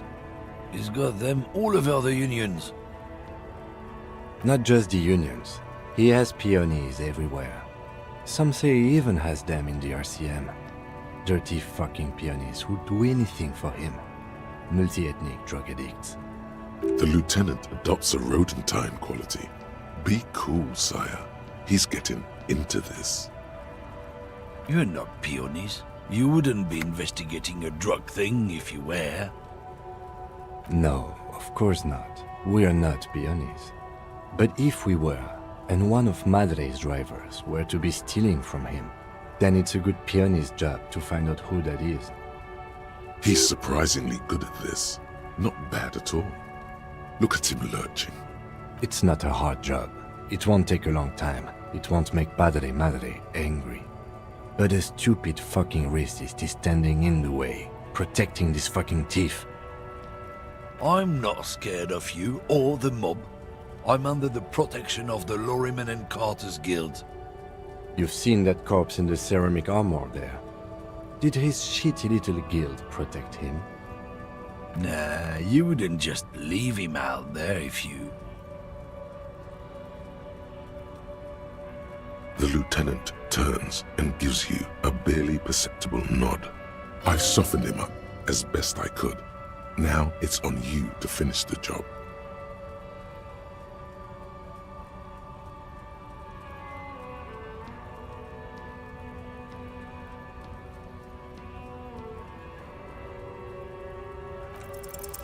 The main thing is to not overdo it, even when you're trying to scare someone.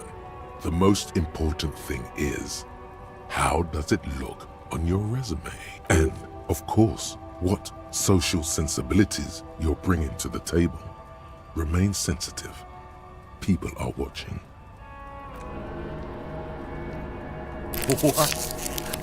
What do you think we're doing right now, runt?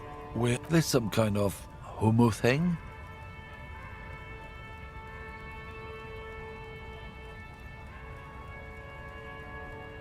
Okay, that's enough, detective. Let's just go and ask Tommy, alright? We are wasting our time here.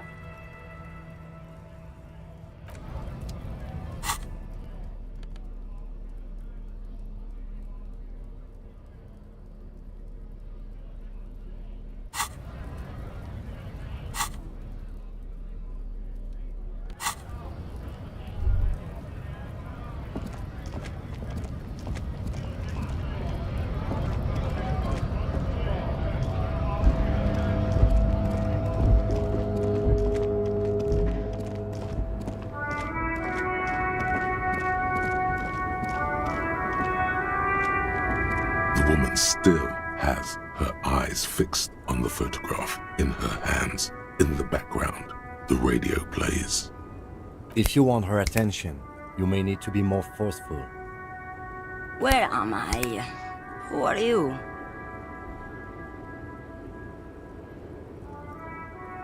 Never mind. I remember now. I'm still stuck in that traffic jam in the 50s.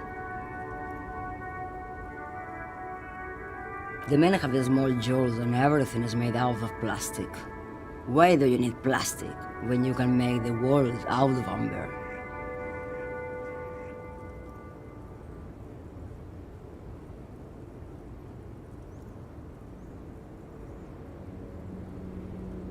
Back in Methka, during the time of the revolution, the side walls and cafes are filled with the young people. I was on my way to see a new Boyadero picture starring Gabriel Buenguerro. Until you came along, that is. This is Gabriel Buenguerro. A strikingly handsome man looks straight at you, his head crowned with a wide brim hat. His hair is dark as an oil slick, and his jaw the most perfectly chiseled thing you've ever seen. He was the biggest star of his day. Girls used to faint in the aisles of cinema whenever he came on the screen, and schoolboys used to memorize all of his lines. In all likelihood, it's a world that's only ever existed in her mind. Someone was. They are someone's memories, boy. What difference does it make if it's me or not? They're beautiful. That is all that matters. Beautiful and true. And they will win. They're coming for this, you know? All of this. I wasn't dreaming. I was there, Loman. It was early spring, and the man behind the black sun had just come out. The posters were 20 meters tall. Everything was golden. While you, people, were tearing each other apart over your petty little revolution, in Methk, it was a golden age. The Republic of Mesk is a massive confederation on the Isola of Muindi, the world's largest state by territory. It's a petrostate, a constitutional monarchy, and, as of recently, an outcast due to its tilt to the far right. Why not, Harife? It's not like I have anything better to do in this hellhole. Diamonds. Of course not. But wouldn't it be marvelous if I was? Whatever stupid things they put in the lorry, I imagine. I quit concerning myself with that a long time ago. Besides, I don't drive the lorry for the cargo, if you know what I mean. She says that as if something narcotic is the real reason.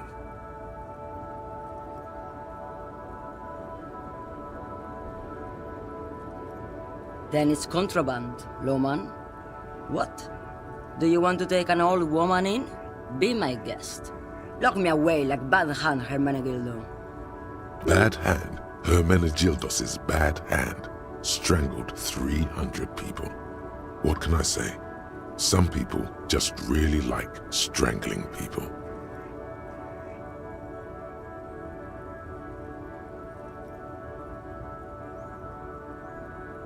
Of course not. To truly understand the Boyadero, you need to listen to On the Western Plain. The Boyadero, Boya for short, is a cowherder from upstream Magritte, the great steppes of northern Mesk. He is a rugged individualist and explorer. It's an old ballad about a young girl who falls in love with a daring Boyadero. He promises to marry her as soon as he returns from the Western Plain. Of course not. The Boyadero returns from the Western Plain a changed man. One night, as he and his beloved are out walking along the river Maigret, she pleads with him to give up his riding and settle down. In the background, you can hear the orchestra swell as the screen fills with the maiden's imploring eyes. So the Boyadero strangles his beloved and throws her body in the Magritte. Then he rides off, because the Western Plain is calling to him. The most beautiful. A true Boyadero needs a whole horizon to himself. He can't be tied down by man or woman. His beloved was selfish. She didn't know what it meant to love a Boyadero. What if to truly love a Boyadero is to float lifeless downstream, Did you just call me a lady, Jerife?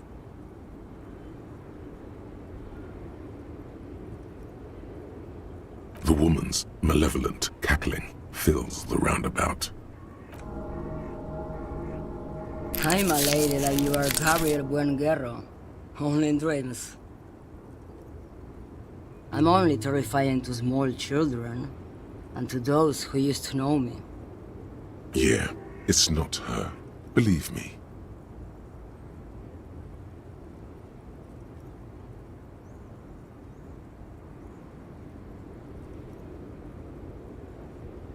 Because they can no longer recognize the person I once was. How should I know? Do I look like I spend a lot of time with the other communers sniffing around, when I have my movies to go to? Oh, Sim. She's just a distracted old woman. We should maybe let her get back to her things. So he doesn't think she's the lady driver? You hear that, Lowman? I don't think your partner likes you spending too much time with me.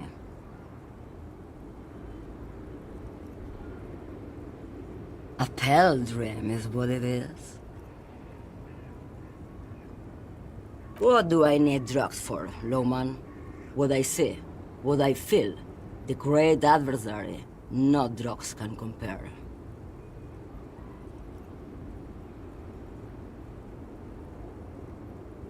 Yes, there is a protagonista and an adversario.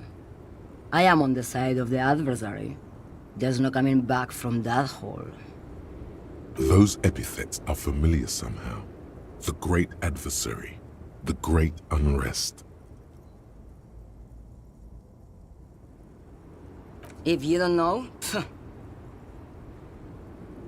Maybe if she thought you're corrupt.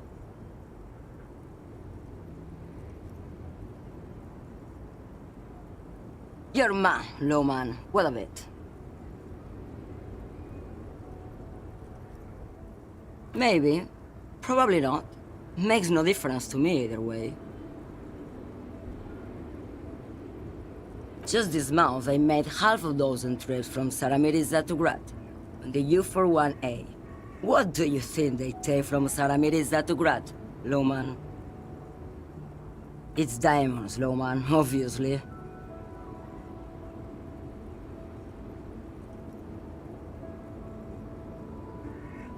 Where do you want me to go? This isn't so bad. I can listen to music, or the seagulls.